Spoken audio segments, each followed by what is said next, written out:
you to decide on am I really that bad? If I love to make you mad and get happy when you're sad, only care about a bad. In control, that's how I like it, and I'm never letting go.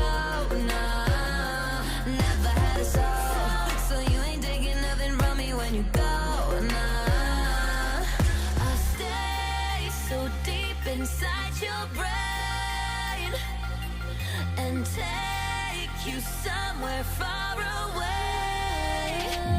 Time to roll the dice, you know I'm the type to risk my life, not afraid to die. Type to make you cry, type to put a price all up on your head.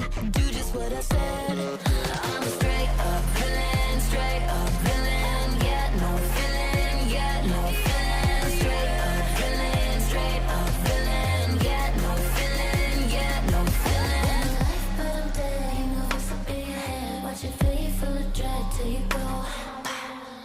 Bang, bang, you can do anything. No fear, no pain. Listen to your brain. Go stupid, go dumb, go stupid, and then we go insane. Whoa. Just do what I say, follow me, I like the way.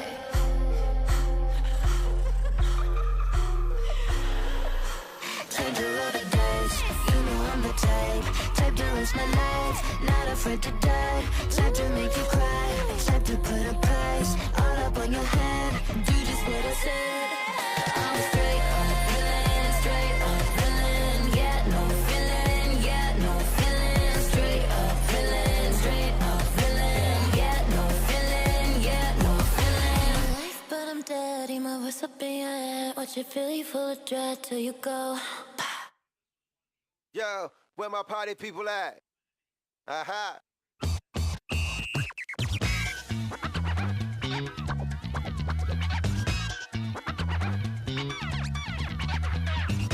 We pump the party up. We pump the party up. Pump the party. Kick it.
I can't be stopped. You are, get out my way. I gotta win, act like I'm not. The one on the top, we been it before. You know what I did. I'm on my job, I'm doing my thing. I flex on you boys, I do it again. They said whatever, and I don't do talking. You lose your score. I'm going in. I can't be stopped. You are, get out my way. I gotta win, act like I'm not. The one on the top, we been it before. You know what I did. I'm on my job, I'm doing my thing. I flex on you boys, I do it again. They said whatever, and I don't do talking. You lose your score. I'm going in. I can't be stopped. You are, get out my way. I gotta win, act like I'm not. The one on the top, we been it before. You know what I did. I'm on my job, I'm doing my thing. I flex on you boys, I do it again. They said whatever, and I don't do talking. You lose your score. I'm going in. I'm going 50 for 50. Me and the team is superb. I got it out of the dirt. I put it out of the ground. Everything on my own, huh? Too cold to the bone, huh? Top dog, I'm alone. Whole bad backtrack to the throne. Yeah, hey, look at the shine on the ring. Look at the ring, I'm a king. Look at the king in his court, it's a breaking report. I got time to make amends. Hey, time to get the win. Hey, flexing on you boys, working out again. 10 out of 10, dub yet again. I can't be stopped. You are, get out my way. I gotta win, act like I'm not. The one on the top, we been it before. You know what I did. I'm on my job, I'm doing my thing. I flex on you boys, I do it again. They said whatever, and I don't do talking. You lose your score. I'm going in. I can't be stopped. You are, get out my way. I gotta win, act like I'm not. The one on the top, we been it before. You know what I did. I'm on my job, I'm doing my thing. I flex on you boys, I do it again. They said whatever, and I don't do talking. You lose your score. I'm going in. I'm going in. Yeah, yeah. I gotta win. Yeah, yeah. Heard you be talking a lot. I'm here, so say it again. They sound crazy. I agree with that notion. Come through like train. Look on my motion. I came from the gutter. Why you playing around? You don't know. Everybody thirst that I know. Eating granny while around with a Draco. Haters look at me like, oh no. So my teeth look like a bitch snow cone. My big truck messing up the ozone. If you ride my way, better hold on, hold on. I can't be stopped. You are, get out my way. I gotta win, act like I'm not. The one on the top, we been it before. You know what I did. I'm on my job, I'm doing my thing. I flex on you boys, I do it again. They said whatever, and I don't do talking. You lose your score. I'm going in. I can't be stopped. You are, get out my way.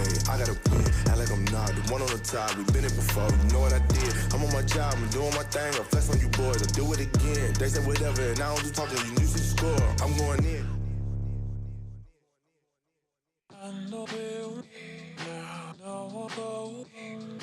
Took the keys to your Mercedes and went for a drive. Never Dance Again was playing, I'm going 85. I taste the liquor on my breath now, I'm out of my mind. But you're the one who's burning bridges, so let's go for a dive. Got the gasoline, gonna make a scene. Standing on the edge of a cliff, I bet no one ever sees. You're dipping out on me, I got the receipts. I was hanging on the edge of the words you said, but I found your secret. Liar, liar, car on fire. You tried to hide her. Now it's your turn for you to burn. Look what you made me. Look what you made me. Look what you made me. Look what you made me. I lit a cigarette and burned a heart shape on my tongue. Starting to lose all the feeling for you going numb. Don't tell that shaky alibi you're way out of your mind. And I don't need your 2 cents, not a nickel, no a dime. Bought a gasoline on your off-white beam. I'm placing all my bets on the cards you've dealt me. My hands gon' beat you. You're dipping out on me. I got the receipts and all the things I let you get away with. You gon' find your keeper. Liar, liar, car on fire. You tried to hide her. Now it's your turn for you to burn. Look what you made me. Look what you made me.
rush. I won't let you down.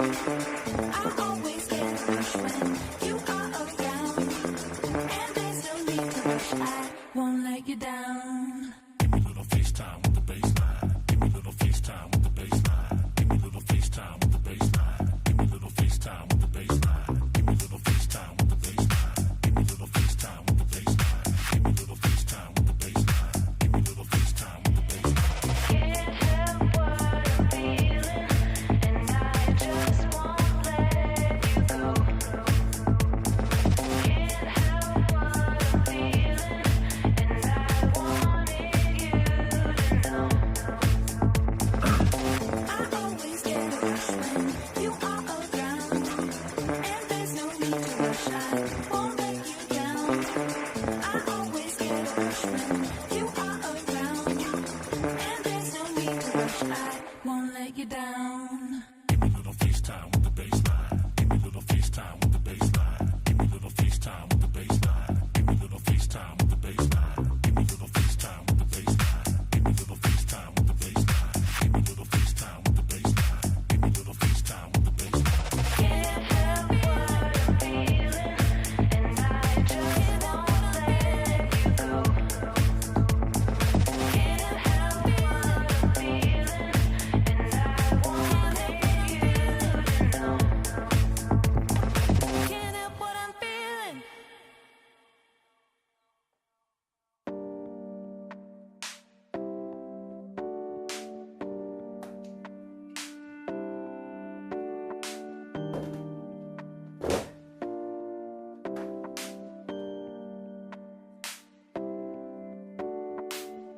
Opening night, everything is cool. Open up your mind, and it's understood. If you close your eyes, you will see the light. Open up your heart in front of the sun. Open up your arms, is it for the fun? If you follow me, I will follow you. Then I saw your lips reflecting in the water.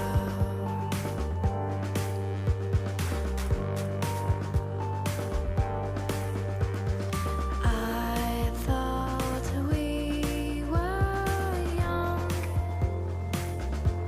and nothing really matters.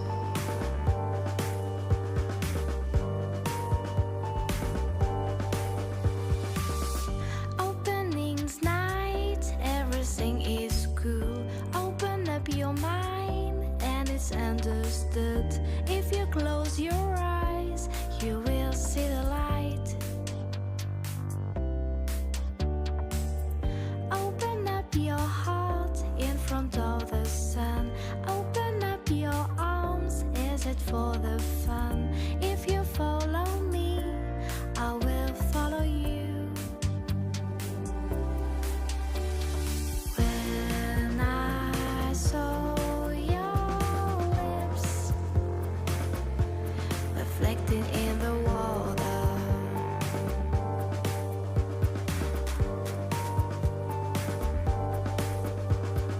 I thought we were young,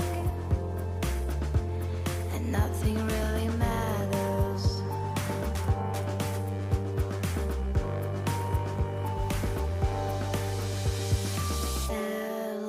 Electricity, you and me. You should come and fly. We should be happy. Openings night, everything is cool. And open up your mind, and it's understood. If you close your eyes, you see the light. Then I saw your lips reflecting in the water.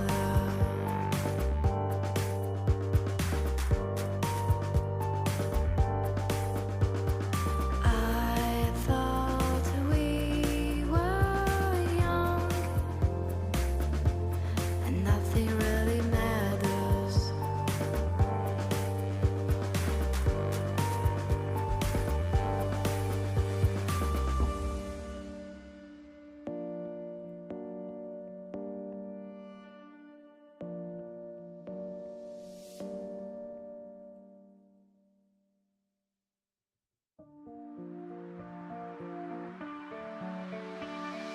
Once upon a time, you gave me love, you gave me light, then you took it back, all I had, just like that.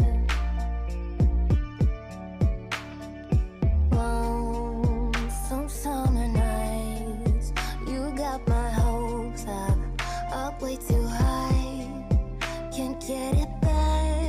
All we had, just like that. Cold as ice, numb. It feels like when you're here, and then you say goodbye.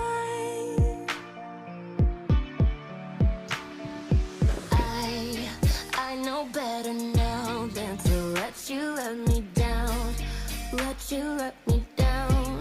I know better now after everything I found. You told me pretty lies, let me down, but I know better now.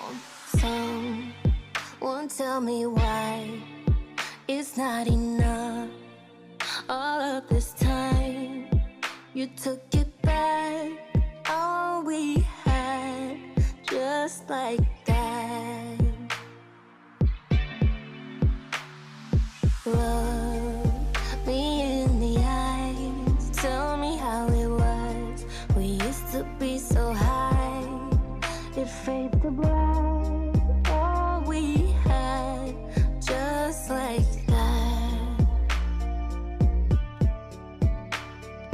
Cold as ice, numb. It feels like when you're here, and then you say goodbye.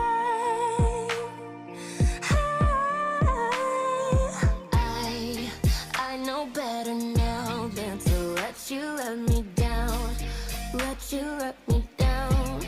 I know better now after everything I found. You told me pretty lies, let me down, but I know better now.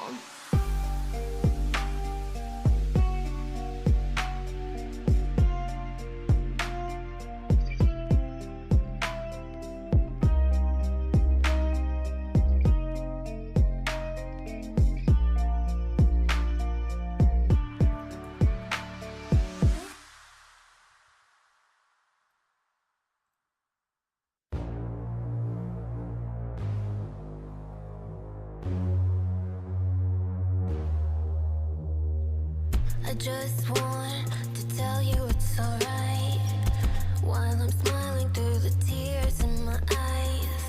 'Cause when I'm broken, I still want you to be fine. I think we're both just attached to the friction.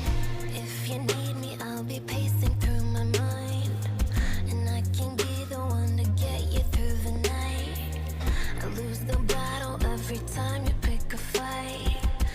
Too afraid to combat this addiction. You're so bad for me, I can't stand to be without you for another moment. This is agony, it's like gravity. You're pushing down on me when I'm around you, but without you don't know where I'd be.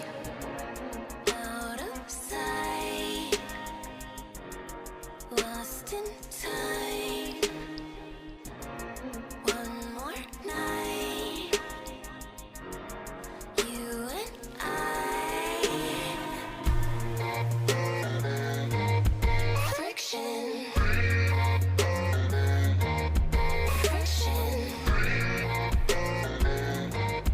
friction, friction. Where we are, I can't quite figure out. I wanna take all of the blame from you now. No matter what, I've gotta fix it somehow. You only know how to play it like the victim. You're so bad for me, I can't stand to be without you for another moment. This is agony, it's like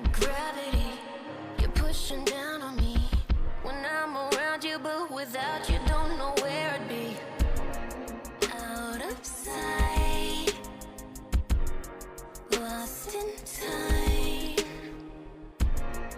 One more night, you and I. Friction. Friction. Friction. Friction.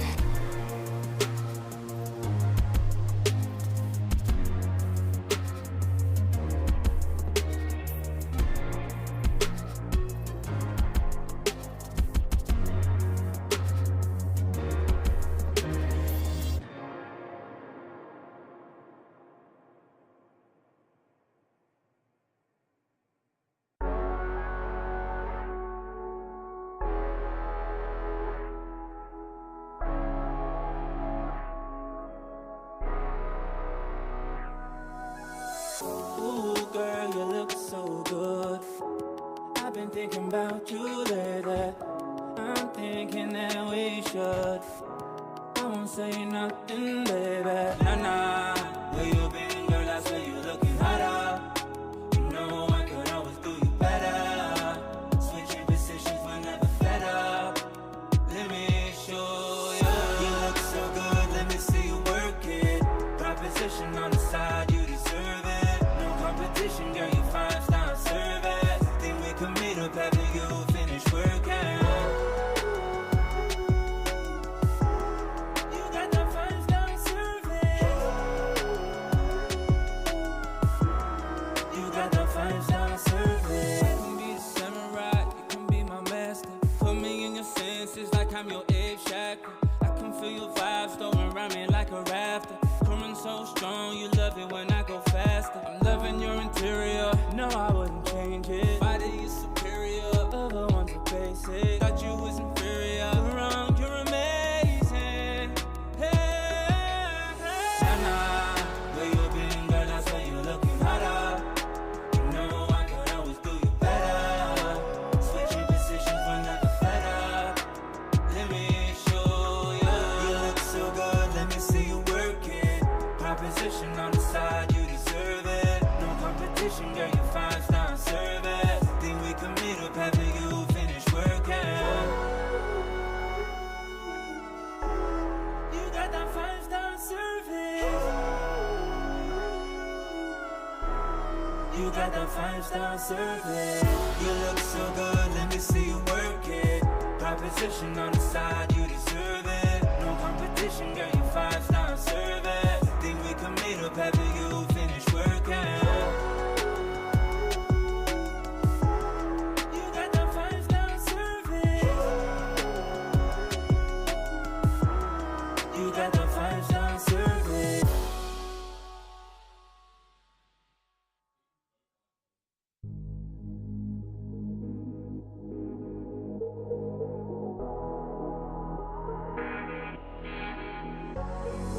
Ooh, you look so good, want you to taste it, taste it. Wishing that you would just embrace it, embrace it. Thinking to myself, could you take this? You said I want a challenge, so I'm willing to face it. Yeah, you got that symmetry. You touch me heavily, got hit so instantly. You make me high.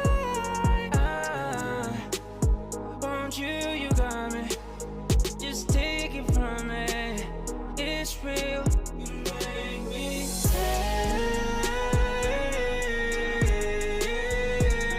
you got that something in your eyes, something in your eyes.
pleasure is pain, yeah, you're wanting to tap. Tell by your eyes, girl, there's no need to ask. You're so connected, don't wanna detach. You get me high, I don't wanna come down, and I mean it. Girl, you're the realest, want me to win it tonight is our secret, hoping you keep it. You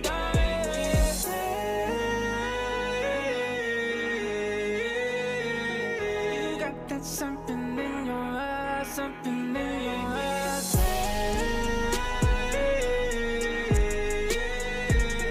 You got that something in your eyes, something in your eyes.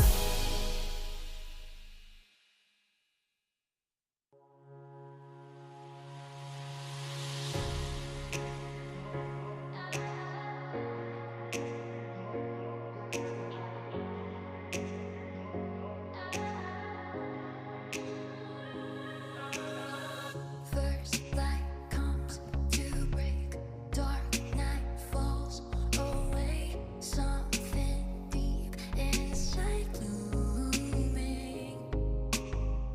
Finally strong enough, heart is waking up to the dawn as it's calling. I'm reaching up to touch the sky, and suddenly I'm taking flight. Spark in the air, burning slow. I'm catching fire as I soar. I'm never touching down again. I'm sailing on eternal wind. Fanning the flame, burning slow. I'm catching fire as I soar.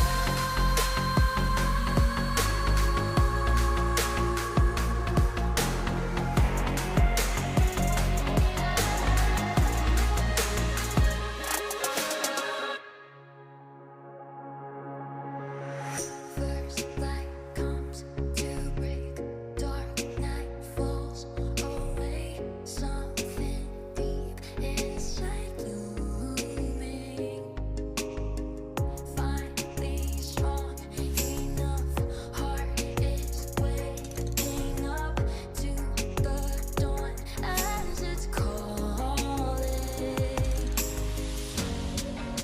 I'm reaching up to touch the sky, and suddenly I'm taking flight. Spark in the air, burning slow. I'm catching fire as I soar. I'm never touching down again. I'm sailing on eternal wind. Fanning the flame, burning slow.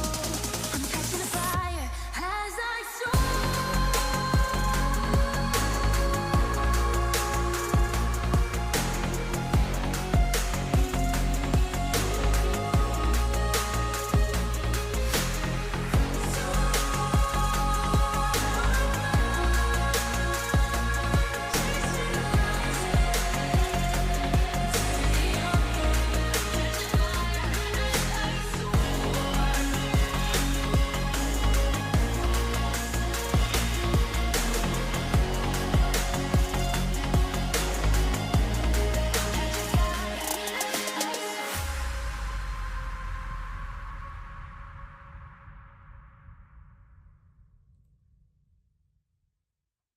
We're not the only ones. We're not the only ones.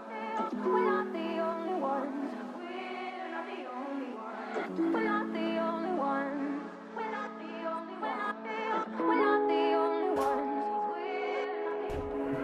Days gone. I won't waste another one. Oh, that darkness, it won't set me back again. Oh, I'm not asleep or awake. I won't let the future escape.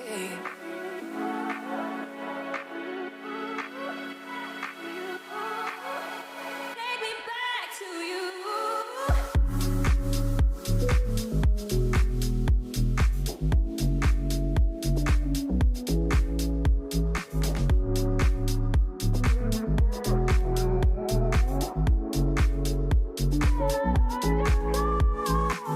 We're not the only ones.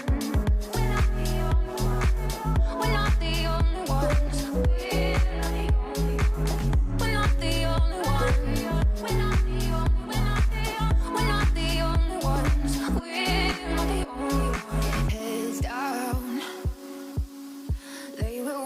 shake the ground.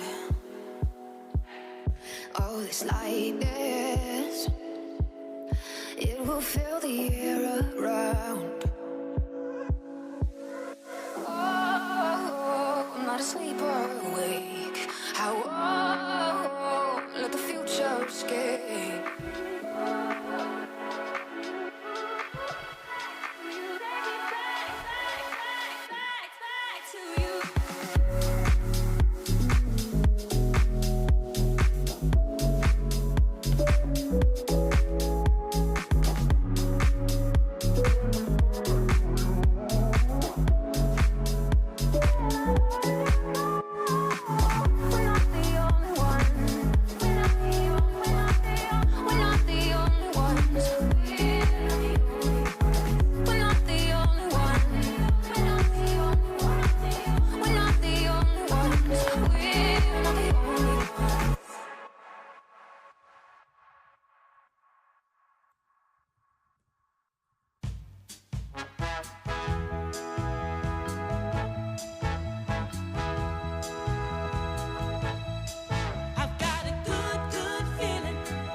To hold my hand, you used to tell me that you'd take me to Wonderland. We had it all, you know, we put on quite a show.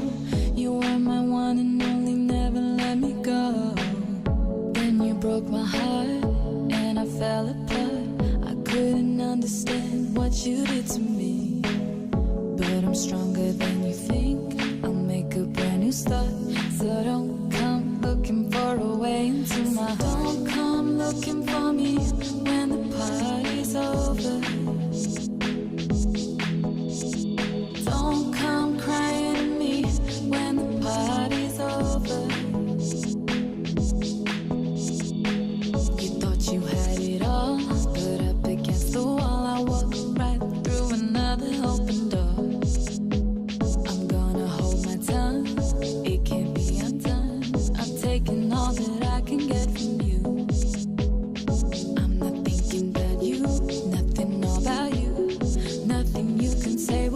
your mind. I won't be back for more, well that's for sure. I'll be flying now underneath the sun. So don't come looking for me when the party's over. Don't come crying to me when the party's over.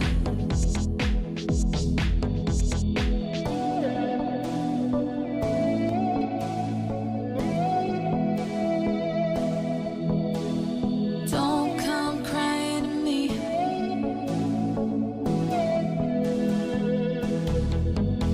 So don't come looking for me when the party's over.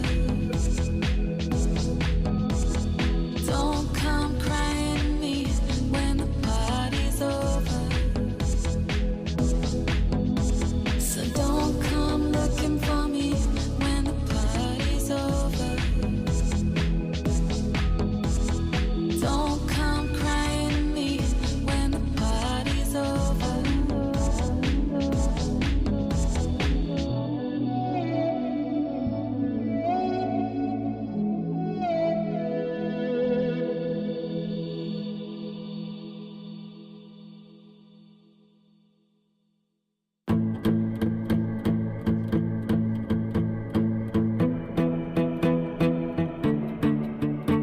I don't know where I've been, hiding out in a dream. I need someone to help me. I need someone to lean on. Well, it gets dark on your own. I need someone to take me home. So turn the light on. So turn the light on for me. Oh, turn the light on. So turn the light on for me.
So turn the light on. So turn the light on for me. Oh, turn the light on.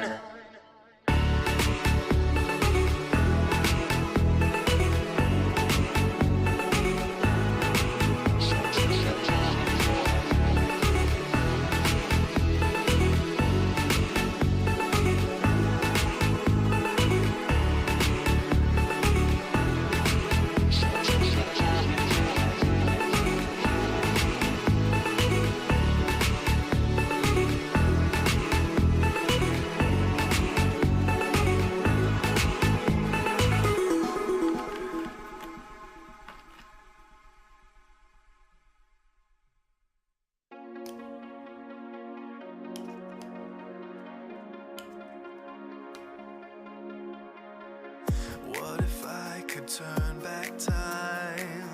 What if I could make the stars align? Could we get across the line into the rest of our lives? Would we have what it takes? How close is make or break? I can see us start to make our great escape. Tonight we will lie awake in the stars, and I'll let you into my heart.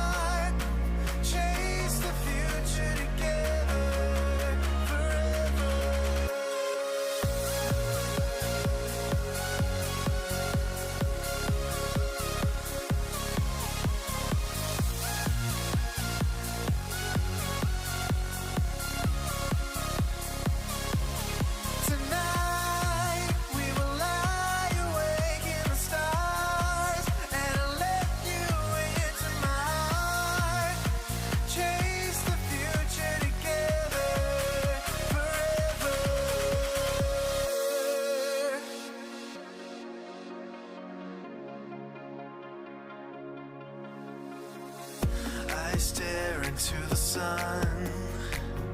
Need to live while we're still young.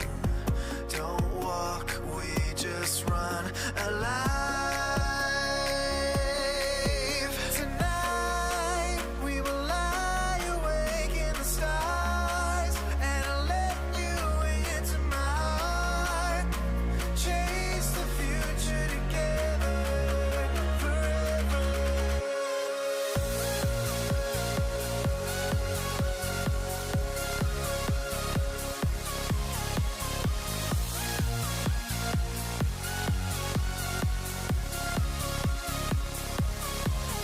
Tonight we will lie awake in the stars, and I'll let you into my heart. Chase the future together forever.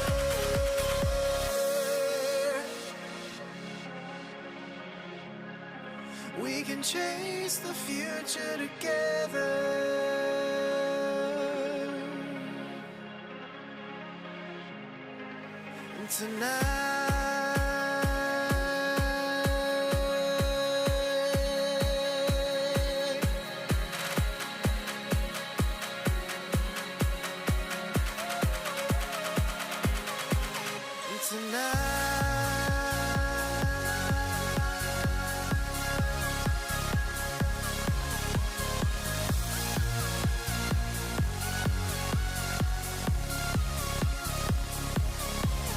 Tonight we will let go of the past and break away and fly.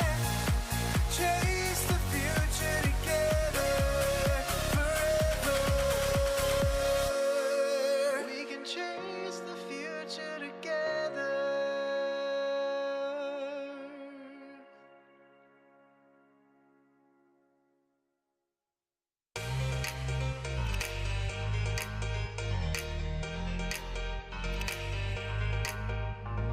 When you're by my side, I love it. Nothing in this world can hurt me. When you're by my side, I love it. We can leave the world behind us. You make everything about the world so much better.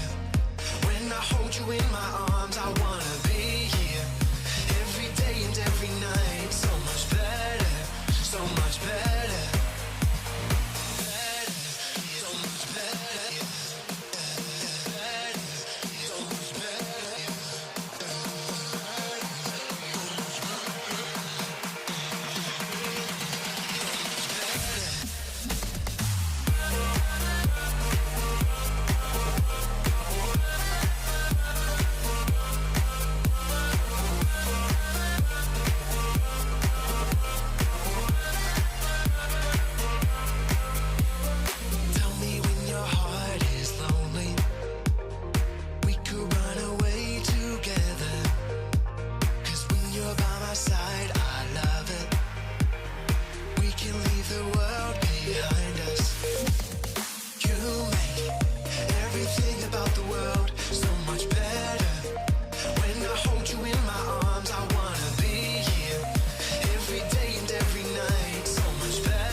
So when you want to reach the stars, I lift my head up and hit resume. Get me away from the waiting room, 'cause we were born to achieve a dream. So just fire away, fire away. Well, do you feel it getting closer? I know each day we're growing stronger. Well, do you feel it getting closer? My eyes on the clock, the game is on. The game is on. The game is on. The game is on. The game is on. The game is on.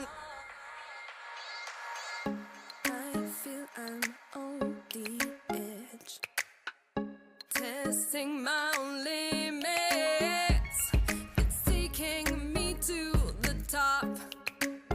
I'm taking action, okay, here we go. Well, do you feel it getting closer? I know each day we're growing stronger. Well, do you feel it getting closer? My eyes on the clock, the game is on. The game is on. The game is on. The game is on. The game is on. The game is on.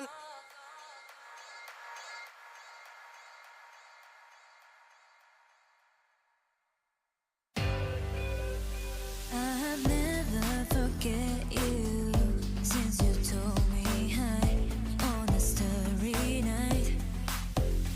It was easy to catch me with your big brown eyes and the way you smile. I guess that you believe in me, the thing inside is killing me. I'm holding on, I'm holding on. I just wanna get you forever, forever. I just wanna get you forever, forever. I just wanna.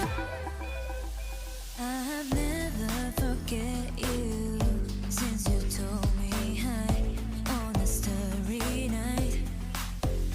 It was easy to catch me with your big brown eyes and the way you smile. I guess that you believe in me, the thing inside is killing me. I'm holding on, I'm holding on. I just wanna get you forever, forever. I just wanna get you forever, forever. I just wanna get you forever, forever. I just wanna get you forever, forever. I just wanna.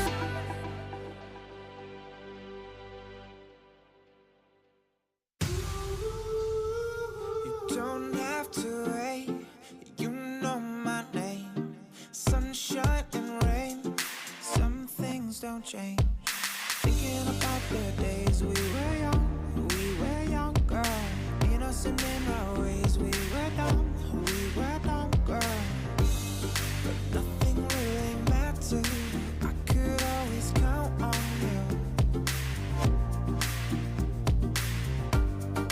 Touch will leave me breathless, let me give it back to you.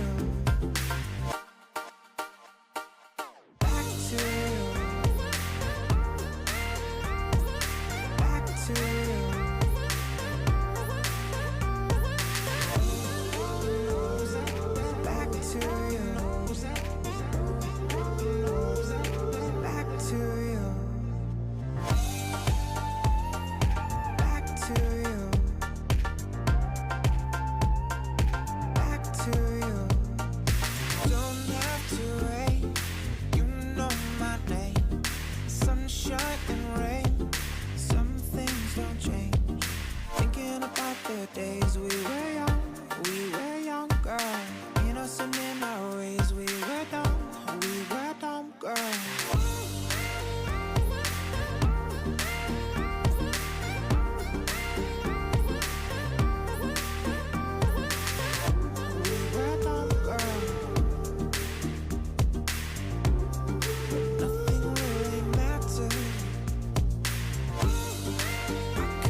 you speak on my name?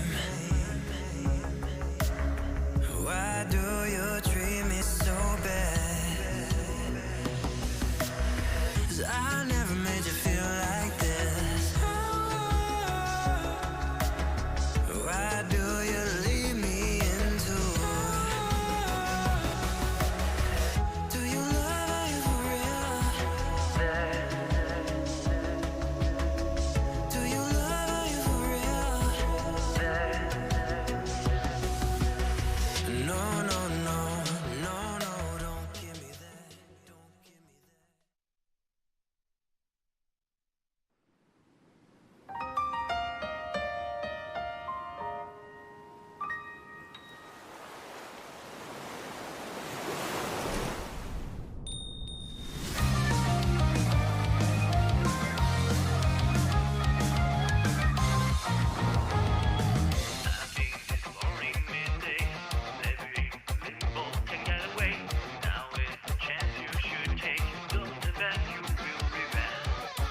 I want the crowd who never go down. I want the party never ends up. I know the house of fame, like where the rounds know the play. What should I care for? Why do I think of? I was trying my sword. What am I starting at? Why do I feel like the one who will rise? Involved in her happy revolts, where I should chase a legend. So go back anywhere or any place. Let the silence make it louder. We are the giants now evolved. Choosing the way was our soul. I'm always there as my office ways.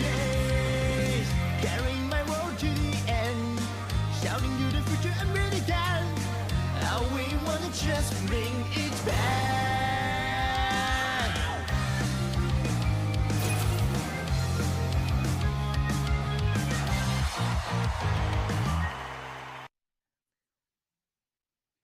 Welcome, guys, gals, and non-binary pals. I am Penguin, and today is a special, special day. It is the debut cast for myself and Jordan Lyric Corby. How are you doing, my friend? You know, it's really weird that we've technically worked with each other for about a year, but this is our first time casting together, which we do have a lot of good series today, so I feel like it's kind of a good day to get our start.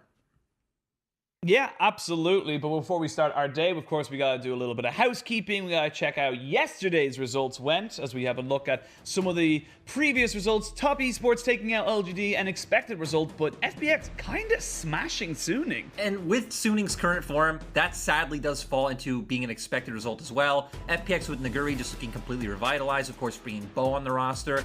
And LWX just looks so much better this split than he did it all last year. Yeah, I feel like this is definitely a split to watch XPX, and sadly, Suning need to try and find a bounce back. And we have a look at the standings. We're going to say this meme every single time. What year is it? Edward Gaming, Team WE, and Royal Never Grow Up all up at the top 3 of the table, but there is still plenty of season to go. And the good thing is we still have some 2020 jump outs up there. V5 at 2-1. Sadly for Suning, JDG not looking so hot, but Top Esports are bouncing back. So, you know, we might get a bit of a mix of the eras coming in 2021. Yeah, a mix of the old and the new. So something like, you know, getting married or something, something old, something new, something borrowed, something blue. But before we move on to that, we have to talk about what's happening today. Rogue Warriors versus V5 going to be our first match of the day, and you're always excited for a V5 match. You know, whenever I see V5, I'm always going to stand them, always going to defend them. But sadly, Penguin, that's not the most important match of today because we have 2 undefeated Titans going head-to-head. Yep, both, and honestly, probably the 2 best informed teams, especially when you look at the junglers in LNG and Team WE, but we will get to them later. Of course, we got to talk about our first match of the day, which is Rogue Warriors versus V5.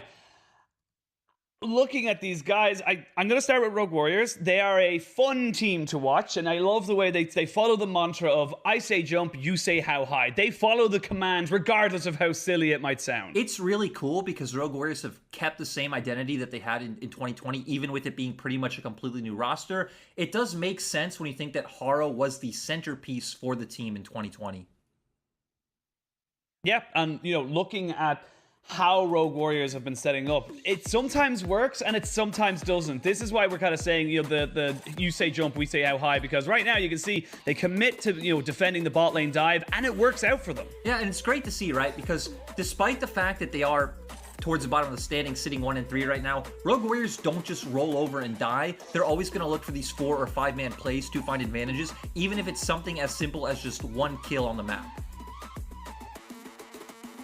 The unfortunately, though, for Rogue Warriors is that when you are playing this very all-in together kind of style, it can bite you in the butt just a little bit. And let's be honest, it's bit them in the butt in most games, which is going to happen when they have a lot of younger players, a lot of newer players. They aren't as experienced or coordinated as a lot of the teams that they're going up against, one of which, sadly, is V5. Yep, and for V5, of course, we got to talk about, Audi coming into the roster. He is going to be playing today, and of course, huge kind of expectations for him coming over from EDG from last year, and I want to see how this works. We talked about it a little bit before the broadcast started. He's a very similar player to Longxi. It is very weird because he's very much tanks and bruisers. You don't think of him as a strong side player, so I don't understand what the point of bringing him in is, but if they can bring him in, maybe play a bit more around topside, which EDG did heavily, it could add a new dimension to V5's gameplay. Yep, and of course can't really talk about V5 without talking about the man in the mid lane, and we're going to steal LEC's thunder a little bit, but is the Spring Festival coming up? It is the year of the mole for you, Lyric. I absolutely love it. I wanted to talk about this for so long. Maul is popping off this split. He feels like one of the main win conditions for V5 right now. I feel like it is a bit of how the meta is shaped up in terms of bot lane, not being able to play things like the Ashe in the Bard as much as you were in 2020. And the fact that Mole has had to be a big playmaker, finding a lot of these solo kills, grouping up with the team in terms of Weiwei and PP God, and even, the classic popping off on Zoe in river skirmishes. Yep, and you can see here just having the flexibility to be able to go off meta, be innovative, but also at the same time using the very strong picks that we've seen throughout the world, effectively in the Zoes and everything like that. So I'm curious to see how well it will, gel for him. But looking at V5, I feel we got to talk about Audi and Longxi because, like we said, they're very, very similar top laners. But if there's ever a series to really try out a new top laner, it's against against some of the not so high caliber opponents like Rogue Warriors. I definitely agree, right? If you're going to give them a test, put him in. They're even bringing back Trigger, who did only play 1 game thus far. And, going back a bit to those players on Rogue Warriors, we got to talk a bit about Forge, because Forge versus Mole is going to be our highlight matchup today. And we've already highlighted Mole. Statistically, this man is dominating 29% of his team's damage, 5 solo kills, only second to Knight right now, who, did play yesterday, so it doesn't make sense he kind of jumped back up front. Forge, on the other hand, his stats aren't looking great, but it's never going to look too hot when you're on a losing team. Yeah, and this is something that we talked about as well, the Forge. He doesn't look bad. If anything, I think he's probably the shining light on a Rogue Warriors who have kind of been struggling, and I want to see him and Harrow, and that's the kind of key duo that we always talk about, that jungle mid synergy. I want to see them really try and open up that mid lane and try and put Mole under pressure, because if this is the key guy and you can put him under pressure, that's a win condition for you on Rogue Warriors. That's the thing as well. Even though he does play some of the meta champions like Mole does, the Zoe, the Syndra, he's gone a lot more off meta in terms of he'll put the Jace in the mid lane, he'll pick up the Irelia, and both of these are very heavy trading, skirmishing oriented champions that want a lot of jungle attention and need to get ahead in the matchup.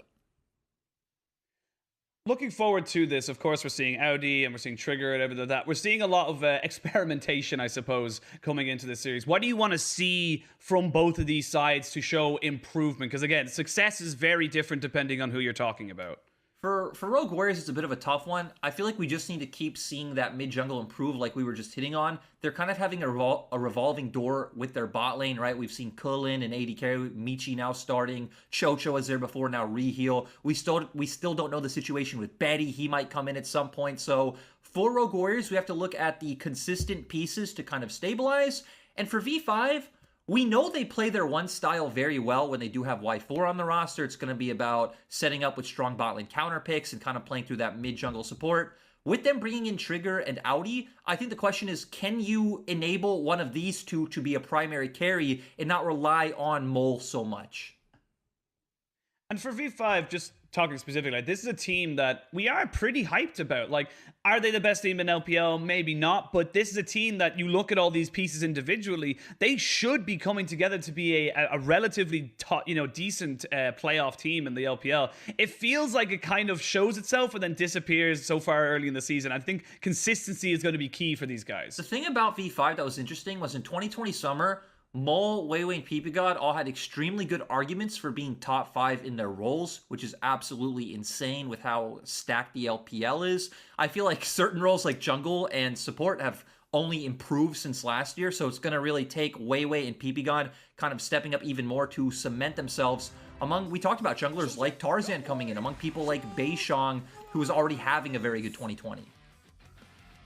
Yep, the pool of talent in every single role, I feel like, has just gotten better and better year on year, split on split, like you just mentioned. You have probably some of the best junglers in the world, if not the best junglers in the world, all in the one league. Sad to say, some of them won't be able to make it to the World Championship at the end of the year, but right now, LPL, I feel like it's the most competitive it's ever been, which is good and bad depending on who you are in the league. I agree, and I feel like people might think, hey, didn't you guys say this last year? And last year, I feel like it was true in certain roles. I feel like our whole top side of the map was stacked, but we were really lacking in the bot lane. And with us bringing over people like Viper, like Aiming, like a lot of these, like Mystic, who should be joining soon, right? A lot of top quality AD carries from LCK. It feels like it propped up the only weakness that we kind of had in 2020. Yep, and we see V5 and Rogue Warriors getting themselves set up and ready on the stage. They look very happy to be there. Honestly, I think look at the hair, though. Look at Trigger's hair. Honestly, that hair is impressive. Trigger's hair is impressive as hell. Like, growing it that long and maintaining it, looking at that lush, that's awesome. I don't care who you are. That's impressive. And it just tells you he's coming in to be set up as the rock star of V5, which doesn't really go with his career trajectory. You know, me and Hysterics did talk to Atlas a little bit to get his insight. He said, hey, this guy's a lot more of a role player. He played a ton of Ashe last year. And if you look through his career, it was a lot of mages as well. He'd pick up things like Morgana and Syndra. So V5 might have some tricks they can pull out with this guy on the roster. Yeah, there's always going to be growing pains, of course, when you're bringing in new players kind of early on in the split if you don't get that that scrim time with them as well. You as a coach, I'm sure you know, when you just get a random guy, no matter how good he is, it takes a little bit of time to gel, and we shouldn't expect instant success from this guy. Especially when he hasn't really competed at the highest tier for a long time. Of course, he was on team SP, the team that used to be APK in the LCK in 2020. He played some games, didn't play the full split. Again, they were kind of a lower tier team, so he's even going to take more time just to kind of get his individual play, learning how to play the 5v5 team game, things like this under wraps, even before we can really start expecting him to incorporate into V5 the right way. Yeah, well, talking again about kind of incorporation and kind of seeing how this roster can grow for Rogue Warriors, again, it feels like you said, the bot lane is there. They might have some setups for... I actually thought Killen will look fantastic in his first 2 or 3 games. And Michi coming in now, and obviously they just feel more comfortable with that. I want to see a little bit of innovation. Like, take a risk is probably the best way I could put this for Rogue Warriors. I feel like you're already like set up and solid with this all-in attitude, jump in, follow the call, just roll with it and see what you can get right now. Because if you play standard, if you try and play, defensive against the higher teams like V5 or LNG and Team WE, you're just going to get rolled over. Yeah, we've seen the biggest problem for Rogue Warriors is that their side laners just can't keep up in terms of laning phase. Clement put it best. Ziv has been a bit of a punching bag when it comes to lane, and even Rogue Warriors are using him like that, really kind of abandoning him on one side of the map. And Michi, Reheal, whether it was Cullen, Chocho, in terms of laning phase, they're not really there. I agree with you in terms of Cullen. In team fights, he looked like he had a lot of potential. He was playing things like the Aphelios and really taking over games. So it is a bit weird they've decided to all in on Michi. I do know Michi was the starting AD carry for the Rogue Warriors Sharks team, and Cullen was the sub. We're gonna be right into pick and ban, Penguin. Yeah, we're gonna jump straight into it. A rel ban coming in from Rogue Warriors. Very curious about that one there, as the Pantheon, the Akali, fairly bog standard on the side of V5. Yeah, it's interesting because we haven't seen PeePeeGod pick it up yet. There is Rogue Warriors with the Olaf ban. I was expecting to see that. I wasn't surprised V5 didn't ban it out because Haro hasn't played it once this split. In terms of draft, if these two junglers are banned out, we typically do see either the Kai'Sa or Renekton first pick come out. I do think Kai'Sa is a bit of a higher priority. If you do go the Renekton, it usually signals that you want to go for either the Lilia or Nidalee kind of combo. Yeah, we'll see what they want to lock in here. And something that's kind of fallen off the draft, the Renekton has it locked in. That's something I wanted to mention was the Graves, kind of seen as a bit of a red herring now as of the jungle picks. Came in still massive priority in terms of how much it's picked, but not the greatest of win rates. So we're seeing teams slowly but surely drop it off their priority pick list, especially on blue side. It has been really interesting to see. And we do go back to getting that trade that we expected, right? Renekton and then Kai'Sa on the other side. Kai'Sa was a pick that V5 were staying away from. It's actually their most banned champion, but that is with Y4 on the roster. So bringing Trigger in probably is a way to enable them to play out a lot more of these meta AD carries, whether it is the Kai'Sa, the Xayah, the Aphelios. These things we're seeing a lot more of. And there it is, Mole's best champion. Teams keep letting it through, and Victory 5 are going to keep picking it up. I think it's fair to say that a lot of LPL mid laners love the Zoe. I feel like LPL Zoe is becoming the thing right now in Spring Split, and to be feared because this champion, be it through RNG, be it through the will of the gods, be it through just pure determination, this champion is just wrecking people in the mid lane. It's nice to see, and I actually love the hover we're now getting from Rogue Warriors in response. Twisted Fate is a pretty good answer into Zoe, not only in laning phase, but into how they like to set up around objectives. And this sets up for a really nice AP jungler. I would love to see the Talia come out here from Haro, because you have point and click CC in both of your solo lanes, and it feels like he'd be able to get a lot of work done. Yep, Twisted Fate coming in towards the mid lane does, of course, enable some kind of roam or flank potential as well. Samira locked in for Rogue Warriors here as their final one before the ADCs come in. I like it, but it does kind of open them up to just getting banned out in the support role, which can leave the Samira exposed. It's also interesting for the fact that Rogue Warriors are clearly going with this all-in composition. You have the Renekton, you have the Samira. Both of them want to jump into the backline of V5. I would have liked to see V5 go with more disengage, so something like an Alistar could have been quite nice there, but instead wanting to pair the Kai'Sa with the Leona, and they're kind of saying, hey, you want to run into us, we're going to run straight into you as well. Yep, they're banning out the Talia as well, so they're not getting that Renekton Talia combination that is so damn potent and powerful in that early game. The Leona, of course, very, very reliable engage, but also just very good disengage if they try and run into, like you just said. So running through the last true bans, we can see Rogue Warriors, they're going to focus on making sure that Ziv has a nice time against Audi in the top side, whereas V5, I wouldn't be surprised to maybe even see another jungle ban here, or potentially just ban out something like the Alistar. I would like to see the Alistar ban. It combos way too well with the Samira, and it gives your team composition another dimension now that it can kind of play around disengage as well as hard engage. So good ban coming out from V5. I do wonder where Rogue Warriors will go in terms of jungle pick now that both Nidalee and Talia being gone. That's what the Twisted Fate and Renekton setup is for, enabling those long-range skill shots that are very high burst with the point-click CCs. Yeah, well, with the three most picked top laners banned away or picked in the Gnar, Renekton, and the Ornn, we are going to see a little bit of deviation. We have seen the Gragas as of late, the Kennen, which is definitely not worked out. I do believe it's 0-6 in our league. Gragas, of course, has found its way throughout the picks and bans, but they are going to leave it to the last pick. Pretty bog standard when you're on the red side. You do not want to give away your hand too early. I like this pick coming out from V5, and they highlighted the Gragas. I still think the Gragas is what would fit this comp best. We've been seeing that matchup a ton in LEC the past few days. Gragas versus Renekton. It is kind of a stalemate. Renekton will still have pressure, but it would round out V5's comp very nicely. And for Rogue Warriors, they're just going to keep indexing into more engage, so we are going to see the Galio support come in. It is very good at enabling lane priority in the bot side. The question for me is, what are Rogue Warriors going to pick for jungle? Because I don't think there's any high tier or good option left, but Haro is smiling now that he got that Lee Sin.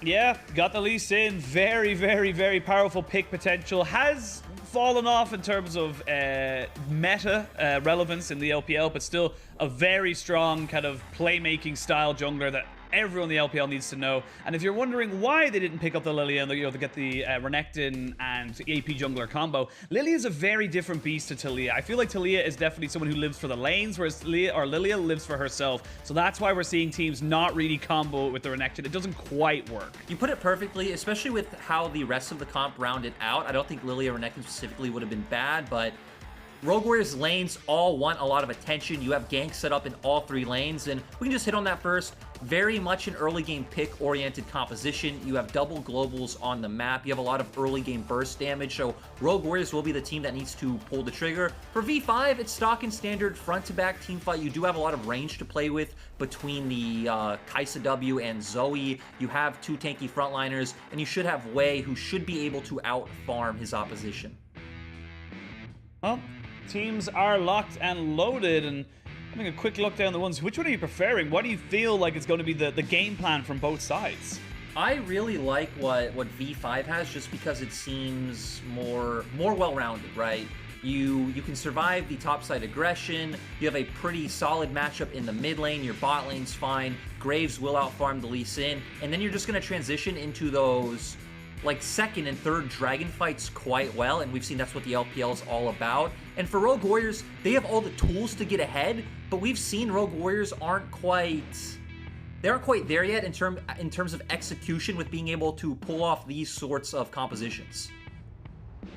And that's the key word. I like that you brought that up there. Is execution of a comp is the key. Like in a vacuum, you can make up whatever about the drafts. You can make up, you know, and bring out the statistics and why this works, why that doesn't work. But we're not in a vacuum. We're on the LPL stage, and that is what is important. It's how you execute your team composition and your strengths versus someone else's, and that's what we are here to see. But ladies and gentlemen, team comps are locked in, and we're going to jump in for our first game of our first series of the day. Rogue Warriors looking to try and find some kind of a foothold to maybe make a little bit of a run at playoffs. V5 looking to cement themselves as a playoff team in the middle of the split. And Lyric, it feels great to be on the mic with you for once. It feels great. It feels a bit strange though. I'm gonna say again, we've been talking to each other for a year. We've been working together for a year, and we're finally talking about some LPL together. Yeah, I like the fact that, you know, I've worked with you for a little bit over a year now, and yet I myself cannot confirm whether or not you have legs.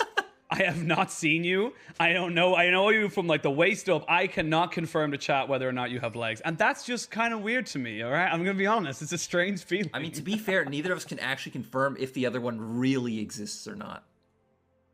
That's some existential stuff that I don't feel qualified to go into right now, nor do I feel mentally prepared. But coming into this game, I want to talk about early game expectations. The Lee Sin is not considered that great of a farming jungler, where obviously Wei is. I want to see Haro make some plays in the early game. I want to see level 3, level 4. He's in his solo lanes trying to make stuff happen. I agree, and it's also nice to see the jungle starts coming out. We see Wei probably just going to do a full clear towards the bottom side of his map like he's doing right now. Going to go for that Scuttle Crab quite easily. And Haro going to go play up towards his strong solo laners. We've already mentioned both of them having point-and-click CCs. So maybe could even look for a potential level 2 or 3 gank in mid lane. Very easy for him to finish off these Krugs and just look for that gank with the setup coming out from gold card. So Haro, the ball is definitely in his court. He needs to be the ones making things happen. Needs to make things happen, and Wei going for this Graves. And actually, while we have a bit of time in the early game, I wanted to ask you, where do you see the Graves falling in these early games? Because something that I've noticed is that obviously we talked about being a little bit of a red herring, but for Graves, why do you feel it hasn't really worked out for that many teams? Have they just been figured it out, or is it just is it an execution kind of setup?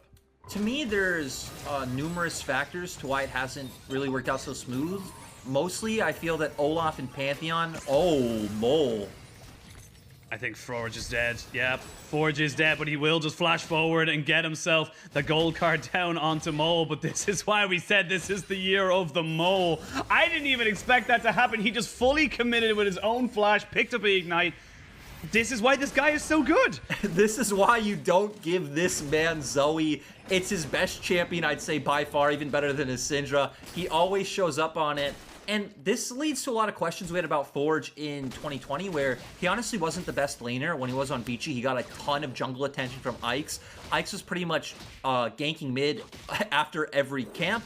But we're going to see the replay here. Does get stunned, had already picked up an Ignite. Throws down the bubble, goes in with the Paddle Star, uses the other Ignite, and then, yeah, he just gets a nice, easy kill. Haro not able to follow up through all those minions, despite Mole not having a flash. And then we come back into it, and Forge once again getting bullied. Yeah, we were only talking about how Forge was the one shining light of this Rogue Warriors team, but you're against someone like Mole, who consistently over the last year and a bit has just kind of gone from strength to strength to strength. And even though V5 have, yes, had shaky performances, and yes, they've looked a little bit less than, less than great in certain matchups, Mole's always been the consistent. That's very difficult to do, especially in a league that has the likes of Knight and Rookie, just sitting there waiting for you.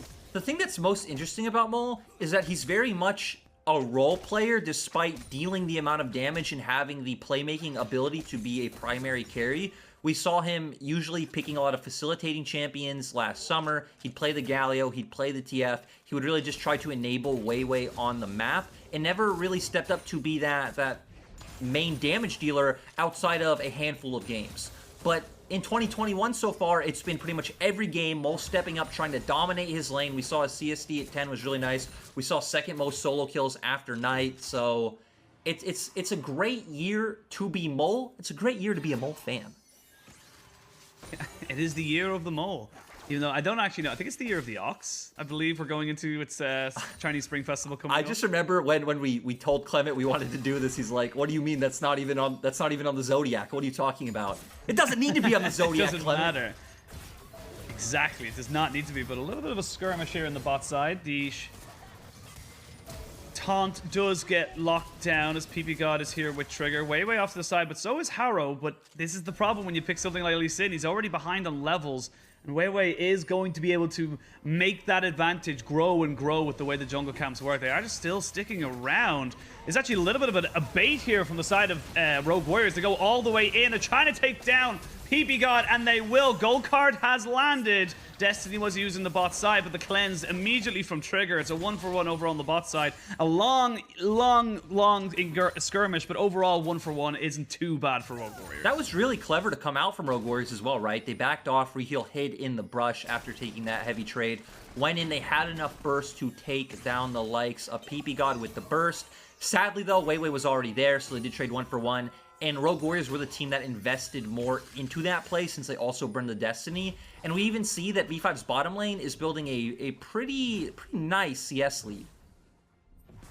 Yeah, already in this matchup, you can see there the Kaiser Leona just has so much presence against something like a Galio. Galio is fine when you're going in, but in terms of defensive or keeping his Samira alive, not got a lot in the tank for him. So the gold lead will only be about, 700 or 800, but that is, of course, because of the passive from Twisted Fate. He's able to keep himself, in a decent matchup and at all times. But again, not too bad from Rogue Warriors, but we need more from them. We need to see if they could go, toe-to-toe with V5. And V5 are fine with this, in my opinion. I think they're okay with just letting this laning phase just continue. As I say that, it's just so hard for them to keep away from PP God. The thing I want to see next, though, is because obviously Rogue Warriors' bottom lane doesn't have Prio, but they do have TP advantage up in the top side, and Rogue Warriors did just spot out Weiwei on the map. If they want to look for some kind of early dragon play, you can have Ziv come down. Haro's already on this side of the map. You would think it should be a pretty nice pickup for the side of Rogue Warriors. Now Mole, level 7, has got his Lost Chapter in his inventory as well, so he's going to be feeling a little bit freer to be able to push up this wave, got a lot of wave clear with those paddle stars. He can just pretty much one-shot the back line, so you gotta be very careful of your forwards. You cannot be taking these triple bubbles for free, because it's just going to open up the map for V5 and make them, just so much more available to make plays. And speaking of making plays, they're going to force the flash out of Trigger, but there is no flash onto PP God. And then sadly for him, your god is dead, says Rogue Warriors, as V5 now find themselves at equal kills. Nice play from Haro. We talked about how they have TP advantage and they want to be looking towards the bot side anyway. Haro had tempo moving down to this side of the map. I expect him to push in this wave and then just go up and take that free Mountain Drake. Oh no. Push it in. Looks like they're gonna reset here. They don't actually have full. It's still very early on in the game. It is only 8 minutes, so those death timers are actually very, very short. So you can see with Graves and Leona coming off the map, I kind of agree with being a little bit more cautious, but the idea was there. I think that's the best way I can put it. TP advantage. Look at Ziv just sitting there farming minions. Doesn't need to farm minions. Seems to be farming enemy champions and starting to stack those objectives, but instead, Rogue Warriors going to use that recall and try to force a gold advantage by rotating their bot lane towards topside, and gonna try and use their top prio instead of for a TP advantage to just take that Herald. But I think V5 are fine if they just end up trading for Drake. Yeah, I think this is kind of synonymous to what we expected from the compositions. You look at how later in the game, we have a quick pause, but later in the game, the Renekton isn't going to be as powerful as, as he probably wants to be, and getting him as much gold as he physically can right now is probably the play from the side of Rogue Warriors. They just want to try and get their champions as far ahead as possible because it's just not really going to be as powerful for them later on in the game. And the thing is, they have a very easy turret to use it on, right? They can transition that towards topside, pushing Ziv further ahead like you're talking about. The thing is, before the pause, we started to see V5 make their way up there for a potential contest when they're already behind on tempo. Ziv's the one who's pushing the lane, so he has better positioning going into the team fight. I'm not quite sure that V5 should opt into this fight. Maybe they're going to try to play with their long-range pick tools like the Sleepy Trouble Bubble to catch one member out, but when Rogue Warriors don't really have the best way to use the Herald, again, you're dropping it top, you're getting Renekton ahead, but you're not going to really do much harm to the Gragas. I feel like just accepting the trade for Mountain Drake is worth it for V5. It's been a bit of a tempered early game, apart from the bot lane, but a bit of a tempered. It was a mistake, of course, in mid lane from Haro. If you're just joining us, it is 2-2. We are in a pause. Some technical difficulties on the stage for one of the teams. We will keep you updated as soon as we possibly can. Hopefully, we'll be back in game as soon as possible, but it hasn't been that explosive. And for Rogue Warriors, again, like I said at the start of the show today, they're an entertaining team at very little, and I want to see them really look to try and blow up this game in one big team fight. And that's what they want to do, and hopefully it is going to happen here at this Herald. They have the early game spike, sure. Their Samira is a bit behind, but their Renekton is incredibly strong. He already had the Iron Spike Whip from what we've seen. They have the ultimates to make this play. They have timing on V5. The bad thing is, typically, as Rogue Warriors comp, you would want to open up with a numbers advantage with those globals, right? Destiny to a side lane, maybe get a kill onto the Gragas, and then transition that into the Herald. You don't really exactly want the straight-up 5v5. Yeah, well, I have been informed by my director that is Rogue Warriors Haro's reported in-game issue, and League Ops are investigating it now. Hopefully, it is just a little bit of a PC reset. He should be fine. But we will keep you updated as soon as we have any more information, and again, as soon as we get into game. It feels like that's not his hair. Like, it feels like he's just put on a wig, and he's just like, you know what, I'm gonna be this person today. Because that doesn't look real. If I remember correctly, his picture on Gamepedia, it looked even more luscious. I'm gonna have to look that up after the series today. Just gonna have to go, like, quick. I need to check this out. I need to confirm this from everybody, but talking about Trigger real quick. Oh, sorry. It interests me about how he's integrating into the team, not only in terms of play style and the factors we hit on earlier, but in terms of language, right? We have no idea how much Chinese Trigger knows. I'm going to assume it is very little, since only played in LCK, would have no reason to pick up Mandarin. So that could be another hindrance on the side of E5 that will probably take a lot of time to iron out. Yeah, we are actually, I think it was a video, I can't remember exactly who sent it to me, or sent it on their Twitter, but it's a video of Tarzan learning Chinese or Mandarin right now. So that is a big question mark coming into, you talk about LCK imports and everything, is that it's hard to kind of see how the communication will work with a massive language barrier where you're kind of just hoping that they'll understand what you mean when you say it in the heat of the moment. The best thing is about this topic, though, I remember the interview from Flandre when EDG won. They asked, how's Viper's communication going? And he said something along the lines of, well, the rest of us, we're all calling parts of the game. I'm talking a lot, Mako's talking a lot, JJ and Scout are talking. And he's like, yeah, Viper just kind of follows up on what we do and it works out. So, being an AD carry, I think Trigger is in the luxurious position to most likely follow that same pattern. Yeah, it's definitely something you have to take into consideration when bringing in a team together. We are seeing everyone jump in, and whoa, we're straight back into the action. It's a 5v5 straight on the Rift Herald. You talked about it just before we started this, but it looks like it's V5 who are the ones who are coming out ahead. 2 kills for Weiwei. The Rift Herald still yet to go down as well. Oh, disaster for Rogue Warriors. How did it happen? Sadly, we didn't get to see how it started off. I thought Rogue Warriors might have enough tempo to even just finish the Herald before Victory 5 were able to arrive. Apparently not. Victory 5 get here in time. We've already set up how their composition prefers these 5v5 setups rather than what Rogue Warriors put together. We are going to get a replay though, and actually it's Rogue Warriors the ones to engage. They get on PP God. Sadly for Reheal, he only ends up taunting the Leona. Mole had a really good position to put down damage. Weiwei there as well. And I feel like you're just wasting your cooldowns on the lowest priority member of V5. Yeah, they just need to throw everything at the Leona, which at this early stage, you don't have that much damage to burn down someone with a, aftershock of the Leona W as well. It becomes very deceptively tanky. Just a little bit of an overcommit onto, like you said, probably the least priority target in the entire side of V5. I think, honestly, anybody else would have been a better target and would have been easier to take down, but V5, you'll take those wins, you'll take those advantages. They not only get themselves 2 kills, they get themselves the Rift Herald as well. I don't really know why the call was made for Rogue Warriors, but like we said, they commit to the call. It just sometimes doesn't work out for them. This also goes to the awkwardness of their comp that we were talking about in Pick Ban, that they don't have a great way of getting onto V5's champions, right? They don't really have a real engager. Sure, Reheal can E in, but that's about it. Ziv would have to be coming off a flank or blowing a flash, and it feels like that might have to be the play for Rogue Warriors. You need to set up good wards. Ziv needs to come in on a flank, and that's really going to be the way you get onto V5's backline, because if not, V5 feels fine just posturing, having a staring contest in front of objectives where you can just throw out Zoe's skill shots and punish you and kind of irk you into coming into them, where we saw, hey, they have a Gragas, they have a Leona, they're completely fine just tanking all that damage.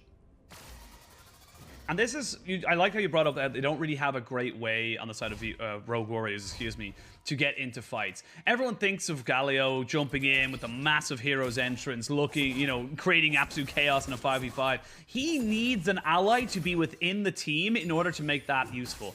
For Ziv, it becomes very difficult for him to get on top of or in between a lot of these carries to actually make that happen. So this is the little trap I seem to be seeing from people who pick up this Galio pick, because it's something that in theory can work, but you need a buddy. You need a dive buddy for it to really have its, full effect, especially with the ultimate. It's also why we saw the adaptation being that, people started going Predator because you didn't have that reliability in another role. But, we're not seeing that here. He's a support. I think he does need Aftershock. And both teams just going to trade sides of the map from what we've seen. V5 playing towards bot, and Audi looks like he's getting dove. Yep, they look like they're trying to jump onto it, but as a pretty tanky boy, and with Mole popping in with the teleport, they will have to back away from Rogue Warriors. But now 4 people on the top side. You can drop Rift Herald here, give all this yummy golden plates to Trigger. And that's a Kai'Sa who's now getting fairly big, fairly fed in this mid-game. And for V5, they can just keep going on the bot side. Only Ziv is the one who is still here. Going back to Rogue Warriors dive on top, diving Gragas is not an easy feat. He has a lot of ways to make time between his E, his flash, his ultimate. And the fact that Mole has unsealed spellbook as well, easily can have that teleport, follows up as well. And yeah, overall, it was just a massive win for V5. Oh, God. Big win, and oh, my lord. Forge is getting bullied in this mid lane, and this is just V5 just playing a much smarter, much faster game around the map, just knowing where they need to be and how to execute properly. It's just clean. It's also sad, right? We came into this game framing, hey, Haro and Forge need to work together. There needs to be some mid-jungle 2v2, some mid-jungle synergy. And we forgot to mention the caveat about V5, that typically it's not, a 1v1 or a 2v2. It's always PP God, Weiwei, and Mole linking up together looking for these kills, and we saw it right there. Yep, the 3 Catalyst members, the core members of this roster from Summer 2020. Ooh. See Forge. I like the idea. He recognizes that Mole is probably in that bush, so he can't flash up because he's dead either way, but it's just so difficult for him right now. This Twisted Fate is great when it gets ahead or when it's able to live freely, as I like to say, around the mid lane, around the rest of the lanes, but when it's just kept in this cage, it just becomes nothing. And look at the, looking down the scoreboard, you can see this is why Lee Sin has kind of dropped in priority. Wei Wei on this Graves as a farming jungler is able to stay ahead. He's now 2 levels ahead because of the way the jungle works right now. Yeah, right. We have the way the EXP works at level 9 where you do get more of it. So Wei Wei able to stay infinitely further ahead, and catch up EXP also being taken out of the jungle means Haro has no real way to catch up. That's why we do see farming junglers, faster tempo, Lilia, Nidalee, Graves, Olaf, these types of champions dominating the meta.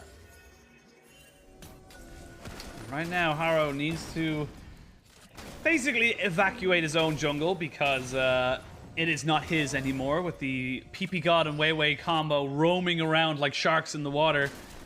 Not hysterics, but I can possibly do an Australian accent if it makes you feel more comfortable, Lyric. But again, this is what V5 do best. Yeah, and I also like where they're putting their vision down, right? We see that Rift Herald is coming up soon. Dragon's still a minute 45 away. You have TP on Audi right now. You're not going to have TP advantage most likely if a Rift Herald fight does break out, but he can just keep absorbing pressure. You're going to have push in both top and mid. So with PP God coming out from his reset, I expect V5 to just start this one off right off the bat. Should be able to start it off. No real contest coming in from either side. You have double Gore Drinker, but a Gale Force 4-kill level 11 Graves is nothing to be taken lightly. You need to overwhelm him if you try to go for the 1v1. You will just be taken down without any kind of hesitation from the side of V5. And they're getting all their mythics nice and early right now. This is, 60 minutes into the game. They've got, Gale Force onto Trigger and Wei Wei. They've got the Luden's Tempest onto Mole, who is just having a fantastic time in this mid lane. It's just hard for Rogue Warriors and very difficult to see how they can make this come back because a lot of their champions needed to do stuff in the early game. And let's be honest, right? If we're going to be frank, Rogue Warriors are relying on an overcommit from V5 or a mistake somewhere on the map. The only kind of place they can look for is committing really hard to one side. So you have Forge, TP down, and you look for a kill on Audi with your 2-man setup. But then, like on our screen, if you ever went for something like that, V5 are just going to win out more on other areas of the map because they're just so much stronger right now. Yeah, with this Rift Child and Audi off to the backside, he's going to use the explosive cast. Doesn't quite get the angle. Solar Flare doesn't really hit either. Will lose themselves the Rift Herald, but they gained 2 turrets in the mid lane, and this just opens up so much retail space for V5 to work with in those jungle side lanes. It's just so nice to seeing the decision-making and macro come out from V5. It was one of their stronger suits last split. It is a bit more simplified, but you always know what objectives they're going to go for. Wei Wei having a phenomenal game this time around. They're going to be able to start stacking these dragons. And even touching on Wei Wei and you hitting on that Gale Force earlier, I really like the buy coming in. I think logically you would be able to justify some kind of Immortal Shield Bow build into what Rogue Warriors have picked, but the fact that he is just so far ahead, he can go for this Gale Force and go for the assassination potential of just being able to jump straight onto the likes of Michi or Forge. Yep, and talking about Gale Force isn't broken because of the stats it give you. It's broken because of it enables you to have more skill expression. It enables you to make out plays, to push your champion and yourself to the limits of what you can and cannot do. This is why we see the Graves just looking so much better when he picks up something like the Gale Force when he's ahead, because it can just give him an extra dash, an extra little bit of damage, and push himself so he gets even further and further ahead. It's just a smart pickup in my opinion as well.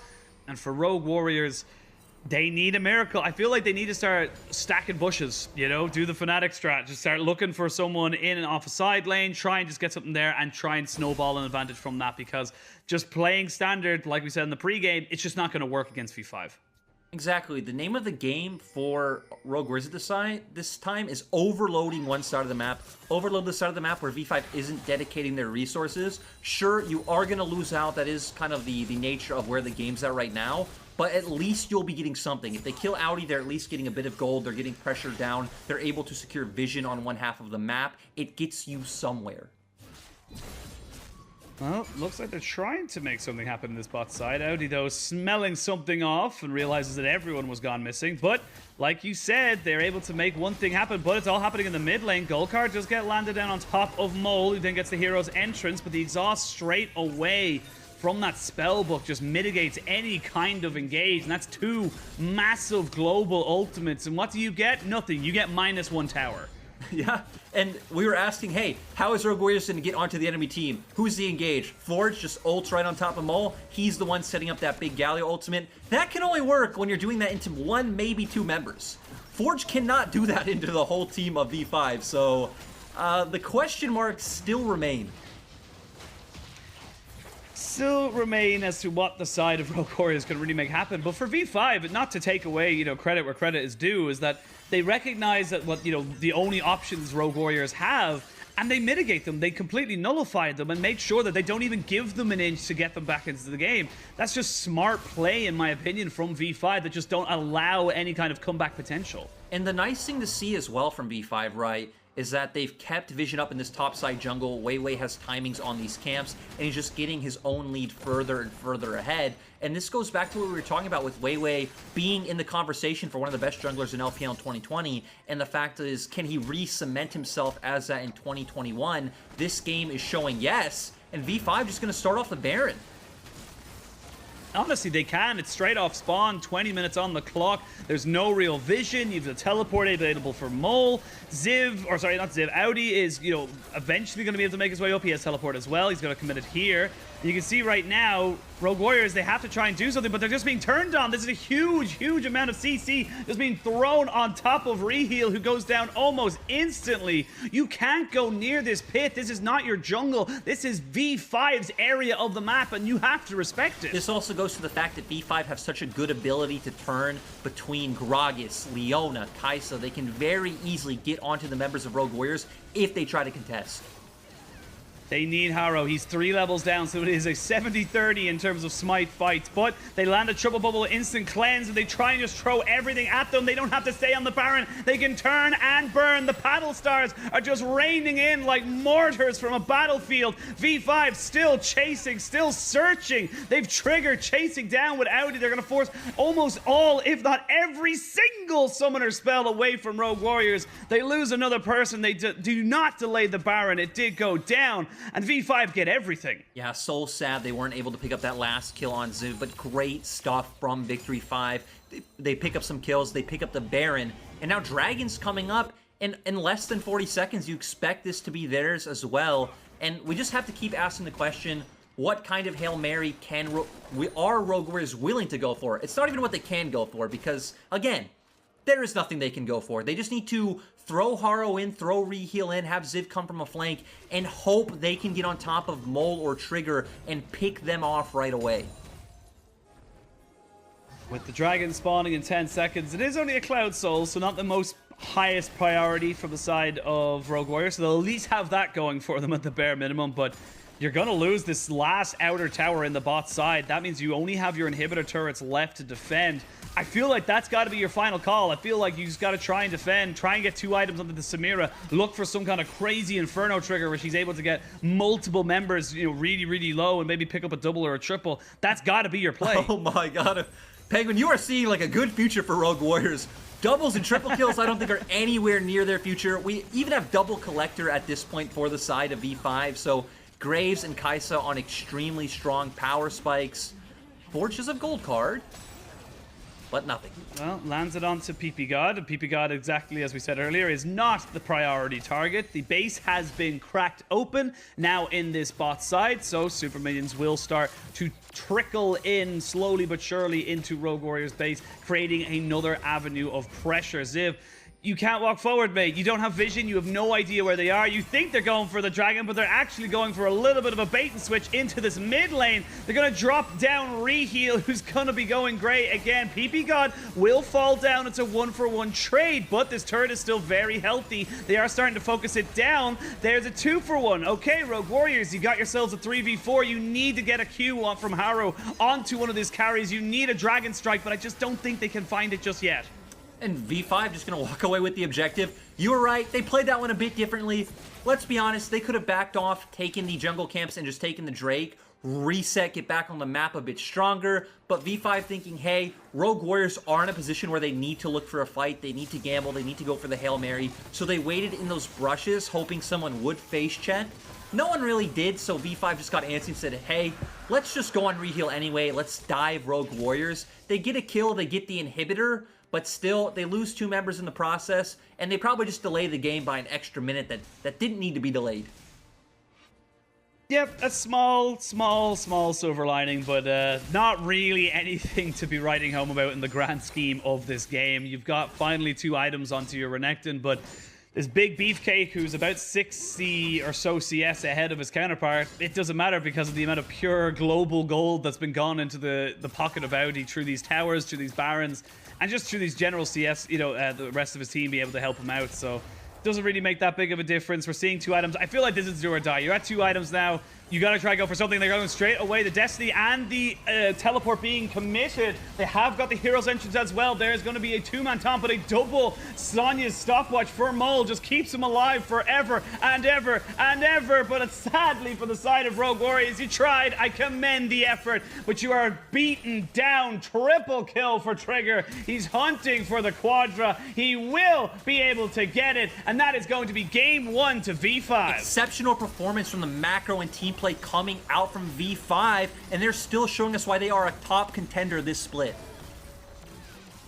Fantastic, methodical, and just meticulous work from V5 in this game. They knew the composition they had, they knew its strengths, and they just executed on it. It's as simple as that.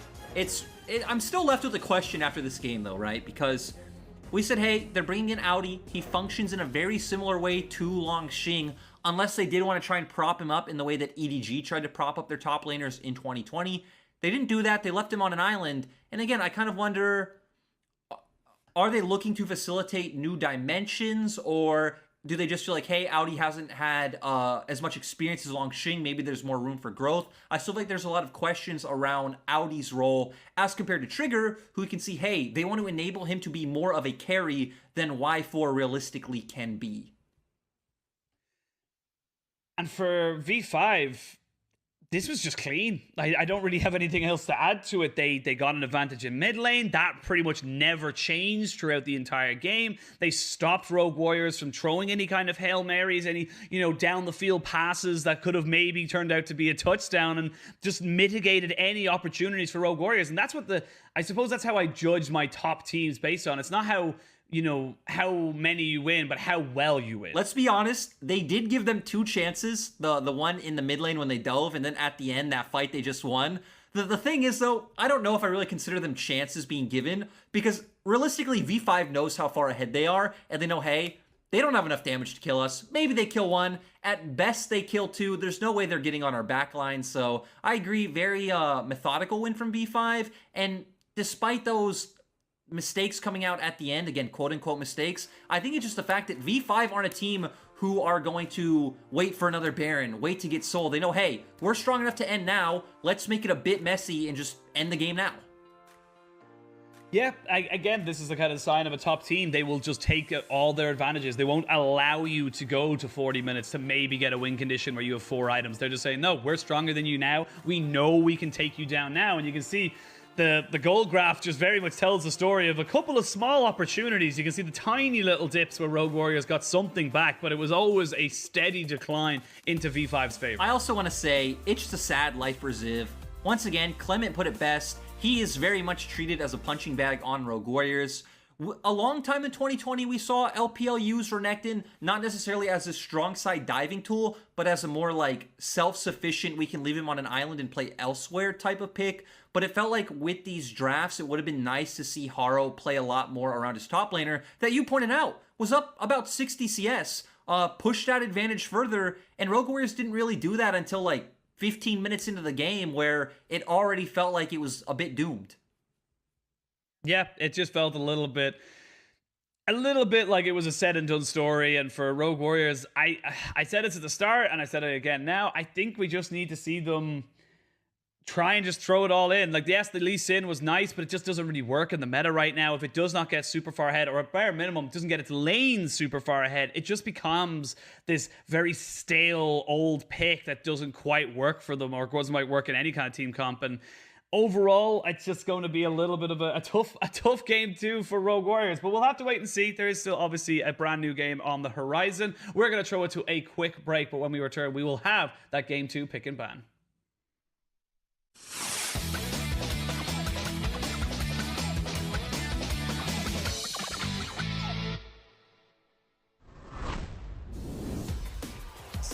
Schwitzer walk away. Solar Flare completely whiffs, hits absolutely no one, but Ming is now just flicked back into the team. He is the first one to die. Teen almost taken down. Yes, the final little barrel, so it's support for support. Gala gets jumped on, but he jumps up into the air, and there's nothing he can do with a 3-man lilting lullaby, and this is all but done.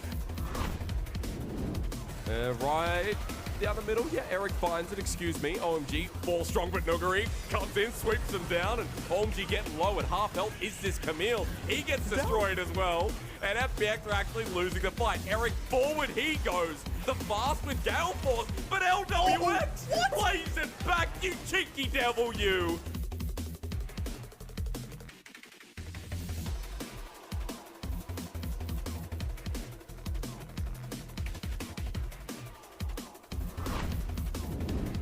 The thing though is we don't have Call of the Forge God, so you're pretty much relying on a death sentence coming out from Crisp. And Flandre starts the engage. They want a 4 versus 5. Viper jumps in as well onto Nuguri, who's left by the team. They try to kill Flandre. Nuguri runs into the pit so he doesn't die. That's only a one-man Moonlight Vigil with Viper. Ults into the backline to go golden. It's a massive bait as Tien onslaughts to his death. A double for this import 80 carry. A teleport from Scout to zone them away. FPX, you are up the creek without a big bloody ore, because EDG walking towards the top side have everything on their table to eat. Crisp the final meal. Should and will are two very, very different words. As you can see, WE, they're trying to push themselves in. They know it's a 4v4. If they catch someone now, if they catch Wink out, he doesn't have anywhere to go. They jump in, Hexagon will lay him, and a 3-man Shockwave is a perfect combination. They can't get the lilting lullaby. They can't get anything else going for them, and Team WE will mop the floor with IG.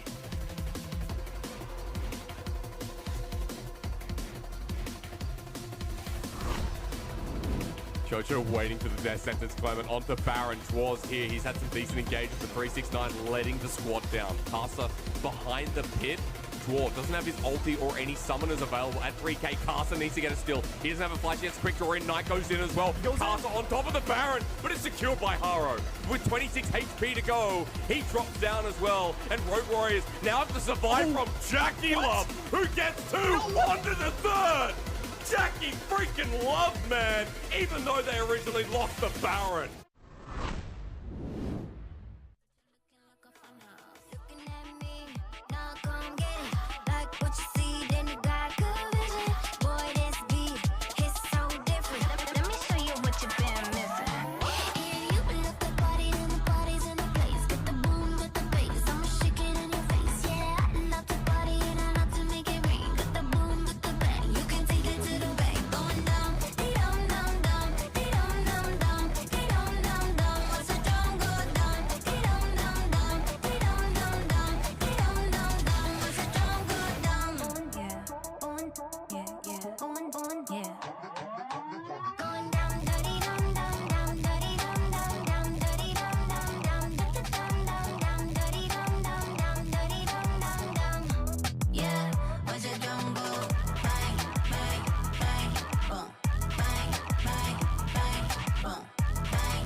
Beautiful skyline of Shanghai. Very different to Ireland where I am right now. It is currently snowing, an absolute storm where I am. Welcome back, everybody. I am Penguin. I'm joined again by Lyric, and if you're just joining us, we have just, of course, finished the first game of our series, which was a stomp. Let's not beat around the bush here right now, Lyric. That was textbook from V5. They didn't let anything happen for them that would have let the game go away. It was great to see, right? Mole getting pressure in the mid lane with that solo kill. We saw Weiwei playing towards his bot lane, picking up some kills as well. And then we just saw Weiwei weave around the map so smoothly, orchestrating V5's objective takes and just all the aggression that we know V5 for. And for V5, it's just like mid lane difference. We head-to-headed it because we felt like it was going to be important, but it just looked like the V5, mid and jungle combination was just so on point this game. It just became impossible for Rogue Warriors just to find anything, even from this early on in the game. It was quite hard, especially after that Herald play. And this is where we saw, right, Weiwei moving around the map with PP God and Mole setting up all these skirmishes. And Weiwei is a jungler who I think has had a very, kind of turbulent career, especially his time on Suning going on and off the Rift, but is going to be the MVP here today on V5, and it is so nice to see him coming back onto the V5 roster when we remember, hey, his contract ended with V5, he was on loan from Suning, there were question marks about where he would end up, and the fact that he is reuniting with his bros in PP God and Mole is amazing. Yep, keeping the synergy, keeping the structure of the team down. 5-0-5, a perfect KDA in a game that showed the power of Graves. We talked about a little bit how Graves was seen as a little bit of a red herring for teams, but we can see now why he was considered so strong coming into this meta. I mean, Graves was 8-24 before this game. Now is sitting at 9-24 in the LPL. Still not a great... We're making progress. Exactly. We're making progress off the back of Weiwei. If this man can do it, there is still hope. But a lot of question marks about what we're going to see going into Game 2. Of course, the teams are swapping sides. V5 going to be on blue, Rogue Warriors going to be on red. And obviously a lot more question marks for the side of Rogue Warriors. I'm not quite sure what they realistically pivot in draft. Their draft wasn't very cohesive. It was very early game oriented. But hey, you pick early game oriented draft and you lose the early game anyway. I'm not quite sure if they go on scaling picks, it's going to result into anything better. Yeah, you picked a composition that was considered slightly harder to execute on than say most, and you weren't able to execute on it. I would like to maybe see them go for something a little bit easier to execute on. Fair enough. It still might equal the victory, but it might equal a little bit of a better competition for V5 if they are maybe pushed, because it felt like V5 just weren't pushed by Rogue Warriors in that game, even though the early game composition was with Rogue Warriors. The thing that maybe they could pivot to is Forge was always an exceptional pick on AD mid laners. We already highlighted the Jace, the Aurelia. We know Yoni's in the meta now, and some of Haro's best champions. Haro's best champion is the Nidalee. Haro does play the Lilia. Haro did play a lot of Talia last year, so maybe switching it up, getting a bit of a stronger mid-jungle 2v2 that also indexes into comfort would be a better look for Rogue Warriors. Yeah, we'll have to wait and see. But for V5, in my opinion, don't fix what's not broken. If people are going to leave Mole's Zoe up, you give Mole Zoe. He created so much pressure in the 1v1 in that lane, just purely because he was able to get that such an early kill. That's the thing that's great as well, is that all three of his main champions that we've seen him picking this split all get Victory 5 mid-prio, and that's why Weiwei's able to play so freely in this jungle role. When you look at Mole, it's about the Syndra, it's about the Lucian, it's about the Zoe. You pick those, you push in the mid lane, then it's like, hey, Weiwei, go do what you want on the map, go find your advantages, and that is where Weiwei thrives. Again, the question for V5 is, hey, are they going to keep Trigger in this more carry-oriented role? It was nice to see that he also stepped up alongside Mole and Weiwei that game, and again, it opens up their champion diversity in the bottom side of the map. Yep, and then for Audi coming into a roster that a lot of people maybe thought he didn't really add anything to, considering his very similar player style to Langshi, he didn't look bad. He was very much left on an island, but did not feed off off any kills. Was very good at keeping himself safe when that dive up top lane did actually happen. And overall, I think a successful trial run for this guy in the top side. Right, he did his job, and that's all you can ask him for in that situation. He didn't get any resources. He got dove once. He outplayed it along with the help from Mole's TP coming in. He was a meat shield in the team fights, which is all he was meant to be. So there isn't really anything more you can ask out of Audi in that game.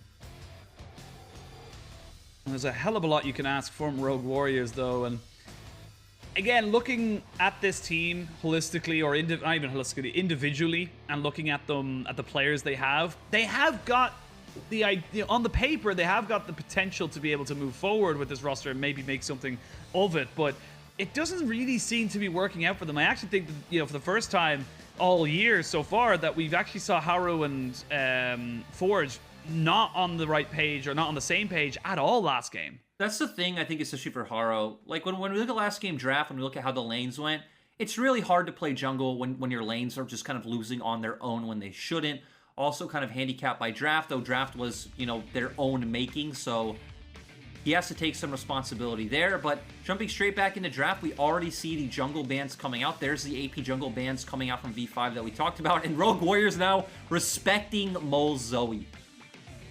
Honestly, I feel like you just have to at this stage. You cannot let this Zoe go in. Not only is it Mole Zoe, but she is just such a powerful tool that you can utilize in that mid lane. The AP junglers, like you said, by V5 are being taken away, whereas Rogue Warriors, I actually feel like they might have gone for an AP jungler or an AD mid laner had those two junglers not been banned. We'll see what they want to pivot to. But Olaf, the final ban by Rogue Warriors. And it goes to the stock and standard. If Olaf and Pantheon are banned, Kai'Sa is that most likely first pick. Will Rogue Warriors once again go back towards that Renekton? You could, but other answers into the Kai'Sa, we have seen the Aphelios come out. I think that's been the bigger one in LPL. Xayah really being that other answer. And with... Oh, I'm not going to get baited by hovers this time, Penguin. I'm not getting baited. No, you don't talk about it. That's the one rule, the one golden rule. We don't talk about it until it's locked in. Now it's locked in, and now we can talk about it. Yep, and they do bring out the Rel, so Rogue Warriors sticking to their identity, indexing into champions that do want to go in and look for these fights. I wonder what they will go with this rotation. Maybe this time picking up a higher priority jungle so you don't actually get banned out this time around. We know the Lily is still open. The Graves also being there as a potential takeaway from Wei Wei. Rel and Lilia locked in. We talked about the Lilia last time, why people tend to not see it as a full, substitute for something like Talia. Lilia works for herself. She needs to farm pretty much. She needs to be aggressive, needs to be farming enemy camps, getting those raptors off of spawn, making sure that you're just being a nuisance and staying ahead. Whereas Talia, far more effective in ganking the lanes, making sure that those are going for themselves. For V5, they lock in the Alistair, which was banned in the last game. With Kai'Sa and Alistair, that bot lane is just going to be so hard to crack for Rogue Warriors. That's going to be a really interesting dynamic. Again, nice engaged champion coming out. And there we go. We are getting the Udyr here in the LPL. Kanavi was the first one spamming that in solo queue. Of course, we have seen it out from Pioshik. We've also seen it in the LEC. Very interesting build. Going to be a lot to talk about in the game. But Rogue Warriors going with the expected Samira pick along with that Rel. And for Udyr, I think he has a 100% win rate at this stage. I think he's 2 for 2 in the LCK. I will have to triple check that one myself. But the Samira locked in again for Michi. Didn't have a great game last time. Looking for a slightly better one here. Difficult to tell how this lane matchup goes. I am totally honest with you. I am not versed in the Kai'Sa Alistair versus Samira Rel. So we'll have to wait and see how that works. But I like this from V5. They've recognized that the Lilia was locked in. They're banning out AD mid laners from Forge. Yeah, nice from them to acknowledge this setup. And the one thing we know from both of these compositions is that Rogue Warriors bottom lane wants a lot more skirmishing. They want a lot more fighting, especially that level 3 mark. For V5, they have more dimensions to them. They can just kind of sit and farm back the Alistar, having that option to disengage. It really is at level 6 when this becomes a lot more of a kill lane for the side of V5, being able to ult in with Kai'Sa, as well as just having that ultimate that just makes Alistar such an unkillable beast. Yep, we'll see now. The final ban is going to be the Yone. So again, focusing in on that mid lane. Rogue Warriors, they've yet to pick their solo laners, as do V5. So you'll see V5 getting one counter pick into either mid or top, with Rogue Warriors getting the other. They'll have to decide which one they want. They are going to go with the Syndra, tried and true. Orianna banned, so we're not going to have that handshake, but Syndra's still very, very solid into that mid lane. Yeah, but I also think this sets up nicely for Victory 5's composition. I was talking about it with Clement the other day that one of the things he thinks is really strong about Udyr is he does do quite well into these double AP compositions. We do know he typically rushes at that turbo chem tank, so getting a lot of mileage out of that magic resist. And the Renekton with the Rise. Some pretty beefy boys, actually, in the soul lanes in the early game. As we see the last pick going to be the Gnar. So for the side of Rogue Warriors, they're going with the Rel, Samira, two of our, actually, and Lilia, three of our newest champions in the game. But V5 going a little bit old school with Udyr and Rise, Alistair, three of the oldest champions in the game. It's, again, what we talked about, it's a bit of the, some old, some new coming into this game too. Yeah, Victory 5's composition is really quite interesting because, at least from what I've gathered from watching this Udyr, which obviously we have limited games of, not an expert. A lot of teams are playing it a bit more as a team fighter, which is quite surprising when you think about the fact that traditionally his weakness was he's very easily kited, but with some of the new items, a lot of movement speed in the game, we're not seeing that really be the case. It's about farming up early and then setting him up to be a bit of a monster in the mid game, but V5's comp spells out side lanes to me. We see the Rise, we see the Renekton, they're going to be able to dominate those two side lanes. Kai'Sa also has a very easy way of reacting to both sides, get the plasma on, she ults in, you set up that kill, and then you turn that into an advantage. From the side of Rogue Warriors, you're looking at the side of V5. That's a lot of very short-range carries. That is actually perfect for someone like the Rel, who can get between you, get that stun off, and of course, getting the Magnet Storm to bring everybody together for a potential Inferno trigger, bonanza, if you will. But again, these are all ifs, buts, and maybes. If last game's to go on, Rogue Warriors, they'll need to step up a lot in order to make that happen. I still think you were right on the money, Penguin, that in terms of team fighting, I definitely think Rogue Warriors look like the stronger team. They should have no problem getting onto the likes of V5's composition. Very short range, not extremely mobile. You have the range coming in from both Syndra and Lilia. You can land that sleep. Rel being able to jump in. So I feel like we're looking at a very stylistic mismatch in terms of compositions and what they want to do. Well, Eric, we are on to the Rift for Game 2 of this best of 3. V5 showed a dominant performance in Game 1, but can Rogue Warriors bounce back, or will we be ending this matchup sooner than expected? V5 will be wanting to see how they work with this Udyr. And Wei, again, first in the LPL, haven't really seen a huge amount of games. The sample size of how it does is definitely a lot smaller. I have been informed that Udyr did lose his 100% win streak earlier on today in the LCK, so sad boys for him. He's still 2-1, so still positive.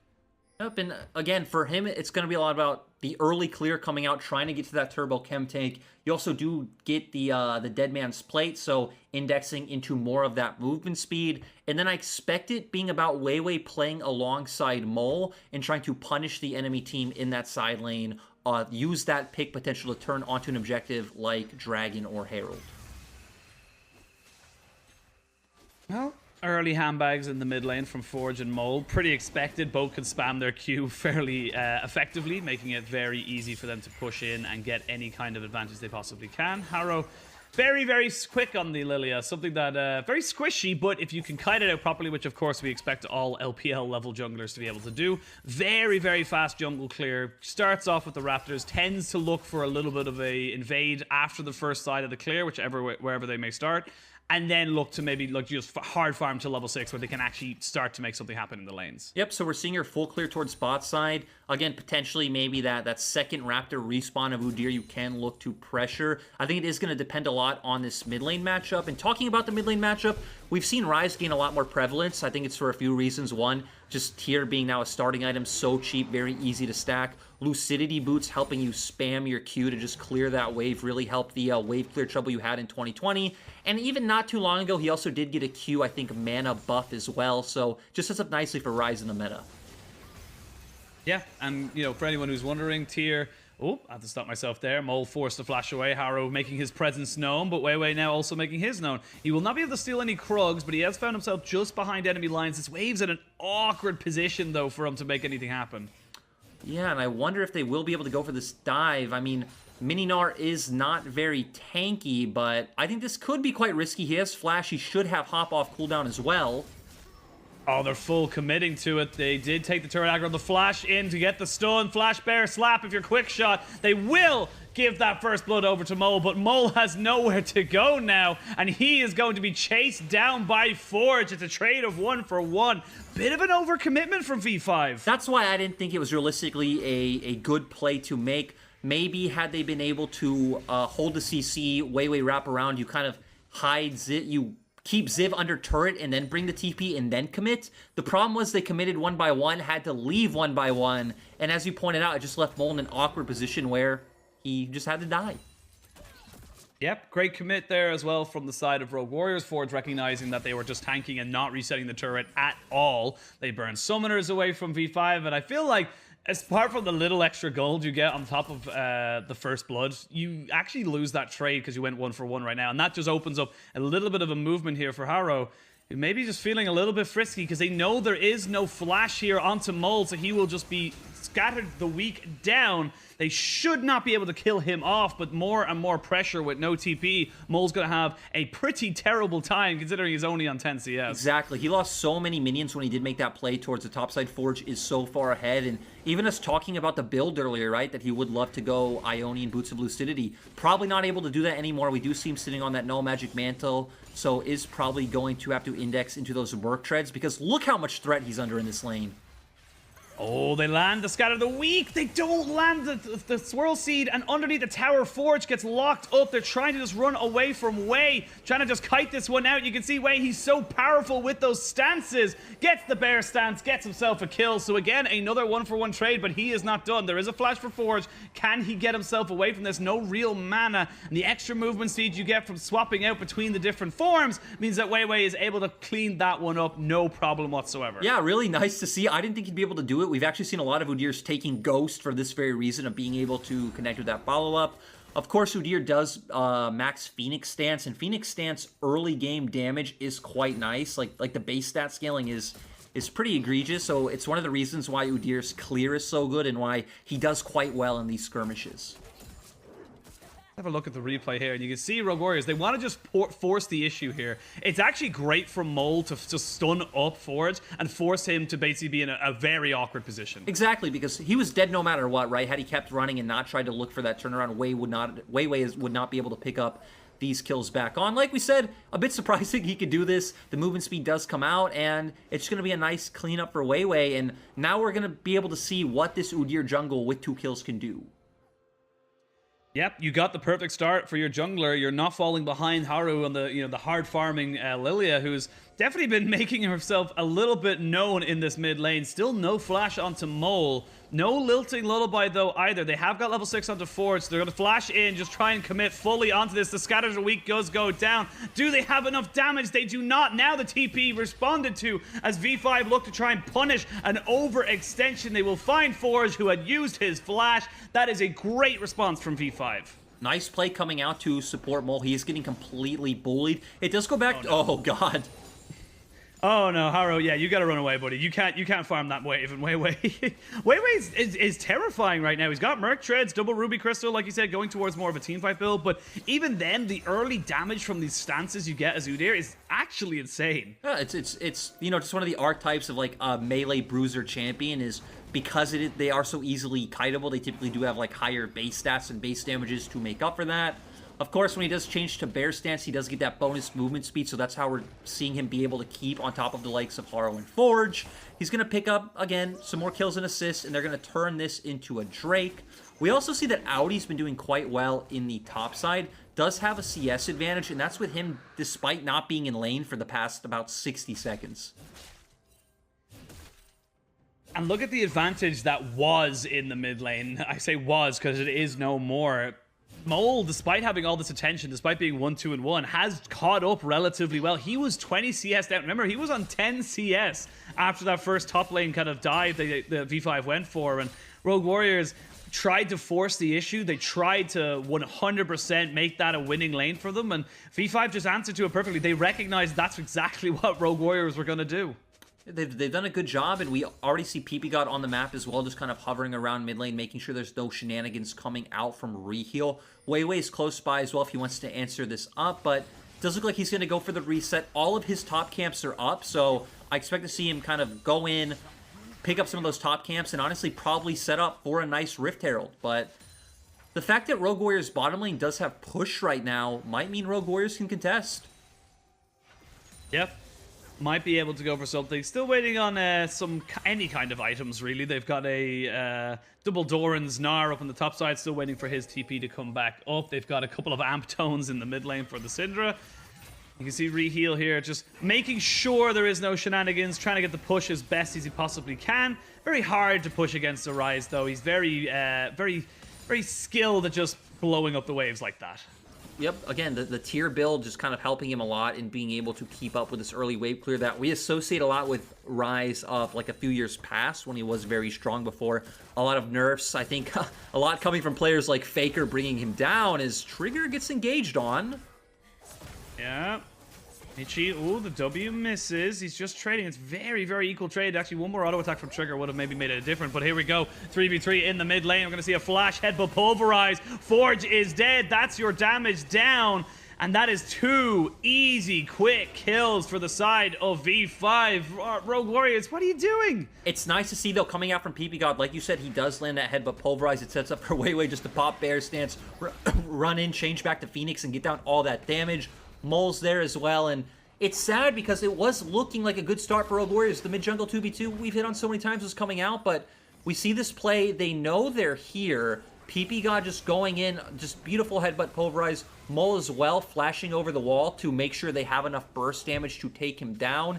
And then Haro left in a bad place, left to leave, and sadly, Reheal is there to pay for it. And any disadvantage that Mole had from the start of this game has very much been mitigated. He's got himself a double kill, 3 kills overall after that top lane kill he did receive earlier on in the game. And now we're seeing out of nowhere 6 kills to 2, a 2,000 gold lead, just under it for the side of V5. And they kind of feel like they control the map right now. V5 definitely in a commanding position still. Rogue Warriors using their support in jungle to kind of pressure into Weiwei's jungle. Not able to do anything. PP God with very good posture. I wonder where they're going to elect to drop this Herald. I think you would like to see come out on top side again, start elongating those lanes, maybe give Audi a bit of resources, but I would say more customary for the way V5 plays would just to be to give it to your bottom side. I don't necessarily think it's the best thing for your comp, but we do see them getting that deep vision right now.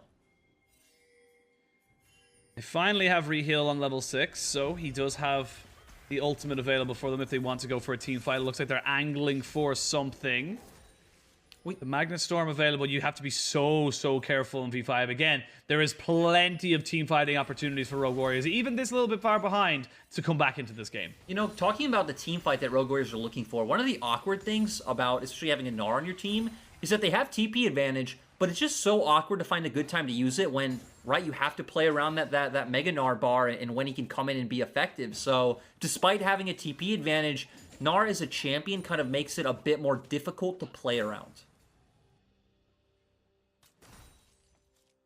Right now, V5, they're happy to keep going with this. They're just farming up. They're getting advantages in top side. They have the advantages in in mid. So Trigger hasn't really had any scares as such, still sitting with full summoners, and PP God's free to roam. So the ball is in Rogue Warriors' court to right now make something happen around some of these objectives with 27 seconds or just a little bit under it for the side of the Dragon to come up. They need to try and make something happen, I feel, to try and get themselves back into contention with this game because it can snowball away from them. The thing is, we could just see V5 use the Herald to give them pressure to go for the Dragon take. So even here, Weiwei could just pop his head in either mid or bot, drop Herald, and then while Rogue Warriors are dealing with that objective, just go ahead and take the Drake.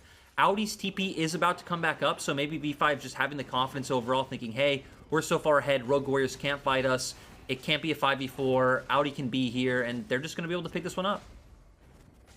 Oh, they may not be able to pick this one up as the teleport has been committed. That is Forge coming out the backside. Now you can see Audi using his. It's TPs on either side. They have Trigger off to the side. He is on a ward, though. They jump in. They're trying to see if they can get something down with the Magnet Force. They will get the steal down, so Rogue Warriors stop the stacking, but now the fight can ensue. Samira is the first to drop. That's one of your big damage dealers, but a 4-man Lilting Lullaby is huge to try and keep this one going for Rogue Warriors. They're kiting this one very nicely. They're going to be able to use the Realm War out, but PP God's left alone. If they can just land one boomerang, they could maybe turn this one around, but he is not afraid, and he jumps straight back in on top of Ziv, who is yet to go back into Mega. They are going to be able to clean up a fight. It's a 3-for-3 overall. Rogue Warriors trying to keep themselves alive. There's not a huge amount of mana onto Mole. And the 3-for-3, but the Dragon goes for Rogue Warriors. They went in on the call. I'm going to be honest, Penguin. That was extremely messy coming out from both sides. It looked like Rogue Warriors were going to start pulling ahead after that Lilting Lullaby that you highlighted from Haro. But V5, they use the Rise ultimate. They get some members out of there. Way a bit greedy, still wants to go for that grab, so turns back around, and then PB finds the angle to go in. They do find some kills, and again, like you said, very even fight, but it does feel like V5 were the ones to get a bit more as we head into the replay. Reheal being the one to jump in. Gnar actually the one who gets the dragon, so nice coming out from Ziv. Michi gets taken down right away, and this is the lilting lullaby that we talked about. This is where it looked like potentially Rogue Warriors can turn it around. Haro does get the pick off coming out, but very creative. Rise ultimate. Wei again turns to take the Scuttle Crab. PP God sees his opportunity. Trigger follows it in. Is going to be able to pick off Ziv here as well. And like you said, we just kind of trade 3 for 3 on both sides. Importantly for Rogue Warriors, they stop the dragon stacking and they keep themselves within arm's length of those items and those gold kind of advantages that V5 had found themselves with. Penguin, I need to stop you for 1 second because we see a Rift Maker on Rise, which we haven't seen at all. It's been all Luden's Tempest. And again, Riftmaker doesn't give you any mana, which is what you feel like Rise would want. It's a lot more of a 1v1 dueling item, as we've seen the bottom of our screens that V5 did drop Herald mid. But it gives you the Omni Vamp, it gives you the dueling potential. It does give you increased damage while you're in combat. So I feel like, once again, it's setting up for more of that side lane Rise. Yeah, it sets you up to kind of be the split pusher for your team. Of course, in base kind of stats, it is just more of a tanky item than it is a full damage item, like you said. Now Forge, with no flash, gonna try and get himself away from this, but there's nowhere you can go. They just about take him down with the red buff. Full 4-man commit into the mid lane does mean they're able to finally take this turret down. Like you mentioned earlier, we did see the Rift Herald was committed to that, so they finally pick up purchase on that. Mountain Soul is the soul for the Rift today. And 10-5 in kills. This is far more eventful from both sides than it was in the game one. It is definitely a lot of back and forth. And again, I love watching this Udyr. It seems like he functions in a very similar way to the Olaf, especially now that, you know, Turbo Chem Tank and this build is coming out, where you're just running face first at the enemy and they really don't have an answer. As long as you have the follow-up with your team, you will be able to start taking some of these skirmishes, as we've seen from V5 so far. Well, Ziv has the hop, gets himself out, trying to just throw a couple of auto attacks every now and again back out to Wei. And for V5, this is, again, totally fine. Mole's at a very strong position with that Riftmaker. Becomes very difficult to take him down, while also just very powerful at clearing the waves. You've got Wei just running around the map, making sure that everything's kept in check. For Rogue Warriors, where do you want to see them go? What do you want to see them do to maybe put V5 on the back foot a little bit? I feel like the hard thing is we need to see more mythic items come out for the side of Rogue Warriors, right? Forge still doesn't have that Luden's Tempest. Did opt into the Oblivion Orb to get some Grievous Wounds as well, to where Bull is even already almost at his Archangel's Staff. We also seeing Ziv just sitting on the Balmy Cinder to where Audi's on the Gore Drinker. So at this point in time, I don't think Rogue Warriors can go to a straight 5-5, 5v5 with the side of Victory 5. It is going to be about catching waves for maybe another like minute and a half, getting those mythics. And then Dragon's going to be up in 45 seconds. You still have the range to play with coming out from your Lilia and Syndra. Maybe being able to force out some cooldowns earlier or find a pick will be a way for Rogue Warriors to start off a skirmish on the right foot. I think Forge should be finishing off his mythic item once he's able to go back after picking up all these waves. And it's the kind of annoying thing about Rise. Rise just clears waves very quickly, and a perma push kind of mid laner, while also having the Realm Orb to reposition, has effectively a point-and-click CC as well. He's a very difficult champion to deal with later, and later this game goes on. He starts to build up his mana pool. As he said, the Seraph's Embrace almost finished up for him. But for Rogue Warriors, they go back. They finally see Forge picking up that Luden's Tempest. They now have the Liandry's Anguish and the Frostfire Gauntlet. So potential, 5v5 coming in here now as they finally pick up their mythics. It's really interesting, too, to see the Frostfire Gauntlet showing Rogue Warriors are very intuitive and they want to keep Victory 5 at arm's length. Oh, there is the Scatter of the Week. They're going to jump straight onto the Dragon, but it is secured by V5. Now the 5v5 can ensue. It's kind of a fight on two fronts. Flash, Pulverize, PP God just trying to jump in on top of this back line. Trigger finds his trigger and jumps straight in on top of them. And that is 2-3 kills for the side of V5. They get the Dragon, they get the team fight, and they're going to be able to maybe turn for more. It doesn't matter if Rogue Warriors want to keep Victory 5 at arm's length. If Victory 5 always have a way of getting on top of the likes of Rogue Warriors, they're going to be able to pick up some turrets around the map. They did transition to that 1-3-1 setup that we're talking about, and they're going to be able to get so much out from this play, Penguin. They get the bot lane turret tier 1. They're going to be able to get the top lane tier 1. They will be stopped in the mid lane as there's not a huge amount of mana on 2 triggers, so they don't want to commit to that too overtly, but massive gold swing in favor of V5. Went to about from 2k now straight up to 6.5 after this tower goes down. That is just a huge amount of gold that's going into V5 that they're going to be able to make instant use out of. And we were already talking about how Victory 5 were ahead in terms of items before this fight, but we are going to get a replay of it. We do see Reheal try to jump in and kind of dissuade this play. Does get bursted out from this, so it's already a 5v4. PP God finds a nice angle, and Udyr is just such a monster. He's so fast, flashes in, gets on the backline, Trigger with a nice follow-up as well, instantly bursting out the Lilia, and that was all the kills that the side of V5 needed. And this is something we didn't really mention, but the chase down from V5 is actually insane when you think about the champions they have. They can jump in with Triggers, Kai'Sa on the backside, Mole and with the phase rush, and of course Weiwei just with the passive movement speed, regardless of his phase rush, can just keep running at you, keep pushing you back. You can see him here just being a nuisance with the pure amount of movement speed that he has with this chem tank, and of course the Dead Man's Plate. Thank you. Again, it's really interesting to watch, and Rogue Warrior's going to try to answer. V5 are pulling them across the map, but Weiwei's looking to go in.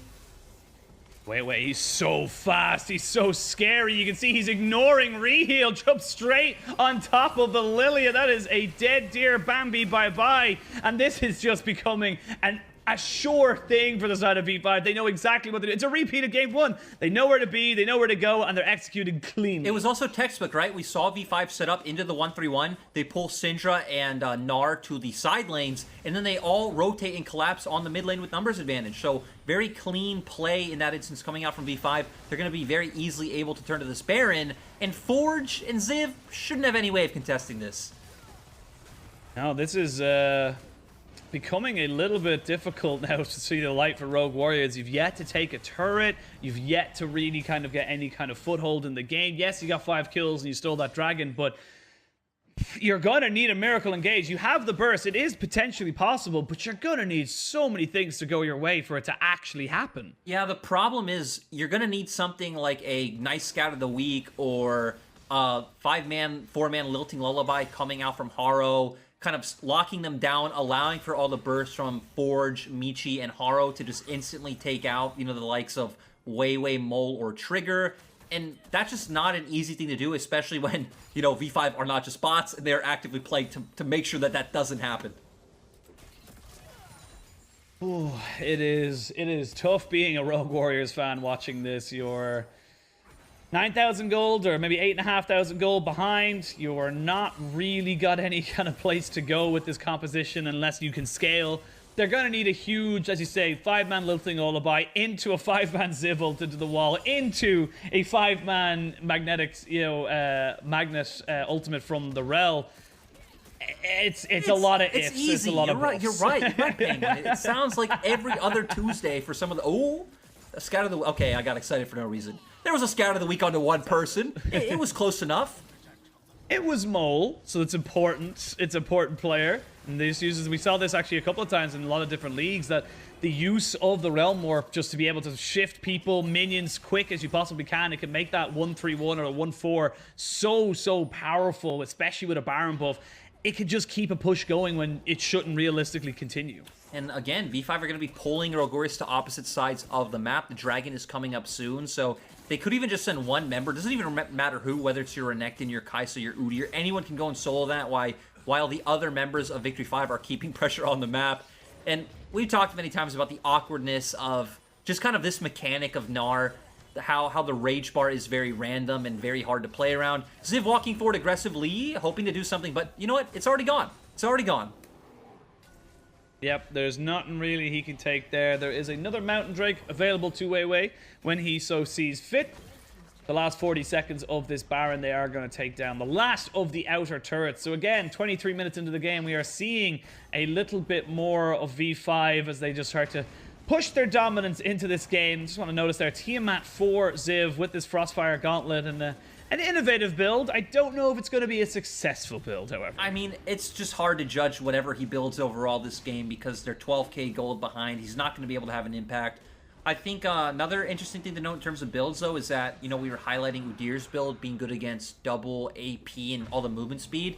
Another core item in his build is that Force of Nature, which also gives him another 5% movement speed, gives him 60 magic resist, and also has that passive where when you take damage, when you take AP damage, you do get more movement speed and more magic resist. So just a very menacing champion when the enemy team has, whether it's the Lilia, Nidalee, Talia, plus an AP mid laner. It is very scary to go against that Udyr. Yeah, he'd be running at you, and it doesn't matter if everyone else is trying to protect you. He should be able to just keep you or get to you as quick as he likes. We've seen it multiple times. He's so fast. It's crazy how fast he can run. And think about it. Also having the 2 Mountain Drakes to increase that magic resistant armor as well. It's just going to be absolutely unkillable. You can see now, he doesn't even need to respect them. He can just keep running in circles right in front of their faces. And Rogue Warriors can only cry into the palms of their hands. They'll all be picking up tears fully stacked at the moment as they are just running. In fairness, if I had a bear man running at me, I'd also be crying running away, to be perfectly honest. It's terrifying. And now, Baron isn't even up. They have total control over this jungle side. You can see them just going for a little bit of a play. Wei just jumping straight onto the front line while the Realm Walk is used. Rel is dead. Double kill for Trigger with Mole adding the 3rd. This is all but over for Rogue Warriors, but V5, they came, they saw, they conquered. Triple kill for Trigger. They're going to try and keep chasing down Michi, who has got the frame perfect on the cleanse, but it does not matter. It's a full house, triple on the double, and V5 going to take a 2-0. And a bear man just absolutely running at them causes the end of this game. Great team fight coming out from V5. And this is a sort of decisive win we need to see if V5 still want to be considered a top team.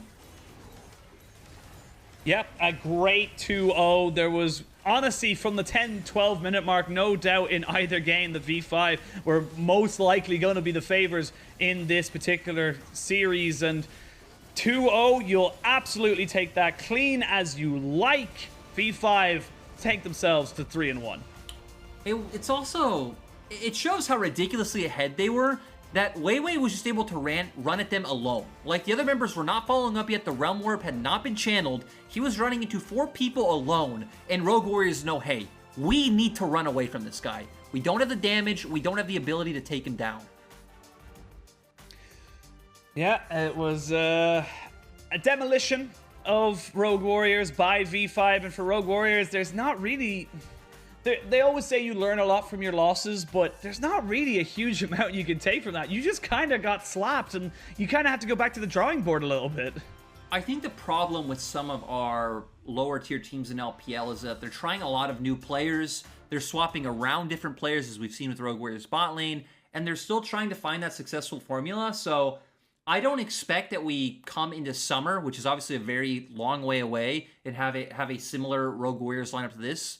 Because right now, their biggest problem is just a lot of these early game mistakes, which, like you said, there's so many, they're so glaring that it just feels too insurmountable to overcome in such a short time period, especially with all the roster instability that you are choosing to have by swapping out members. Yeah, I think the roster instability, as we mentioned at the top of show, is a massive issue for Rogue Warriors, and it's something that we want to see them try and improve on. Get your core members, commit to a team, try and find some kind of way of coming back. Because again, these are the team, Rogue Warriors took down top esports. Like, this isn't a team that should be considered as, you know, I feel like the result today doesn't reflect how good this team can be on their day.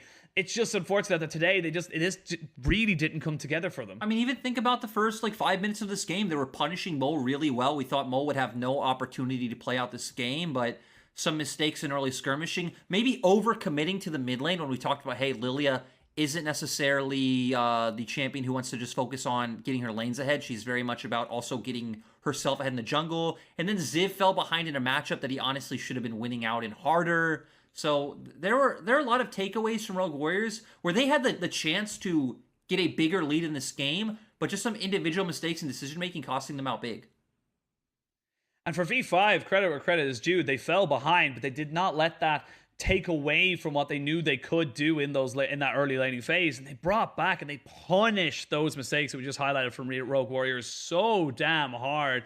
I'm still going to hold my reservations on whether or not the Udyr is a good pick, but I still think we can definitely say, without any shadow of a doubt, Mole is still looking very good. Mole had a good game after getting punished early laning phase. I do think there are some questions there for him when we were hyping up so much. But Weiwei and Trigger really showing up big. Audi having a nice part in skirmishes. PP God's engages were clutch. And as always, the thing I'm most impressed with is some of the decision-making coming out from V5 as a team. How decisive they are when they pull the trigger, when they instantly TP'd across the map, got 2 towers when they initially set up their 1-3-1 setup. It was just very, very intelligent coming out from V5 with some of their map movements. And that's a good way to put it. I think that's a good way to coin it, is that intelligence is something that, for lack of a better way of putting it, it's not something we generally associate with LPL teams. And it's something that we kind of say, like, you know, man throw stick, man throw, you know, skill shots at other man, and that's how I win. Whereas V5 have definitely felt like a breath of fresh air, and they play the map an awful lot more intelligently, like you said. It's also interesting because I also feel like that is still on an LPL scale, to where, you know, this isn't the LCK or somewhere else where it's all about the map play. V5 still think, I have skill, I throw skill. But then after they throw that skill, they think, hey, what can we take with this? What can we do? Oh, we can set up this 1-3-1. Oh, we can turn this into a deep vision, into a pick. Like you're saying, it still has the LPL flair, it still has the aggression, but has the smarts behind it. Yeah, I feel like as you say, the caveman brain, or the caveman actions, with a little bit of a, you know, 5-head brain coming out for V5, and I'm curious to see now where they, you know, how far they can go from here. You look at their run of schedule; they've got themselves RNG in, I think, 2 days' time. Then they play TT, who should be, you know, a pretty decent showing for them. Then EDG and E-Star. So apart from the TT game, it's actually a pretty difficult run as we come up to, you know, Chinese Spring Festival. So they've already had one big test, right? They went 1-2 against WE. So WE top team in the league currently. RNG will be their next huge test, as you pointed out. RNG also undefeated. And I think that's going to answer a lot of questions about where V5 stands, and also about how good RNG is. Because we need to see RNG up against more top tier contenders before we can really know, hey, how is this swap with Xiaohu panning out? And for V5, it's also going to be a question of what roster they're going to run. Now that they have choices in both top and bot lane, I feel like we might see some experimenting back and forth before they decide on like a set lineup. Yeah, and, you know, obviously there's a very, very long season, and teams tend to come back as different beasts after the Chinese New Year. That being said, though, I think it's actually, for the first time in a very long time, we're actually seeing a huge amount of games played before Chinese New Year. Normally it's 2 weeks, Chinese New Year, then you come back and you have the majority of the season. It's actually just a little bit over half of your games will be played, or just under half of your games will be played before it. So that kind of, it'll be fine after Chinese New Year, doesn't really stick anymore, as if you lose a lot of them. And, you know, looking at teams like Suning, that could be a really big problem for them, like later on in the season. I mean, for a bit of context, Penguin, I actually looked this up earlier. Now, counting these 2 games, we have had 73 games of LPL so far, which is pretty ridiculous to think. So I actually completely agree with what you're saying. But, you know, yeah, I think it's time to talk a bit more about some V5 members. Don't you, Penguin? I agree. I think that having the information that we have both been given, we can look at some of the plays that Weiwei was given, or Weiwei had made in that game. And the Udyr, it just worked. It was able to make exactly what he wanted it to do, and I don't think Rogue Warriors were really expecting it. They didn't really know what to do with it. And it's a champion that we saw with, like, EDG. When you scout out in someone's solo queue, you want to ban it out because you're not familiar with it. Apparently, Rogue Warriors, not knowing that Weiwei is comfortable on this pick, comes in. We saw him get that early lead back for the side of E5. Mole was completely taken out of this game by Haro and Forge. But single-handedly, thanks to Weiwei, and also a bit of help from you know, the captain PP God as well, they got this game back. And again, I'm still kind of trying to understand what Udyr does, and I feel like I learned so much this game from Weiwei, just seeing him run down into 4 or 5 man team fights. Just like how strong this pick can be.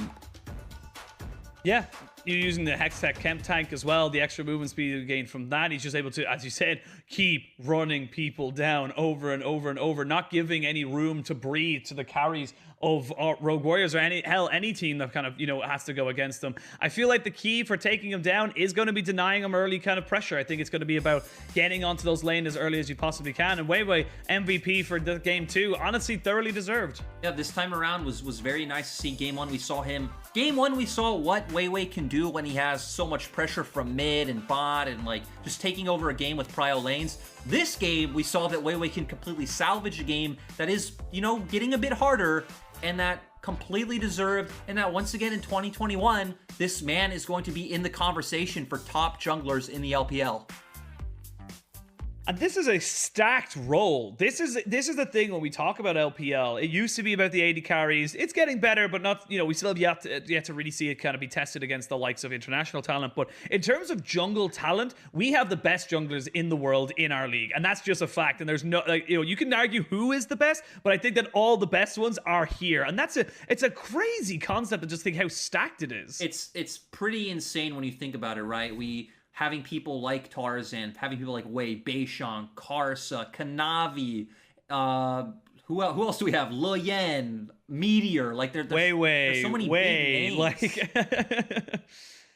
Yeah, it's insane. It's you look down the list and you're kind of thinking, wow, I would probably put him in any other league and he would be top 3 in his role. Right now, I gotta sit down and think about, wait, is he actually top 3 because of all these other people? And it's just such a difficult conversation to talk about and to bring up. But we'll have a lot more time to talk about that after the break, as we are looking at 2 of the most informed jungles in the league. We're gonna throw to a quick break, but when we return, ladies and gentlemen, LNG versus Team WE. You do not want to miss it.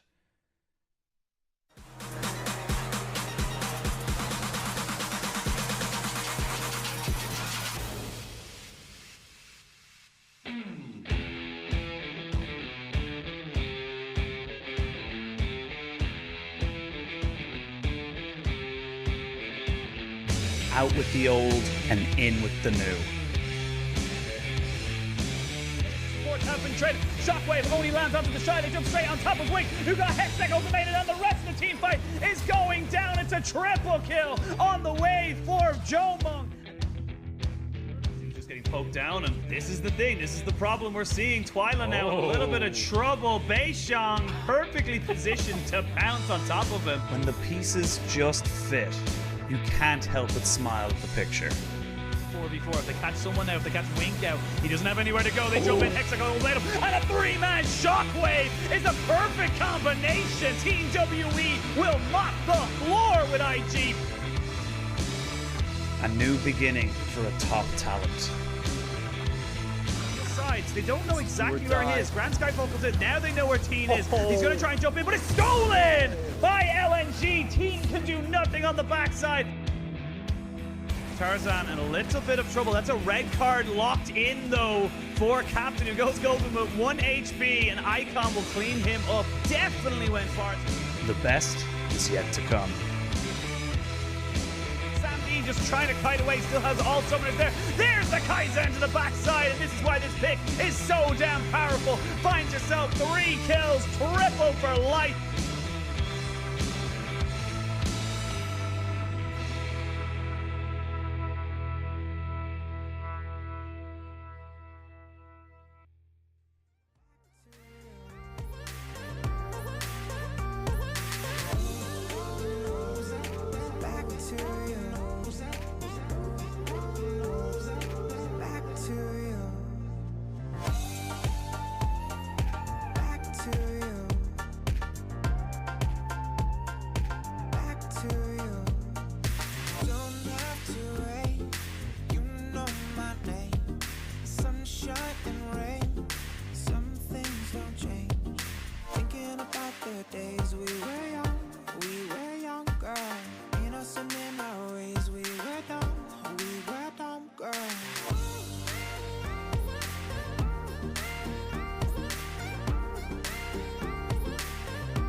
Why do you speak on my name?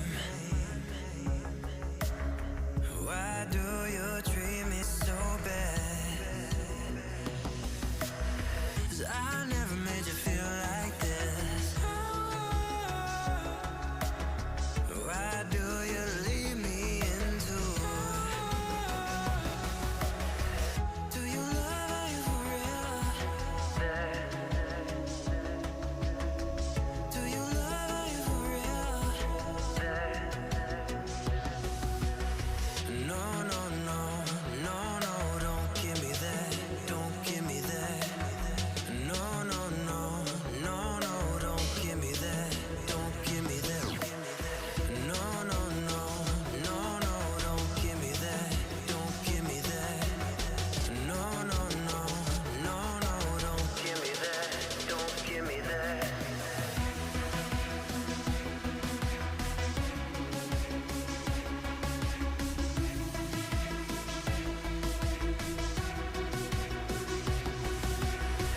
Why do you speak on my name? Do you love me for real? Why do you treat me so bad? Do you love me for real? 'Cause I never made you feel like this. Do you love me for real? Why do you leave me into? Do you love me for real? No, no, no, no, no, don't give me that, don't give me that. No, no, no, no, no, don't give me that, don't give me that. No, no, no, no, no, don't give me that, don't give me that. No, no, no, no, no, don't give me that, give me that, give me that.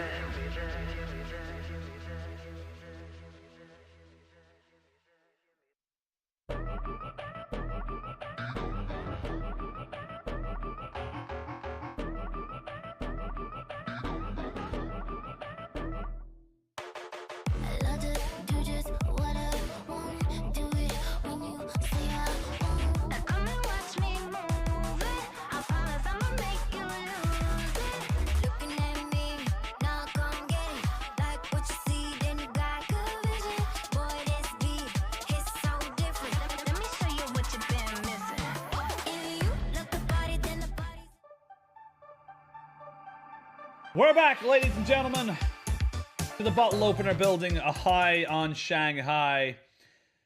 I am Penguin. I'm joined again by Lyric. And have we got a match up coming up right now? LNG versus Team WE. Two undefeated teams with two of the best junglers in the league. Yep, I'm super excited for this series. Again, top of the cream of the crop. I'm sorry, versus the cream of the crop, Penguin.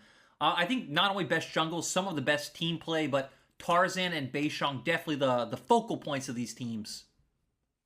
Yeah, we're going to set up, of course, a rumble in the jungle. The best fight of the 20th century. Here is... Honestly, I don't think there's any way we can talk about this other than we don't really need to focus on anybody else. These guys are the catalysts for what these teams want to do. And we'll start with Tarzan, the newest inclusion to the LPL from the LCK. He has really come into his own into this league. The thing I love about Tarzan is I think he's the most dynamic jungler we have in the league. He's not necessarily every game plays around mid or bot or top, or he's only playing for his own jungle lead in terms of someone like Kanavi. He will path efficiently, and then his top side he tries to set up a gank with Mikuya. He's bot side, he's trying to get Light and Iwandi ahead. This guy is very dynamic, and he can pretty much get his whole team ahead, which is a rare skill in a jungle, especially in the LPL. Yeah, and you can see just how confident he is here with Iwandi just roaming in, taking any kind of advantage, pushing them out. They had literally, you can see there, they had literally just finished off the dragon, and straight away it was on to the next pay. This guy is actually a monster. But speaking of monsters, Beishang, again, someone who we can't help but look at and go, he is the reason why Team WE looks so good right now. He is such an interesting story as well, coming from that team last year where he had to be the main focal point when you have facilitating players like Morgan and Teacher on the lineup. This year, he has soul lanes that let him, I'd say, be more free in his playstyle. Not all the weight's on his shoulders, and he's been able to show a lot of different variations of play. He's picked up the Sejuani, he's played the Nidalee, he's played the Pantheon, the Graves. This man can play everything, but he's also still not afraid to get in the enemy jungle, look for those solo plays, and kind of set the team ahead off of his own advantages. Yeah, and you can see even here, this is 3 minutes into the game. They know where he is. They know exactly where the Nidalee is. It does not matter. The side of TT just could not do anything about it because he's just got so much power and presence. And we have a look at these stats right now. This is first and second in KDA, and there's almost a double difference between Tarzan and Beishang. It is absolutely insane, and it goes to show that, Tarzan has really been, that main carry for his team. He's done such a great job. Statistically, best jungler in the league. Beishang, his stats are still very nice. I don't want to count that out, but again, it feels like his role is changing. We see he has those 2 Sejuani games there as well in his champion pool, and I definitely think for that Tarzan has been that best kind of premier carry jungler. Beishang is kind of showing more dimensions in terms of the role he can play. Maybe Tarzan is still showing a lot of dimensions in where he can play around, but Beishang can gank lanes, can be the frontliner, can be the carry. He kind of does it all. I'd say both these junglers do it all, honestly. Honestly, we are blessed by the amount of jungle talent we have in the LPL. We could make segments every single series about some of these players, but I think I agree with you for Beishang, and looking at him from last year to this year, he has a much better supporting staff around him to either enable him, or when enabled, they can also pop off. And that is a key component. You're looking at Breathe in the top side. Of course, Shanks slowly but surely filling in his own role in the mid lane. This is a team that is starting to come together very organically, and that's probably why we have Team WE chasing down today a 5-0 start. They're also one of the only teams that I think have been very flexible in terms of what comps they played out.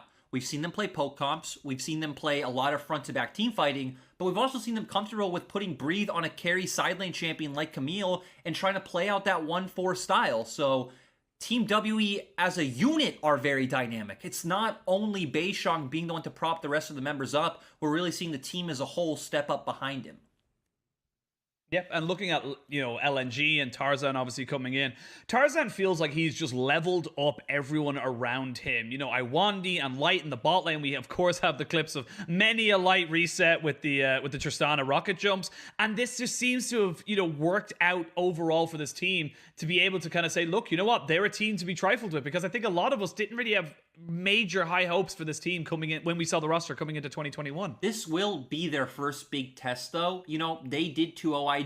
WE has also beaten IG, but LNG's only other series has been against TT, to where WE have played 4 series, and they even took down V5, who we obviously just saw crush Rogue Warriors. So this is going to be one of the big tests for LNG and where they stack up. If they beat WE, LNG could potentially be the best team at the start of, spring 2021. So going to be a big test. Icon has also been performing well. We saw him get MVP in both of their wins over TT, so we need to see another performance from him, especially when he's up against Shanks, who, we have known is going to start off as one of the weaker parts of WE until he does get more experience under his belt.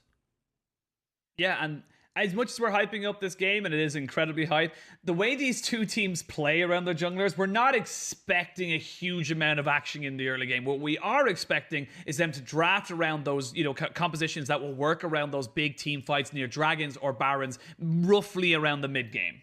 Yeah, I definitely think it'll be a bit slower pace from these teams, especially because they are both higher caliber. If we do expect to see action in one place, I would say it will be the bot lane, because Jerome and Missing, if they see an opportunity, they like to go in whether it is good or bad. We saw them get 2v2'd against TT's bot lane. We also saw them 2v2 kill TT's bot lane many times. So it could be a potential coin flip down there, depending on how feisty Light and Iwandi are feeling. Yeah, and I think that's kind of, despite how they're feeling, around the map as well, we kind of tend to see any action, especially nowadays in League of Legends, happen towards this bot side, just because you can make a 3v2 or a 3v3, and it's a little bit more nuanced as to who wins those matchups, because it's more of a team fight rather than a skirmish as such. But for LNG, as you said, big test for them coming out. I know we're saying like, oh, they beat IG and this is kind of the first big test and everything like that, but IG have been a bit wishy-washy. They haven't really, solidified themselves as a top team as of yet, in my eyes, at the very least. Team WE, however, are a top team in my eyes. They have gone up against people. They have, very much cemented their style, looked very, very strong. This is an opportunity for LNG to show us what they can do against a potential playoff opponent. That's the thing, right? Because when we compare current resumes, LNG have beat a bottom-tier team and what I'll consider a middle-tier team in IG. WE have beaten like 2 lower-tier teams, Rogue Warriors and TT, and 2 middle-tier teams, IG and Victory 5. So I'd say this is their first high-caliber opponent, as in like in form, since IG isn't quite there yet. It'll be a test for both sides, but we've seen more from WE. We've seen WE go up against more opponents, and even if it has gotten brawly or go to 3 games, they've been the team to come out on top in the end. So LNG just needed to get more games under their belts.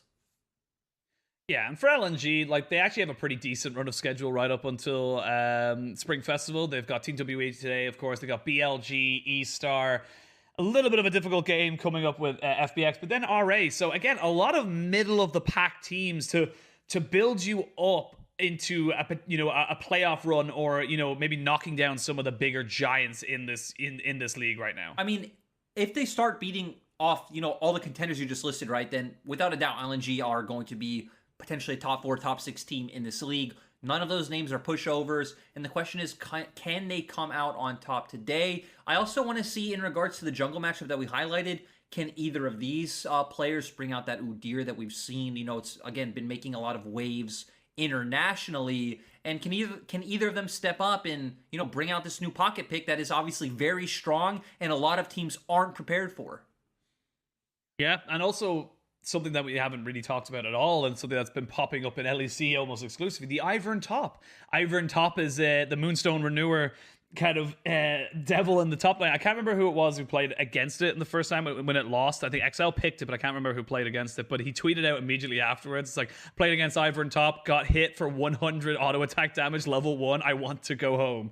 I remember he's impressive. Yeah, I think it was Ivern versus Kennen in one of the games, and I was so surprised. I was like, wait, how is Ivern bullying out in this matchup? And again, it's an interesting champion. I don't think we'll see it here today. We have Breathe on one side. Mikuya, maybe he plays it. We also need to remember that LNG also does have Ale as a sub, and let's be honest, Ale is not going to play any Ivern. That would be cool, though. It has been really interesting now that all the other leagues have started up, kind of seeing how the metas are panning out compared to the LPL meta. And maybe another interesting pick we could possibly see is the likes of a Seraphine, which has been played in the LPL, and we know Iwandi is, a control mage kind of enchanter player. He mains Janna, for God's sake. So, we have a few interesting picks that can be on the horizon today. Yep, a couple of small. We've seen the Rel, of course, not too much success, but we have seen her. Didn't really get to see her do much in that late game, unfortunately, for Rogue Warriors, but plenty of things that we might be able to kind of itch out of and give us that new thing. I would love to see Yone. I do love seeing that champion just because of the playmaking abilities that you're able to give from yourself in your solo lane. Plus, it's always fun to see him just like go in immediately and then just like wrap himself all the way back, just like almost like a bungee cord, just like ripping him back off the side. And I think if anyone was going to, I'm actually going to make a little bit of a kind of a prediction. I think if anyone's going to bring out something new here, I actually don't think it's going to be any of the fun new picks that we've seen. I actually think it's going to be something new in the jungle from either Tarzan or from Beishang. I think either of them could be, someone to re-solidify the prevalence of Udyr in the jungle right now. To go against your prediction, I actually feel like we'll see something in the bot lane, because Light and Iwandi are willing to be spicy, right? We've already seen Light have 2 games of Tristana. Iwandi kept picking Janna in Summer Split, so Light and Iwandi just seem like they are willing to pull out less popular picks that they feel like will be strong in laning phase and facilitate the team. So, Penguin, we're going to see who's right. Or neither of us are right, actually. We'll have, or both. It could happen that both of us are correct as the teams do get themselves onto stage. Team WE, fantastic start to the season for them. They are 4-0. I think they've only dropped 2 games out of their 4 series, and they've just looked like they've been going from strength to strength. Now, a couple of analysts have been saying that they've been maybe overperforming their current roster. This is a great test to see if that is true or not. It definitely is, and I could say I still don't know if I can really believe in WE being like spring split champions as of yet. They would need to show way more, but definitely on a good trajectory. On the opposite side, LNG on that same. Like you said, when we looked at their roster early on, sure, there were some strong pieces here. Tarzan, we all remember how good, this guy was at his peaks, and even everyone in the Korean community talks about him as the best. I think Light has a lot of hype and potential behind him. Iwandi showed some good stuff. The two question marks were on Icon and Makuya coming in. And Icon has been playing much better in the 2 series they've played. I think Makuya still has a bit of growth, but at least the fact that they do have a, top laner behind him that does have a lot of experience, like Ale, and has very high highs, is at least very promising for this roster. Yeah, and we've talked about it a little bit, but Tarzan coming from the LCK, of course, had those 2 runs with Griffin, was highlighted and touted as one of the best junglers, if not the best in the LCK at the time. Definitely didn't have as a glorious return to a Korean team. Now finds himself on a revitalized LNG roster who are looking to try and make waves. This could be, a great. I honestly feel like if you make playoffs with this team, there is a potential for a miracle run. I agree. This is definitely one of the dark horses. I think most of us coming into LPL had probably the dark horses were Adam. At least that was the most consensus one among us casters. But LNG kind of showing up that they're the team that, needs to be respected. And, kind of moving back over to WE real quick, just because of who we see on our screen, Domo, I think, does deserve a lot of credit on WE's success. He did come over from the LMS/PCS region, and he always coached, like, scrappy underdog teams, like G-Rex, who had been to Worlds, and Raze Gaming, who didn't really have the best players, but it always come together in such scrappy and weird ways that they would get that 3rd seed in the LMS region. And it feels like WE from last year is very much the same, right? A bunch of players that we didn't have a lot of high hopes for, that the weaknesses like Teachermon Morgan had, but he made this team very well-rounded and even very strategically diverse if we look at this season. Yeah, honestly, I can't really take anything away from that. You look at the pieces that he added to the already, kind of created puzzle, the Shanks and Breathe. It just made sense to go, right, we need someone who can go toe-to-toe with the best of the best in top side, and Shanks is a developing mid laner who we can then move up through the ranks. This is still a very, very young roster. Like, it feels like Beishang and Missing have been around for ages, but they are still only about 20, 21. I think a couple of them are like 19. It's a very, very young roster overall. It is extremely young, and Penguin, this intro segment has been extremely long. So I feel like we should change this up a bit. And you know what?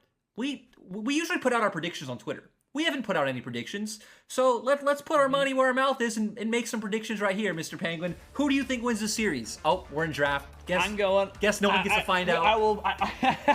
It's now forever a mystery. I'm going to go 2-1 WE before I see any drafts whatsoever, and that's just where I'm feeling because I'm a WE fanboy. What about you, before we get into picks and bans? I do feel like W are going to take this one, probably 2-1, but we are seeing a lot of standard bans coming out from draft. There are the double jungles, WE taking away the Talia. We highlighted in our last series, this is most likely where you would pick up the Kai'Sa. Yep, Kai'Sa is a pretty solid pick here. Julmung as well. You like to give him something that has a little bit of playmaking ability, as we said earlier on in the segment.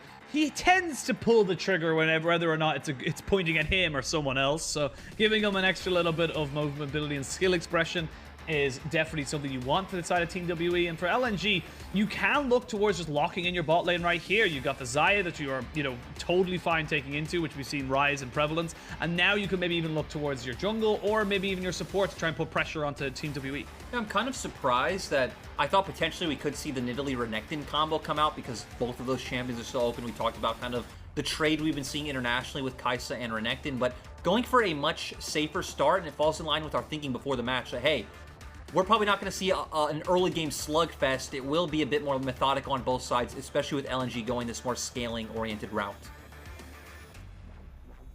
Orianna locked in. They did ban the Syndra, so you can see there they're not trying to get that handshake going. They know how powerful how much of a stalemate it can be, but also how powerful the Syndra can make in terms of team fights. To get those scatter the weaks off with the balls, it can be very, very difficult to deal with. But Shanks on the Zoe. We actually saw recently Shanks had a fantastic Zoe game. And with Beishang on the Graves, Team WE, they're locked and loaded for a pretty decent early game. Yeah, very stock and standard team composition coming out from WE. Very strong mid-jungle duo that you can play around. An AD carry that, again, has a bit of a pressure once you hit that level 6 mark. Question is jungle for the side of LNG. You wouldn't expect the Nidalee necessarily because they haven't picked anything that really facilitates it, but they still do lock it in. I would expect W to ban out some of those champions that go along with it nicely along the lines of, you know, the Renekton that has been so popular. Yep, well, LNG will get the first pick at a potential counter pick on the red side, so with Team WWE able to lock in their last two picks on the other one. But Gangplank banned away here. We could actually see maybe a couple of top lane bans here just being pushed in from both sides. It's interesting as well because the GP ban to me does signal that they would preferably want to go towards that Renekton, GP having a favorable lane matchup. But of course, WE were going to take that one away all along.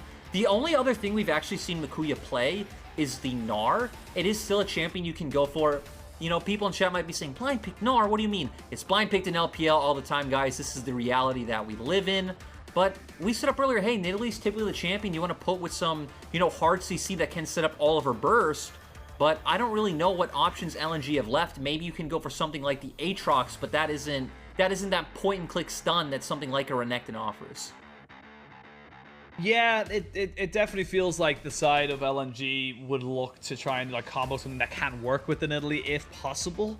But you could maybe go for the Ornn if you like. Again, not really potent. Camille is there level. still. Well, yeah, Camille. Ornn is banned away, so they might go with the Camille, but I don't know if you want to pick that one super blind, or maybe you just want to go for it anyway because Makuya feels comfortable going in blind, no problem. I actually do think Camille's a decent blind champion. None of your matchups are absolutely terrible. It feels like a lot of them are like 50-50, 40-60 in that kind of range.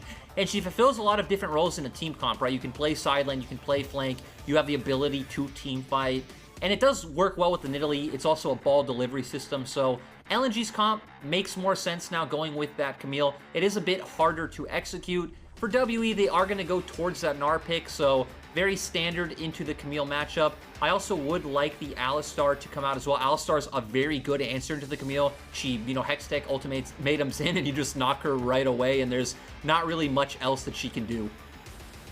Yeah, and actually for Iwandi here, might go the Seraphine. I actually wouldn't be surprised if we went with the Galio as well. We've seen just how crazy powerful that combination of Camille Galio is, and this is something that we referenced earlier. When you pick a Galio, you want someone to be able to jump on the back line. Camille is someone who can jump on the back line, but I'm not going to talk about it until it's locked in. We can see him hovering through a plethora of different supports, but the Alistair is still a very difficult thing to deal with, but something that can deal with it is the Rakan. Very slippery champion, very easy to engage on, and especially when you combo it with something like the Xayah, the extra boost in abilities you get, it's definitely nothing to be sniffed at. Yeah, and LNG's comp is very interesting. It looks pretty hard to execute. Their bot lane's gonna have prio, right? Xayah, Rakan, pretty strong duo, but Rakan is very squishy. It's why when times we have seen him, it looks very hard when you're going up against things like the Alistar, where you go in, you get comboed, and there's just so much burst in the game right now, you just get instantly one-shot. You don't really have a frontline on the side of LNG. It's a lot about playing with range, but WE has range tools to answer you in the Paddle Star and in the Kaisa W, so it's going to be a bit of a tightrope for LNG to play. And we are going to be focusing very, very heavily on what these two junglers are going to be doing. We talked about it at the top of the show, Beishang versus Tarzan, the two most informed junglers in the entire league, which is stacked with talent in the jungle role. So we're going to be paying very, very close attention to them and how they are able to impact this map. But Jordan, looking at the locked and loaded rosters, looking at the locked and loaded compositions, who are you favoring coming into the early game in this particular setup? I think LNG might have a bit more agency in the straight up early game. Zoe's going to be able to pressure Orianna a bit, but you're going to quickly get to level 3, just clear out waves and kind of enable that Nidalee to do what she pleases. She has the ability to play with either side lane. Maybe she'll play with bot early because they will be able to get that prio before transitioning into playing for her Camille to set up those ganks with the E and Hextech ultimatum. But I'd say overall, like holistically in the game, I like what WE set up just because it is so normal. It is so kind of vanilla 5v5 teamfight oriented. And I feel like vanilla is what works here. Well, we'll have to see. If vanilla is your favorite flavor of ice cream, you are looking for Team WE. But hey, nothing wrong with a classic as we jump onto the Rift for Game 1 of this best of 3. LNG looking to continue the momentum from their 2-0 start, and Team WE seeing if they can cement themselves as a top talent in this league. Big test for both sides. I'm very, very excited to see how it all comes out. And the first question we're going to kind of get answered is where the junglers start. I would kind of expect the Nidalee to play from bot to top side. We talked about, hey, the Camille can very easily set up a gank with the hookshot, wall shot. Maybe you can find some early pressure onto the Gnar. And honestly, that's where Beishang should answer as well. I would like to see Beishang path towards top because, hey, if your bot lane is going to accept getting pushed in, is Breathe is getting traded on. Well, Makuya, with that Grasping Undying, it makes it very difficult to try and...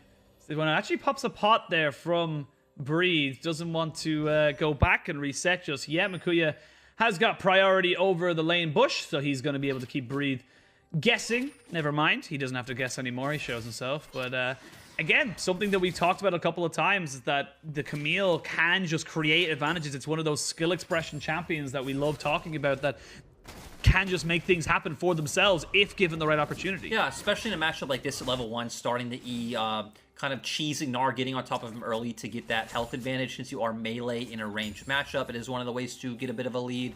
But I expect bot lane to be a bit of a stalemate early on.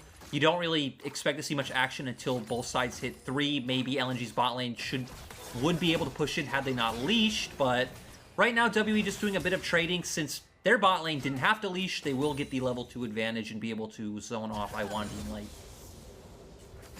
Yep, pretty easy for them to do. You can see Missing using the headbutt to keep Light at a decent distance. And something that we always kind of talk about when we see the Xayah is that she is a hyper carry, but she's also quite short range. So she needs about 3 items to really get going, but also as well that if you can catch out on top of her, it's quite difficult for her to get away unless she starts building defensive. That's why we generally see things like Cleanse or QSS with the heal. You got the feathers flying, of course, with the ultimate and then the flash.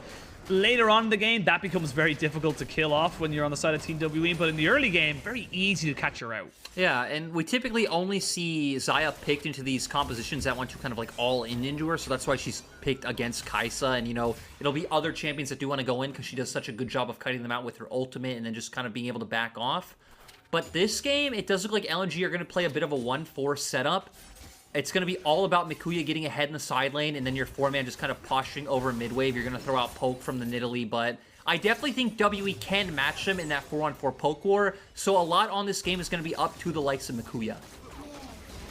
I like this from Beishang. He actually used the Scryer's Bloom up on top side, recognized that Tarzan was there. Breathe should be aware that the Nidalee is around.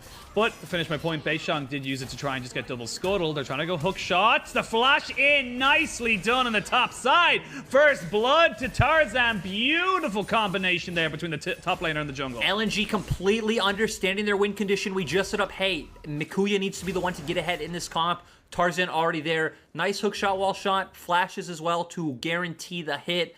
And now, again, Tarzan finding some nice early advantages. Goes back to what we talked about with Tarzan as well. He's very fluid in where he plays around the map. It's not always one lane or for one carry. He can kind of do it all. Well, when one play happens, or when one action one side and equal and opposite reaction happens the other, you can see in the bot side Team WE recognizing that they had the pressure, but let's have a look at how this all kind of went down. This is just beautiful combination play from the top laner and jungle of LNG. True. Breathe, I think, did flash too early. He flashed before Makuya even channeled the second half of his E. Flashed immediately. So it's very easy for Makuya to guarantee he gets the angle right, chains it with the flash to speed up the animation, sets up for a nice spear from Tarzan, and it was just very clean. Now, in the jungle matchup, first blood goes to this Nidalee. So, where is your response, Beishang? We are going to be keeping a very keen eye on you. They were able to get a little bit of advantage into the bot side. We actually see a Cole being picked up by Light, so feeling like he's going to be relatively safe just to farm up an absolute storm before anything really comes to threaten him. And I kind of agree with him, and looking at these two bot lanes, it's going to be very difficult for Team WE to make things happen, but Tarzan even just trying to see if he has to make sure that nothing does happen, he's going to sit in this bush and just maybe look for a counter gank. Yeah, it seemed like their bot lane definitely wanted to push in the wave, but maybe even trying to potentially bait and engage out of WE. Tarzan just hovering to make sure they do get in that wave. Now resets coming all around, and for Tarzan, he's going to be able to head up back towards his top side camps, so maybe, you know, finish off his golems, do raptors, and look for another top gank, because it does look like the wave's getting pushed into Makuya. Now we can see Beishang using the blast cone on the minimap. Gets himself in position, but they have pinged him out, so should be easy enough to dodge this one out as Makuya. Still yet to hit level 6, but shouldn't be a million miles away as Breathe is level 6 for himself. Tarzan and Beishang gonna now find themselves. Now they know they're both on the top side. This is where things can get a little dicey for the rest of the map, because once you have information, that's when it becomes difficult to deal with. Icon hugging the wall there, skirts himself by the trouble bubble, and keeps himself and his summoners safe. Yeah, very clean from Icon, but I also like the play coming out from WE. They were on a bounce back timing from Shanks. He's able to push in the wave at the same time that Breathe is crashing in his wave. So they use that to try to invade the top side. They at least spot out where Tarzan is. He makes the roam through mid to guarantee prio, as Breathe's able to hop away, so all is good in life. But yeah, point is, that whole sequence from WE, very beautiful to watch, and they are able to turn it into a dragon. Yeah, good pressure, and this is... It's kind of almost like watching a game of tennis right now. We're kind of seeing the ball go from one side of the court to the other between the two junglers and saying, what can you do with this? What's the shot you're going to go for? You're going to go for a curveball? You're going to go for a drop shot? Let's see if they can do anything from it. But Beishang looking to see if he can take this blue buff for himself. They do smite. And it ends up actually going over to Beishang. So despite the early smite, they actually get the TP out of Makuya, and nothing happens. LNG, little trigger happy there. Ends up losing a summoner for really nothing. Yeah, and WE get a TP, and they also get the blue buff, and now we're going to see Makuya losing minions. Potentially Breathe should be able to at least get this one turret plate. So yeah, WE getting a massive advantage off this small play. They're going to be able to use this to start pushing forward, as yeah, Makuya's not happy. No, I wouldn't be either if I ended up TPing for absolutely nothing. As you see the engage in bot lane. Ooh, Killer Instinct used onto Knight, as well as the Ignite from Missing. Ignite's traded, but they did get the heal, so overall, it's still a favorable trade for the side of Team WE. And with the rest of the team coming in, LNG got to back away. They are not prepared for this fight. Whoa, the trouble bubble, or sorry, not the trouble bubble, the paddle star just do so much damage. It felt like if Light was any closer there to Iwanda, he would have taken them down to about 100 HP. Kai'Sa and Alistar, a bit of a kill lane, like we talked about once they hit that level 6 mark. They also had the EXP advantage, so we see that Light isn't level 6 yet. So they really wanted to try to abuse that timing before he has that self-peel tool and burst him out. Sadly, LNG's bot lane did play around it quite well. The heal was expended, but overall, winning for WE, who now have a CS advantage in the bot lane as well. A slow game. This is what we expected, to be perfectly honest. Yes, you got the early first blood in the top side from Tarzan and Makuya's nice little combo play, but this is how these teams have generally played. They play quote-unquote correct League of Legends. They just look to try and not make mistakes and make advantages happen for them. Icon sees a giant big Hextech cow running at him, so he backs himself off. They're going to push that one in, but this is objective focus from the side of Team WE. They're getting themselves a dragon. They're now on top of the Rift Herald. There's not really a lot the side of LNG can do about this. Nope, and they don't even need to bring Zhomeng over because LNG's bot lane resets so late. They're not even going to be able to match. So WE actually don't lose out on anything. They're not sharing EXP anywhere. Sure, Missing is going to lose out a bit, but that just means Zhomeng's getting even further ahead. Zhomeng picks up the wave. You get the Herald. WE winning on absolutely all fronts with that play. A bit of slow early game. Nothing really untoward from either side. We're going to have to wait until they get their mythics, until they get themselves set up for everything. So let's have a look. Let's take a step back. Let's have a breather. We had a very chaotic game, Series 1 even, between V5 and Rogue Warriors. So we have a much more cool, calm, and collected game here. Where do you see the opportunities arising for either of these teams? Are they both waiting for the 5v5s around Dragon, or are they looking for slightly different setups? Where do you want to see them look to try and gain an advantage in this pretty much deadlock? I think they're looking for completely different setups. WE definitely wanting those 5v5s, as we've seen. They've been grouping up a lot with, you know, jungle support. Mid's been hovering over. For LNG, to me, it's still about just getting Makuya ahead, because realistically, sure, if it comes to a time when a dragon's about to come up and you're grouping up in front of, like, mid-wave, like I said, you have the ability to throw out some poke with Nidalee Spears, but it feels like WE can answer, and LNG don't have enough of a front line to walk forward.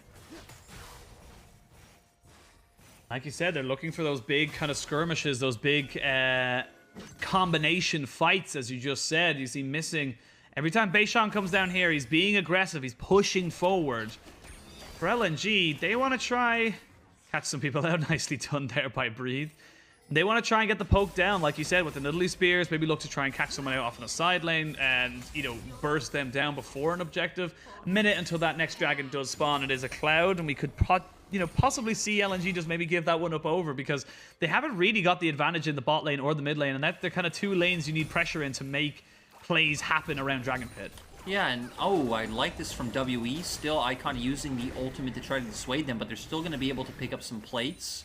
But the thing I'm afraid of for the side of LNG is, you know, if you group up in front of a dragon, it just feels too easy for Missing to just jump in on top of you. Ideally, typically Rakan is thought of as a flanking champion as well. You can't send Rakan in on a flank, because then who is standing right next to Light, Icon, and Tarzan? There would be no one. Missing will go in. Even if he is there, Missing and even Breathe can still jump in. It just feels like LNG won't have a great way to posture unless Tarzan hits, you know, a max range spear onto someone and they can just back off and go straight onto the objective. Like, LNG have no way of face checking vision. They will just be dead. They'll just be dead, Penguin. Yep. They're kind of just relying on the Orianna Ball and the Nidalee Spears to see if anyone is hiding in a bush. But with dragons spawning, there is no shockwave for a little bit, so LNG probably want to try and delay this a little bit if they possibly can, if they are looking for the fight. Both junglers on this bot side of the jungle. Dragon is alive, but I feel like right now, if you're Beishang, you're so close to your Gale Force. You want to get that item finished up and in your inventory before you go into any kind of big team fight.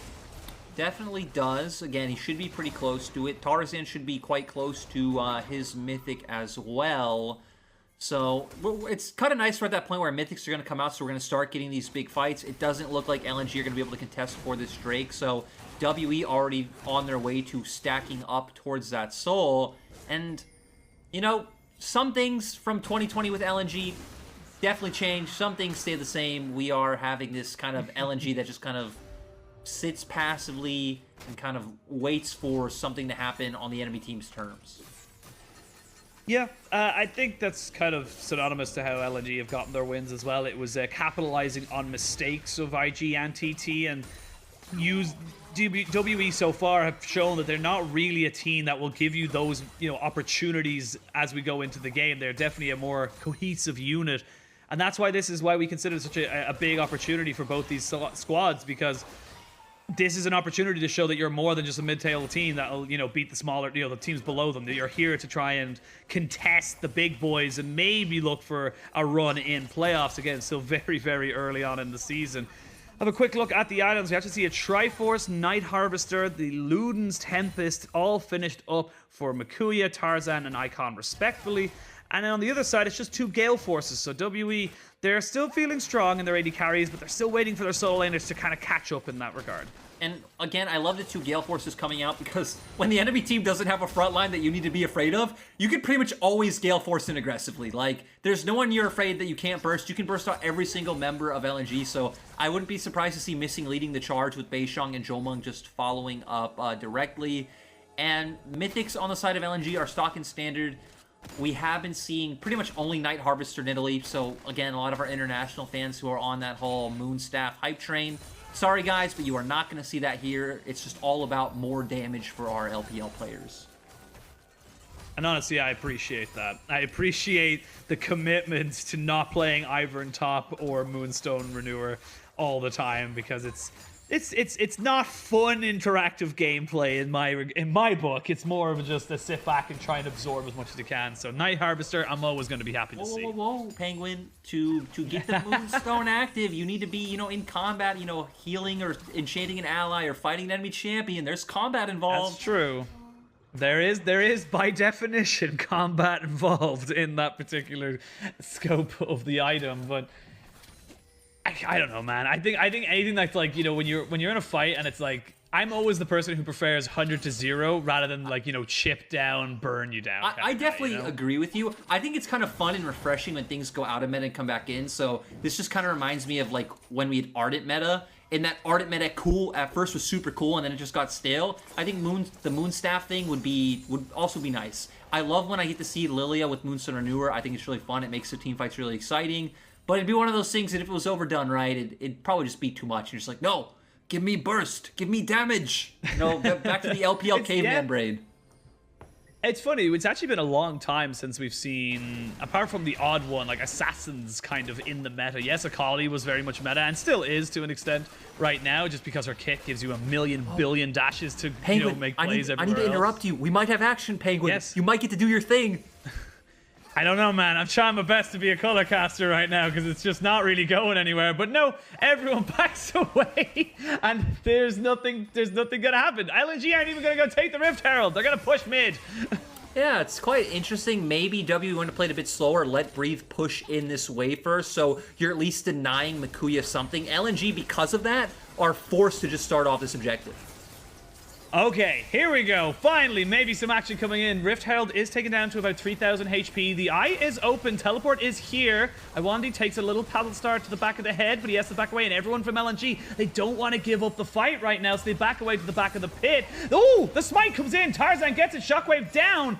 Do they get the Rift Herald at the end of it? You can see Team WE, they're trying to just hold this for about 20 seconds. It's posturing for the sake of posturing. Iwandi's had enough, and he jumps in with the quickness. They're going to be forcing the Xayah ult out straight away. Shanks force the flash away. Iwandi does fall. The first kill in about 10 minutes has fallen down as Light picks up missing. It's supports for mid laners, for junglers, for everybody. As they see Camille getting a double, it's just Shanks left off on the backside with his ADC. It's a 3-for-3. It all blew up out of nowhere. Yeah, really interesting fight coming out. I think we saw some mistakes on both sides, so it evened out being a 3-for-3 overall. Still, LNG were the ones who were able to get the objective, so that's going to mean more. But with Dragon coming up in 20 seconds, WE are going to get another chance. But an interesting thing to note, a lot of summoner spells and a lot of key ultimates are down, but, we don't have time for that. We're going straight into a replay. We do see Iwandi trying to go in, and we have the Meganar up. Sadly, only hits a one-man ultimate. Luckily, it is onto Light. I also don't think Missing was able to hit a multi-man headbutt pulverized combo. And like we said, that Alistar tool would have been nice to keep Makuya out of the fight. Wasn't able to do that, so Makuya is able to pop off a bit, but again, overall, it was a 3-for-3, so it's not too bad on either side. And in traditional LPL style, once the blood has been shed, it will continue to flow. They are trying to see if they can contest this dragon. A lot of flashes, a lot of ultimates still down for both sides. This is a bit of a risky biscuit for both ends. You can see Breathe just trying to keep his enemy top laner away, keep him at arm's length. They're going to try and see if they can get the steal now. As Iwandi finally gets the quickness now, that's the steal coming in for the side of Team WE. They will give up the beef man for hamburgers over the side of LNG. But you gain the objective, and now you're on soul point. That is the key thing to come out of this fight. Yeah, WE weren't exactly on the same page. I really like the way Breathe was playing it, because we talked about, hey, LNG don't really have a frontliner. They rely a lot on what Makuya does. Breathe kind of kept him away from the fight, so WE are able to walk up as the rest of LNG have to kind of play back. They were going to get the Drake 100%, but Missing saw an angle. He went for it, and the rest of the team weren't on the same page and weren't ready to follow it up. I think especially Breathe was obviously still zoning out the Camille, so he was probably very against, like, hey guys, don't fight, I'm not there. Yeah, and I think as well, Missing didn't have his Unbreakable Will. Oh, Makuya.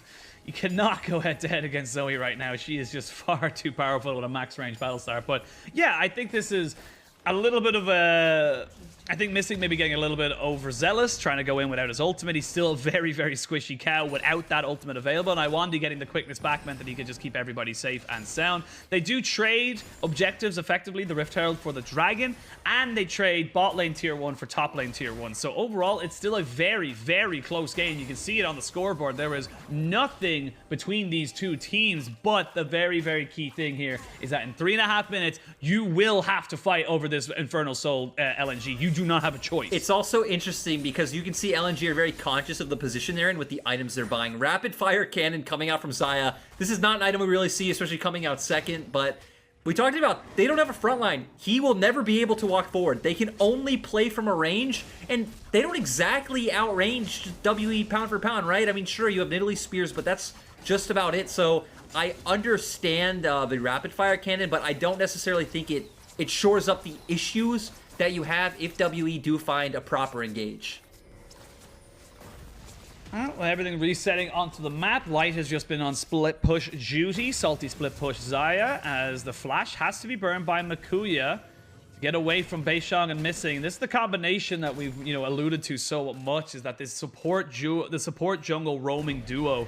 Yes, we talk about mid lane, kind of setup, but for Team WE, it's about Missing helping out his jungler and just kind of following the call as they roam around the map. And they are the two long-standing members of this roster, but LNG gonna make a good play. Missing using the Hex Flash, isn't able to find anything. I want he to get bubbled, but still, WE not going to be able to follow up on that. Look at all these traps.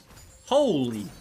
Yeah. It's just, they're annoying. They aren't going to do a huge amount of damage, but what it does, and it's a very important thing for the side of LNG, it keeps tabs on where everyone is going, and that's what you need. Vision is key, because knowledge is power, and that's how you come out and win these games. It actually looks like maybe they should be able to get the push and the kill onto this mid lane turret, as there is only Jomong here against a 3-man strong. Oh, as I say that, Missing is here, jumps straight in on top of Iwandi and on top of Light. He has got the Unbreakable Will, but he will be broken down straight away. No one was ready from Team WE to really capitalize on that. No, we didn't see Beishang or Jomong be able to jump forward. I mean, Breathe, I'm sorry, is not even here despite his rage bar being filled up, which if you were going to look for this play, you would think, hey, you could potentially look to set up a TP. You do have some deep wards in the river that would have given him a good flanking position. But Missing just going in all by himself. And like you said, the other members just kind of looked shocked. They looked confused. Yeah, I feel like they might have said, look, we might go for this if the tower lasts long enough, but it didn't. And they kind of went, all right, you can even see it there. They're walking away as Missing is going in, so it doesn't quite line up. And now we're actually seeing about a 1,500 gold lead for the side of LNG. This could be the difference between having your third, item and not having your third item as we go later on to the game. They will, luckily for Team WE, be roughly equal coming up to this dragon fight in just under 50 seconds. This is a big moment for both sides. I feel like if LNG can steal this, they delay the game, they can keep this Xayah-Rakan combination going, and of course Mikuya will just become a massive threat to Jomong on this backside. But for Team WE, if you secure this, you can end the game in the next 5-6 minutes. That's the thing, right? Because on the side of LNG, it's obviously very hard to lock down Xayah and Rakan anyway with Alistar, and you have a bunch of scaling in your composition. So it actually might not even matter if you don't have a front line, if the game does go long enough to where they can continuously burst out Missing like that, and then you are just going to have more damage than the side of Team WE.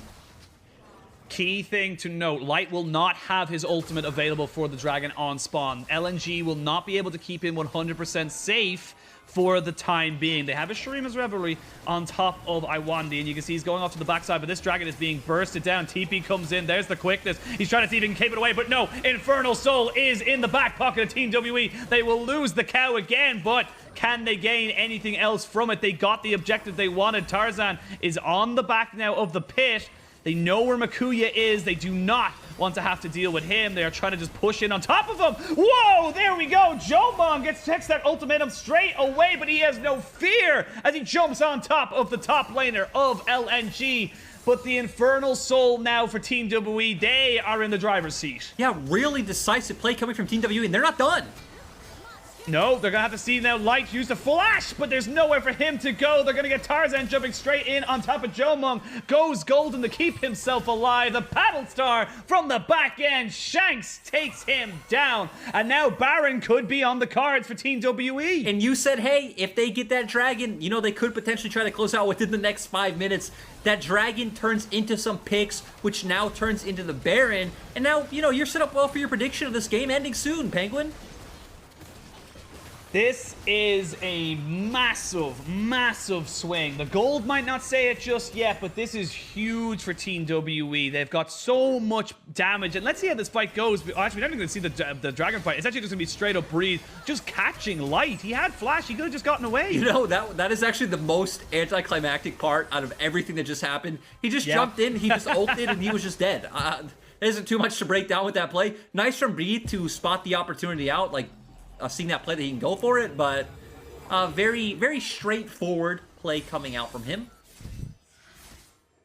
I would have rather seen how the Camille got caught out again, because that part was that's what I was I wanted to see how that one go, because it just looked like Jomong found an opportunity. They got one little piece of CC on him, and it was like, go, go, go. We know we can kill him. But just going back to a point I wanted to mention very, very quickly was this is where we start to question, is Team WE a top-tier team? Because when we look at some of the best teams the LPL has ever produced, and especially in the most recent years, it's been carries and like best in, or at least an argument for best in role in every single lane, in every single position.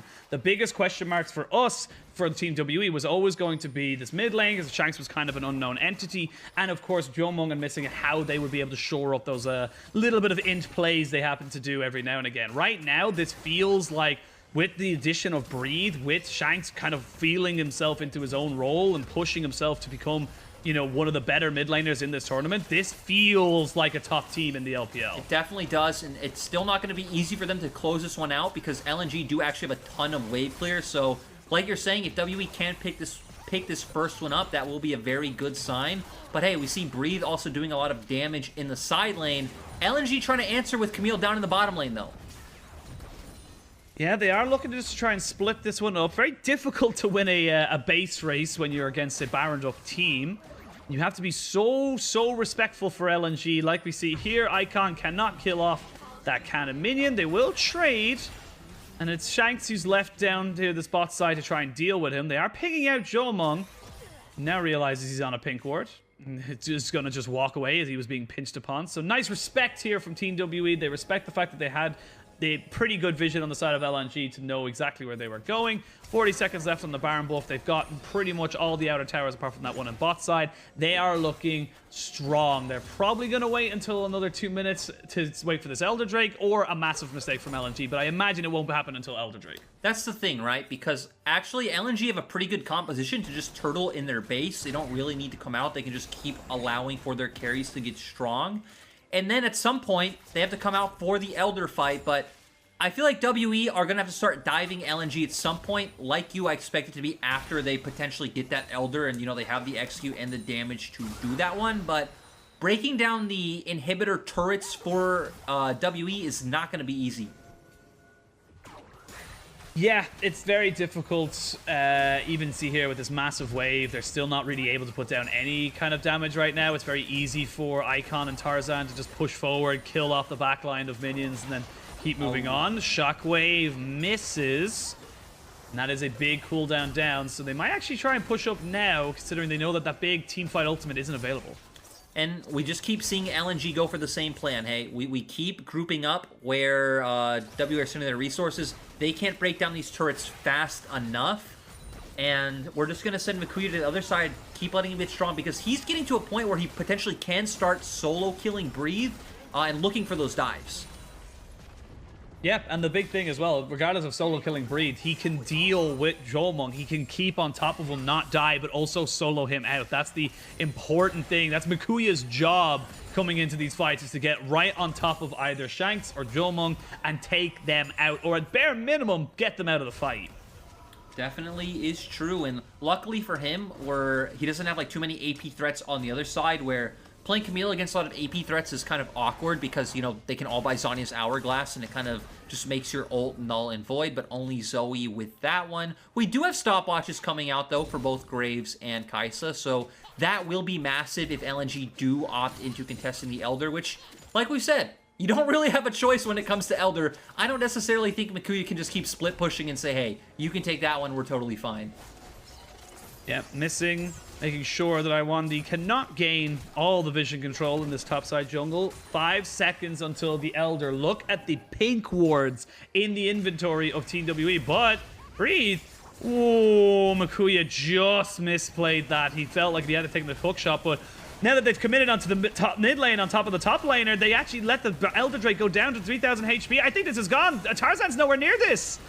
Yeah, WE get it. Yeah, they get it, and they start the fight. They're jumping straight in with the Pulverize, and Iwandi is dead. It's a double kill straight away for Jomung. The Camille is dead off the backside, and we talked about how you cannot let this Infernal Soul goal. It just puts you on such a massive timer. 4 people dead, a triple for Jomung, and Team WE, they're going to be able to end this game right here, right now. And WE kept their head in the game. They knew it was all about the dragon plays all along. We're still going to see Icon on our screen go down, but I don't think it matters all that much. Again, WE had a game plan. They kept taking the Drakes. They knew where they were strong. They played as a unit, the characteristics of WE that we know and love. Oh, he will get out. The TP comes in and he gets himself to safety. But to what have it? Well, you know, you get to safety, but at what cost? Your base is in tatters. They will have Iwandi coming back, but now with the Elder Drake up for another minute and 30 seconds, you can see WE turn onto the Baron, go into those top and mid lanes and get them pushed in. This game is as good as done. They will make a miracle for LNG to come back. Yeah, 7k gold lead as well, so they're all going to be ahead in items. Actually, I feel like if WE didn't chase down Icon, they probably could have just ended the game there outright. Yep. But, you know, they did get pulled into the chase. Ooh, Shank's going to do some good damage onto Iwandi. Iwandi needs to just walk away. You're a Rakan. If you do not have your engage, there is no reason for you to be playing aggressively up. But let's have a look at how this one goes, because LNG just committed to try and kill Breathe, and then it just all went apart. But Missing played it so well. Missing kept Tarzan away from the fight before he can even get close to that. We do see Jomung then follow up with all the CC landed from Missing, and just so much burst. Nice collateral damage, as well as Paddlestar coming out from Shanks and Beishang as well.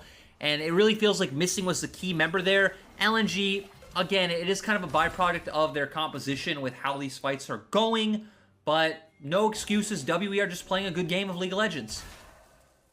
Yep. Can't take away from a team that's just playing very, very well. They've got themselves 30 seconds or a little bit less on the Elder Drake. They got themselves over 2 minutes on the Baron buff. You can see them just trying to barrel down towards this mid lane. They know with both buffs up, they should be able to pick down this turret very, very easily. They open themselves up another inhibitor. That's going to be super minions in 2 lanes. They've got top lane pushing in. They can rotate out for that. But there is Makuya on the flank. Also, Penguin, we don't have an Elder Dragon anymore for the side of WE. Oh, here we go. This is the last-ditch effort. They're trying to jump straight onto Shanks, and they will kill him off. Jomung is still here, and Jomung is still alive. That's the next target for you for the side of LNG, but WE are still just too damn big. Smack them with the wallet. It doesn't matter if we're 5v4. We are just too damn powerful. You can see Beishang basically soloing out people on the back end of that fight with Baroned up minions, with the waves pushed in. There's just nowhere to go for Light to try and salvage this game. It will be a clean, methodical game 1 win for Team WE. I just absolutely love that, you know, we're seeing Team WE deal with the Camille, and off our screen, Beishang flash Gale Forces in and kills both Orianna and Rakan instantly. Great job overall from Team WE. A lot of the clean team fights were nice to see. Missing did have some moments which weren't the cleanest, but I also really do like the moment for Missing when, again, he was waiting in the enemy jungle when Elder Dragon was up. We start to see Tarzan move in, and, you know, he just headbutts him away. No counterplay, nothing you can do, Tarzan. Have some better luck next game, brother. Yeah, and I honestly, you know, gotta kind of say I'm a bit surprised. Tarzan just kind of let Beishang control all objectives. They got all the dragons, all the Rift Heralds. They didn't let any, and I wasn't even getting ganks off either. It just felt like Tarzan was very much invisible after that first kill, didn't really have many places to go, didn't really feel like he had many opportunities to take, and Beishang just punished him and said, cool, I'll take all these objectives. Now you have to fight into an objective that you're just not set up for. This is what we highlighted in draft, right? Because I feel like LNG's bot lane would be able to push level 1, but because they leash, they do not. They get pushed on bounce back, but then we start seeing Beishang play around bot lane, and now your advantage is gone. Mid lane, Orianna versus Zoe, you're both going to clear waves back and forth, but Zoe will have more early game agency, so you're not winning there. So your only place where you potentially have a winning lane is topside, which is a skill matchup if you set it up. He did set it up, but he never really returned to that lane to keep gaining from that advantage. And your other lanes don't have the same hard CC that we set up in draft that Nidalee thrives under to set up Nidalee to either go for these ganks or invade the enemy jungle. So I feel like Tarzan could have played more around Makuya, but I also do feel like LNG's draft was a bit harder to play out. And WE, like we said, they kept it vanilla, and in the LPL, vanilla wins, baby. Vanilla wins. Vanilla wins. There's a reason why it's the basis of all flavors of ice cream. You start with vanilla and you build out from there. But yeah, it just worked out. I felt like Beishang went unpunished. Shanks had a pretty decent time into, you know, dealing with Icon, and Jomung, once he got going, once he was able to find those, you know, those engages that were, you know, set up for him, he didn't really put a foot wrong, and that's a great sign from a guy that we said, like, sometimes can just be a little bit, for lack of a better term, inty. He definitely had some great engages. I definitely feel like him and Breathe were the two standout players for me on WE side, despite the fact that maybe Missing had one or two more key moments. Breathe doing a lot of work as the front line in these team fights. He actually did have some good ultimates, even if he never found necessarily like a highlight ultimate, you know, that strong 4 or 5 man. They were very clutch in kind of getting on top of the likes of LNG. Yeah, well, we'll see if LNG have anything left in the tank to challenge Team WE, or if we will have a very quick 2-0 games today. We will be going to a quick break, but when we return, Game 2 of LNG versus Team WE.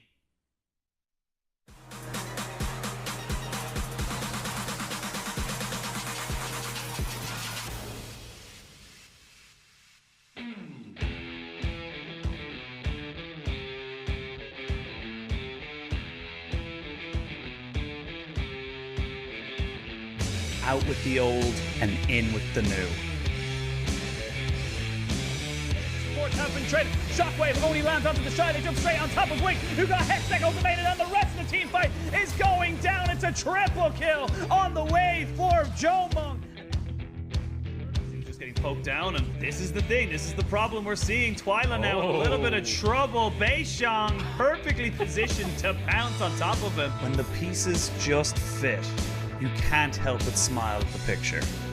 4v4, if they catch someone out, if they catch Wink out, he doesn't have anywhere to go. They jump in, Hexagon will blade him, and a 3-man Shockwave is a perfect combination. Team WE will mop the floor with IG.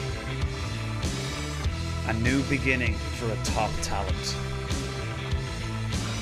They don't know exactly where he is. Grand Sky focus it. Now they know where Teen is. He's going to try and jump in, but it's stolen by LNG. Teen can do nothing on the backside. Tarzan in a little bit of trouble. That's a red card locked in, though, for Captain, who goes golden with 1 HP, and Icon will clean him up. Definitely went far. The best is yet to come. Just trying to kite away, still has all summoners there. There's the Kaizen to the backside, and this is why this pick is so damn powerful. Find yourself 3 kills, triple for life.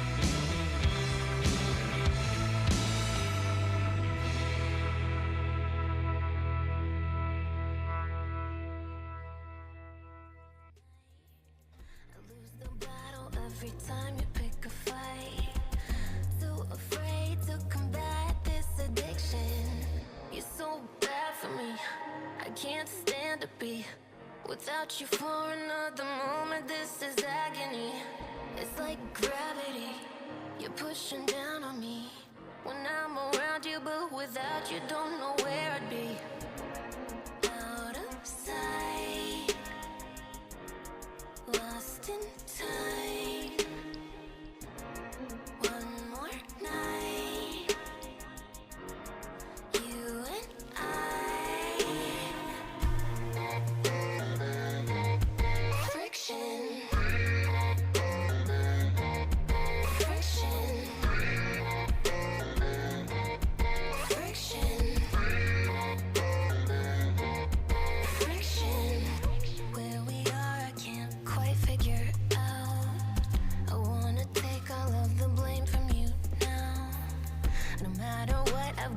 Fix it somehow.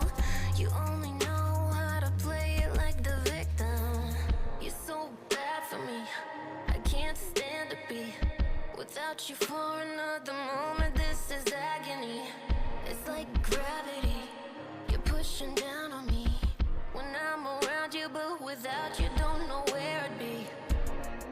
Out of sight, lost in time.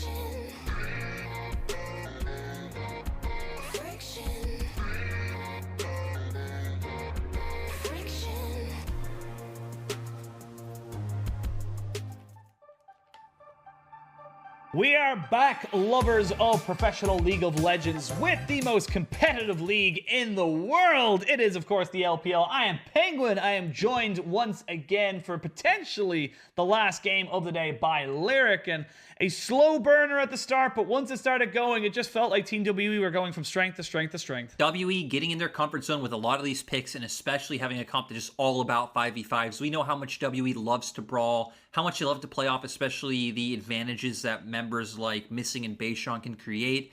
And someone who thrived with those advantages was Jomung, jumping in left and right. Just some amazing plays coming out of this AD carry. Yep, looked fantastic on the Kaiser and deservedly wins the MVP for that game. Pretty sure he didn't die at all during that game. Yep, 8-0 and 5, so a perfect KDA. Almost 100% damage to gold percentage. He had, honestly, just a solid game. I mean, even having 87% kill participation is pretty insane. Like, that means he was involved in everything that happened that game. Again, 29% of his team's damage was really nice to see. And Jomung has been a player who I've liked to watch because we've at least seen him evolve in front of our own eyes, right? He came in spring 2020. Being frank, was pretty bad.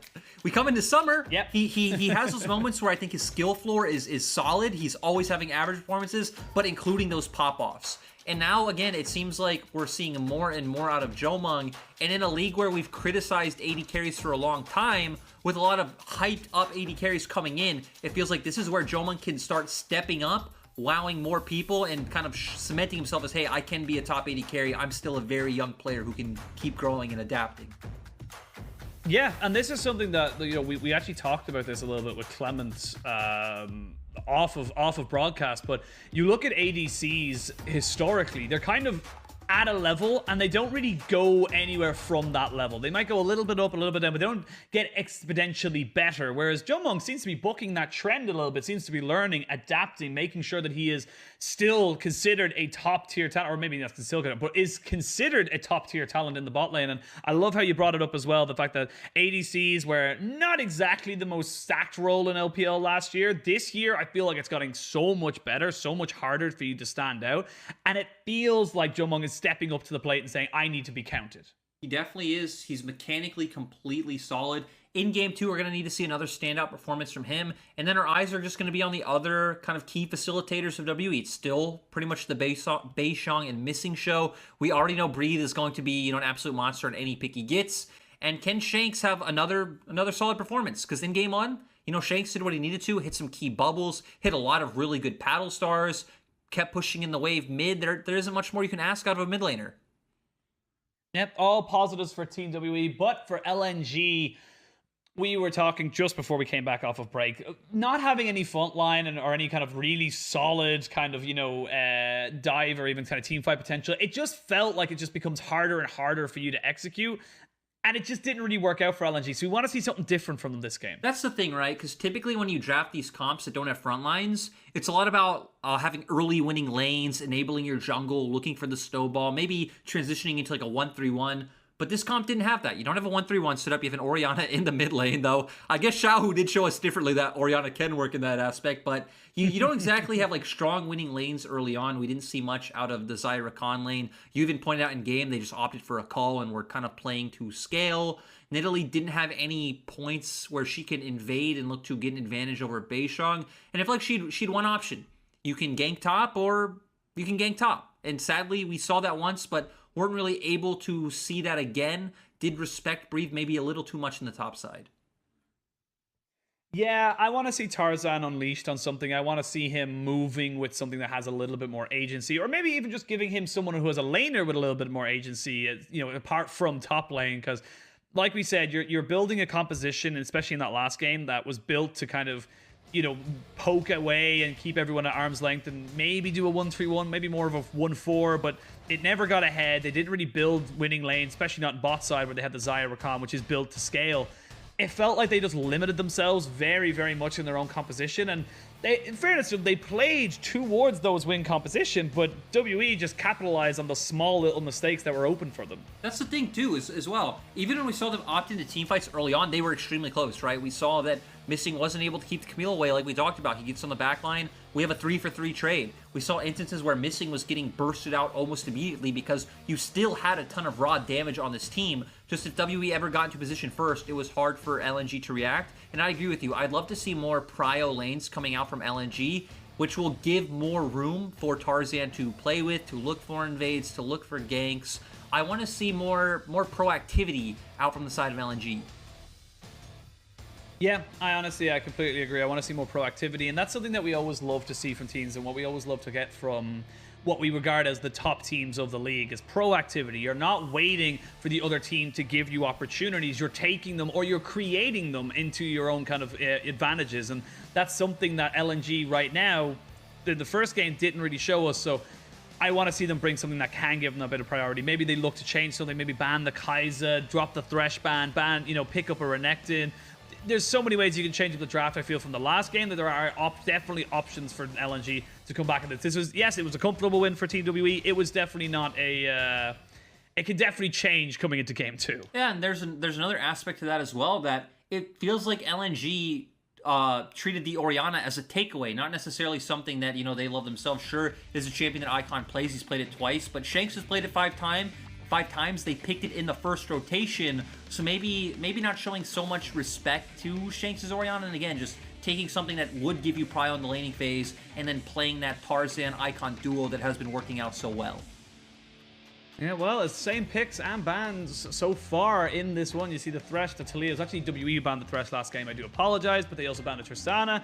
And then LNG banning away the Syndra, the Pantheon, and the Olaf. So curious to see if they will try and change anything else. But if you're going to lose to something different. Because if you lose to the same thing twice, you don't really learn anything in the second game. Yeah, it's interesting if they do just go with the same first rotation of Xayah, Orianna. They could end up changing out their other picks, but maybe them going back to the drawing board and not feeling that execution was completely there. Again, maybe they stall out another Drake or two would have been different, but even something we highlighted in last draft that could have been pulled out was the Renekton Italy combo.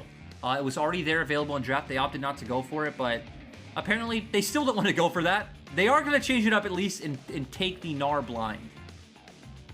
Taking the Gnar blind this early in the draft seems very, very risky for LNG. They will leave open things like the Zoe or maybe even the Alistair. Like, there's plenty of options here for Team WE to just capitalize on the fact that nothing was really denied. Yes, the Gnar is good and Breathe looked great on it, but we have seen it kind of be, forced down if it gets the right counter matchup. Well, again, 2 champions that jump to mind, right, is the Camille, which does fine into it, and the Jace is a champion that we've seen bully out the Gnar so much here in the LPL, but WE going to stick to a standard front-to-back teamfight comp.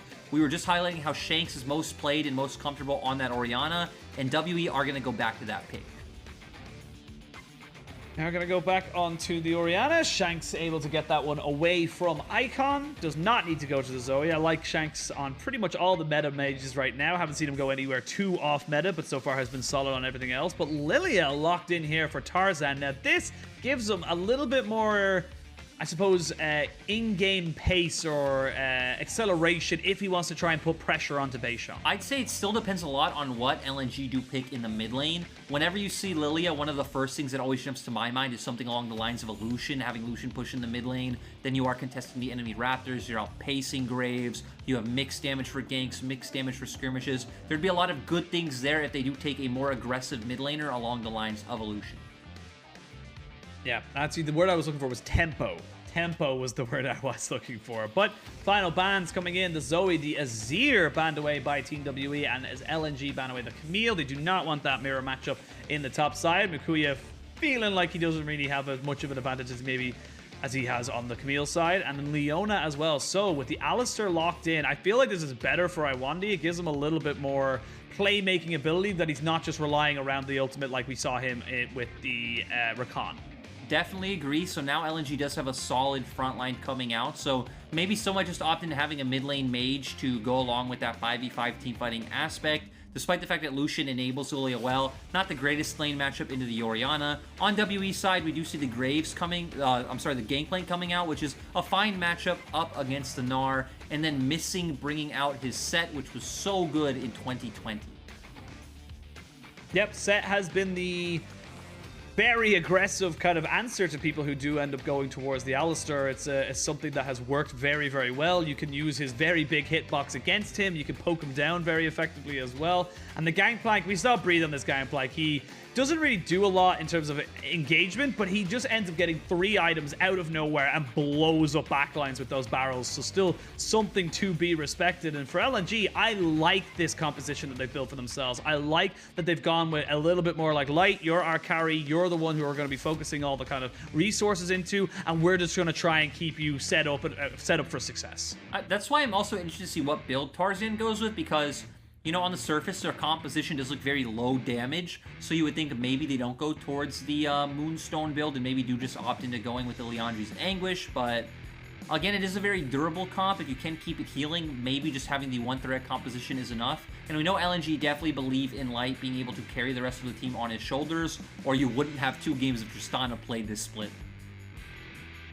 Yeah, kind of agree. I'm curious to see what build Tarzan does go with the Lilia. Of course, you're talking about the Moonlight, and of course the healing build, and of course we've got the Night Harvester, the Night Harvester Dark Harvest build. So you got plenty of ways you can go with the Lilia, very versatile. And on the other side, Team WE, it's kind of a very similar situation that they were in the last game. It's a very standard front to back, like we said, vanilla team fight that will not necessarily win or lose in lanes, but just, you know, wants to scale up and get to those big 5v5s. And this is what Team WE has more become this split. Sure, we've seen them play out different comps, like we talked about earlier, the 1-3-1, the 1-4, the poke, but they have indexed more into scaling than they did in 2020. You have Orianna, you have Kai'Sa, you have Gangplank. They definitely just want to farm out this early game. It's not too much about getting these early advantages. The ball is in LNG's court, which is going to be a nice breath of fresh air to see if they can actually do something this time around. I expect to see Tarzan trying to pair up more with Icon in the mid lane. At level 3, he should be able to start trading his HP for Prio, and then maybe making your way down towards that bottom side, especially with the fact that, you know, Galio has Predator this time around. Yeah, the Galio Predator gets into position to be able to use the hero's entrance a hell of a lot faster and just kind of create those mismatched skirmishes either top or bot. Generally see it bot just because you have like an Alistair in that bot side. But I wanted to quickly ask you the Gnar debate, the Gnar discussion, if you will, and why certain people think it's good, well, certain regions think it's good and certain regions think it's bad. Why do you feel like it's falling into this nuance of, you know, good and bad throughout the world? To me, I don't want to view him in that scope of good or bad. I think he's clunky would be the best way I could describe it. And I feel like the argument that I've seen the most is that there's a lot of other things that could do Gnar's job better. Like, he's not an exceptional team fighter. He's not an exceptional split pusher. He kind of does both jobs at about 50% as an engage is coming out. Yeah, exhaust and heal has to be used by LNG, and missing, showing why this set is so damn powerful. We talked about how he's able to just use his presence to be able to push them back, and this is a great start for Team W. But yes, as you were saying, he just feels clunky having to play around that rage bar, and the fact that you don't do any job exceptionally. Like, you win lane, you team fight good if you're mega, you have some side lane. So that's kind of where I'd put him. I think he's fine in the meta. I think it's an overreaction to say this champion is unplayable and shouldn't be picked. But I also don't necessarily think blind picking first rotation Gnar is really a thing that we should be seeing when there's so many other priority picks in this meta.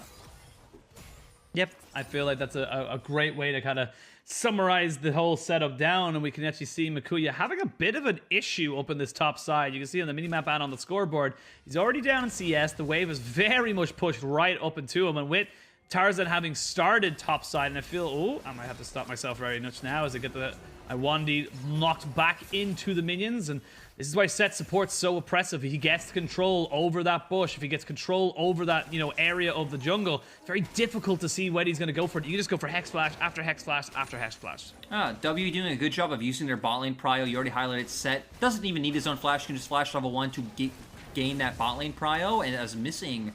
Ooh, finds it. Oh, there we go. He finds it, but is it what he wants to find? His first blood goes over to Icon. Nicely set up there by the LNG mid laner. Flashes over with the shield of Duran, gets himself and his team the first blood. A nice, just reactionary play coming out from LNG. The fact that Icon blast planted over the wall, I think, made it a bit awkward to where, obviously, sure, Jomung and Beishang can go in. Shanks won't be there, though, so they opt out. They do let Missing go down, and he does have another moment like last game. So, overall win for the side of LNG. I do want to go back to talking about the top lane matchup real quick, especially because we're back on it, that one of the easier things for it about GP is that your Q actually does outrange Gnar's auto. Gnar's range level 1 is only 400. He scales up to 500 at level 18. GP's Q is about like 650 or something along those lines. So very easy to actually harass Gnar in this matchup despite it being melee versus range. But as you can see from Breeze's mana bar, it does take a toll on the resources.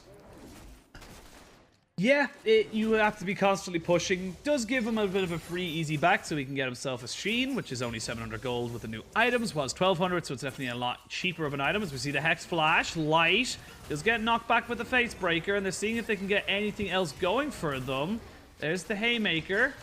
Awandi with no real pressure onto him, but Light forced to respect Beishang, who flashes aggressively, gets Light's flash, and WE, their game plan is bot lane as they're just putting all resources into this Kai'Sa. Still, nice answer coming out from Tarzan, counter jungling on the top side of the map. Breathe even is getting pushed in under his turret. Sadly, Icon not close to 6, but yep, can't set up any kind of dive on that top side. Just going to kind of trade the bot lane pressure for a camp advantage in the jungle.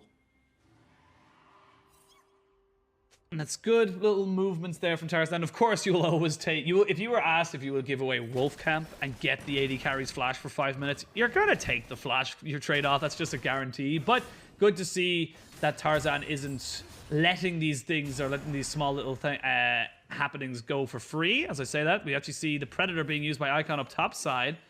Breathed in a little bit of trouble, but Makuya didn't really have the Rage Bar built up just yet. Now Beishang finds Icon. They are going to try and see if they can take out this mid laner who has no flash. Flash burnt there by Breed to block up any escape with the Justice Punts, and they equal up the kills. Yeah, nice play coming out from Beishang. It is pretty surprising. I don't think LNG expected it. Of course, they do know that Beishang's top camps are up, but maybe thinking he would path towards the bottom side and start playing for that dragon. But now Shank's working his way up as well. They might go for this dive. Yeah, they might do it. They have got level 6 on Makuya, though, so they need to be very, very careful. The Cannon Barrage is there and is used. No level 6 for Shanks. And the Mega Gnar has just been hit, so he gets a nice little injection of health, and Makuya is able to stay alive. Yet to go back, as he's sitting on a fair bit of gold. The mid lane wave was pushed in, so Shanks will lose very little, if I'm being honest, and a lot of turret plate gold goes to Breathe. Still, you are losing out on tempo, on getting back on the map, as we do see Tarzan coming straight down. Maybe Beishang would have been better served this time after getting that initial kill, just heading towards bot side. Your camps are already up. You can set up vision. You could even look for the bottom lane gank, missing flashes back up, and transition that into a dragon. He could still do all the things I just said, but as you can see, Tarzan is now back on the map first. Yep, on the map and looking to try and take away these Raptors. And this is something that we talk about in terms of Lilia, or in terms of even hard farming junglers, something that Clement Chu is very adamant about, is that it's not just good enough to be farming, because everyone's kind of a farming jungler right now. You need to be out farming and counter jungling your opposition jungler, and that's where this kind of toing and froing we see coming in as Beishang gets caught up by the shield of Duran. They flash in with Tarzan as well. He gets the Eep, watch out. The Shockwave perfectly placed on top of Beishang. Catches too, though. And Team WE are turning this one around. Beishang, how do you not die? The Acathian Rain. Oh, my lord. It's all gone wrong. The teamwork there was so nice from WE, though. Like you said, beautiful Shockwave coming out from Shanks. Beishang then sidestepping the Swirl Seed. Turns around, lands the auto. And it doesn't matter that LNG had the tempo advantage. Now WE are the ones who get the Ocean Drake. That is a huge, huge play for Team WE, and I love that they didn't panic, they didn't give up, they knew they could get it going, because once Tarzan and Icon use their first rotation of spells, there's nothing left. Now you get the dragon, now you're able to reset on the map with a massive influx of gold back in your back pockets. This is huge. It is amazing to see, and now they're going to start heading up towards the top side, because obviously the next objective is the Rift Herald. We already see Missing heading up. We'll get a replay of this once again. Icon goes in. Initially, they have a ton of bursts coming out. Beishang barely surviving. You are going to see the Orianna ball on him. Shockwave comes out, and pay attention to Beishang. Just kind of sidesteps the Swirl Seed. I don't think it was going to hit him anyway. Turns around, lands the auto, and then Icon just in an unfortunate position. And WE walk away with 2 kills. There's a Beishang now who is well on his way to getting that Gale Force, which is a scary prospect. Not only do they get the dragon, it looks like they're going to be able to get priority over this Rift Herald as well. And this is where the tempo, the pacing, the agency that comes in, and we talk about so much, is that you have your bot lane on the map quicker than they have it on the opposition map. You have your jungler on the map quicker, and those little 20 seconds, 15 seconds even, can lead to an objective. And the thing is, right, when we were looking at LNG's comp, it's very dependent on what Tarzan was going to do. We're thinking, hey, kind of knowing LPL, we thought he'd go a damage-oriented build with the Liandry's. him and Light are going to be the main carries, and he's getting set behind, and Beishang's only getting further ahead.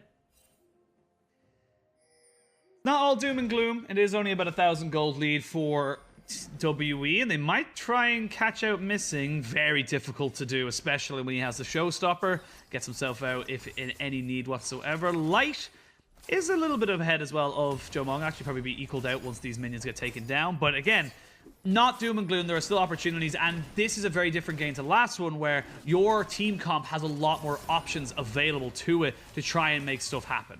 Yeah, and something interesting to note is that this is a GP build that we've been seeing to kind of focus on top side of the map for a second. Is that you go with the Essence Reaver because it still gives you the Spellblade passive, which is still, you know, pretty good in early trades. But it allows you to go for the full crit build that I expect him to go with, which is actually going for the Immortal Shield Bow as your mythic. It gives you sustain, it gives you attack speed, which is something GP mains actually kind of like because it allows you to auto-attack your barrels faster. And it gives you that nice shield and allows you for a pretty good makeup for of what like old Phantom Dancer used to be with that shield, and easily transitions into, you know, getting that full crit. Bricon, he's not going to be doing a huge amount of damage, obviously, the way this game is kind of going, but he doesn't need to be. He just needs to be able to jump on top of people and CC them up for an absolute year, and that's kind of the plan right now. We talk about the full wombo combo, and the actual amount of engage from the side of LNG is actually pretty good. You're not just relying on a Mega Gnar, which we said is clunky, a little bit unreliable, a little bit kind of off-the-wall different sometimes, and that's not the issue right now for LNG. They've got the Lilia Lilting Lullaby. They have the Hero's Entrance. They, of course, have the Flash Pulverize from Iwandi on the Alistair. There are options here for LNG if they can find the moments to use them. The thing is, they've been looking for them as well, right? We've seen Tarzan consistently invading the enemy jungle with Icon supporting him. The problem is they've all kind of flopped. We saw the first time it led to the 2 kills going over to Beishang. It was just kind of a bit sad, unfortunate. The damage was almost there. And then they tried doing it again in the bot side when Beishang was farming his Gromp, and Missing and Shanks are doing such a great job of hovering the red buff. Much more eventful early game from both of these sides than we did see in the last one. However, we might see next real damage coming out into this dragon fight, which is just over a minute away. Looking down the items, you can see the Essence Reaver, which we mentioned before, onto Breathe. So they're going to be looking for the Gale Force, which has just been finished up by Beishang. And that's kind of where all these, 80 carries and all these, people are looking to get right now, is get your first Mystic, get it onto all 4 of your members apart from the supports. Sorry, supports, not on that salary, but you're moving towards that first big fight. And I feel like LNG will not want to let WE just take another second dragon for free. They definitely won't. We already see Tarzan making his way towards that Sonny's Hourglass. It is something that we've seen is very common on Lily as a first item these days. It's obviously very cheap. It's also very good in this sense because he is, going up against Beishang, who is 2-0 and is actually ahead of him. So going to give him that survivability and also ability to be a bit of a primary engager and diver right alongside Icon and Iwandi. So 15 seconds up. We do have TP for Makuya, no TP for Breathe, but he does have the Cannon Barrage available. As the Cannon Barrage, so can be a nuisance. Breathe will have his TP up at about 30 seconds or so. Beishang gonna use the Rift Herald that he acquired earlier to try and create some pressure, but Tarzan and Icon are here, as is the wave, and it doesn't quite crash up just yet. Beishang just needs to edge it forward just a little bit. Yep, does have to actually end up showing in mid, so this is potentially is going to cost some time. And LNG know what they're doing, right? You just said it. They're dropping down the Herald to try to create pressure. They're going to hover towards bot side. I might even expect to see Beishang pop his head bot to help Jomon get pressure, but with Iwandi backing off, it just does let Jomon get push, and Beishang is just going to start this one up.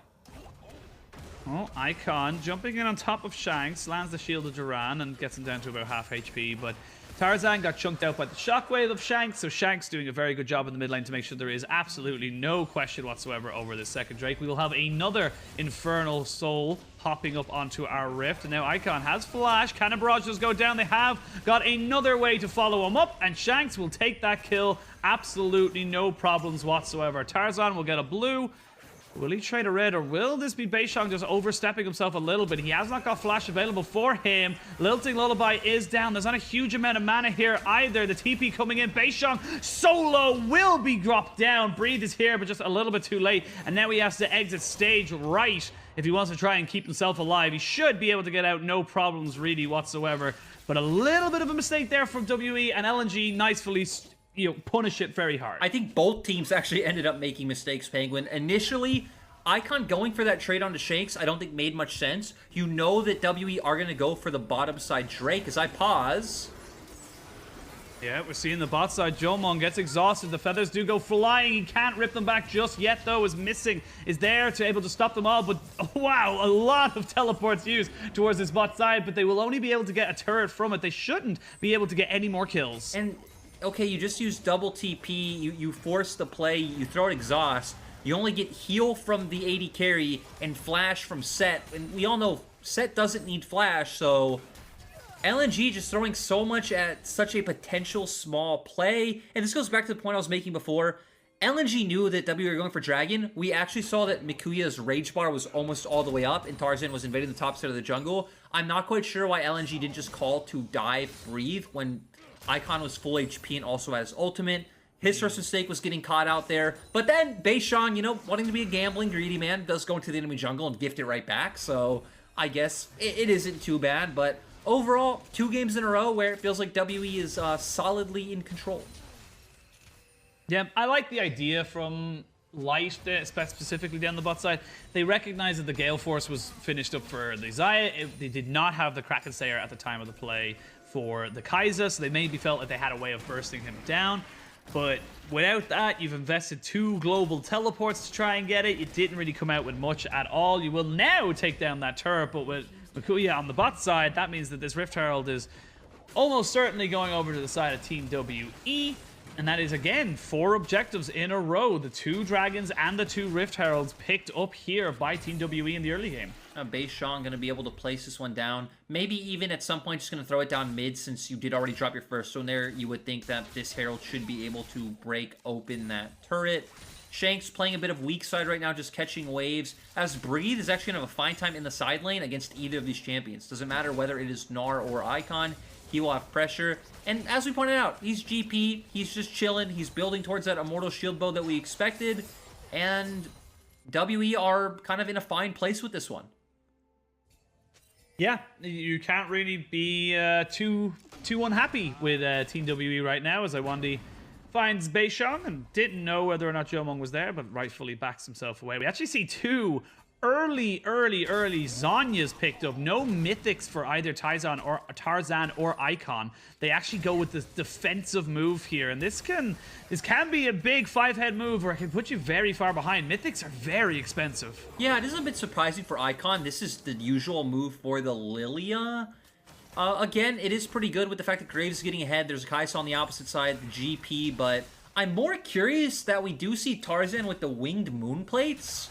Because, again, that means he's, again, not going to go for a second mythic item as a second item either. Yeah, it's an interesting kind of setup that he's got. He's also got the Dark Harvest, so he's not going towards the Night Harvester with that one either. So I'm curious to see where this build goes. And, it could be, again, God tier, absolutely crazy, but we'll have to wait and see how that does end up panning out. Having a look at the game, it's still only about a 700, 600 gold lead in favor of Team WE. It's not a million miles away, but again and again, we're seeing the big problem that the side of LNG have to deal with is if you give up this dragon, which is spawning in just over 30 seconds, you're now facing a guaranteed fight over soul that you have to win. There is no if, buts, or maybes, and that's going to kind of limit you in what you can make and what you can play. And the thing is, WE would have a way to force tempo again if they wanted to and drop this Herald. It actually looks like WE are just going to consciously give up the Drake, though, and go for this topside play. Yeah, it looks like they're going for it. They do have Mikuya down. The Rift Herald will be dropped, and that should actually just take down the turret. So Mikuya, not really in the safest of positions, just throw a house in desperation.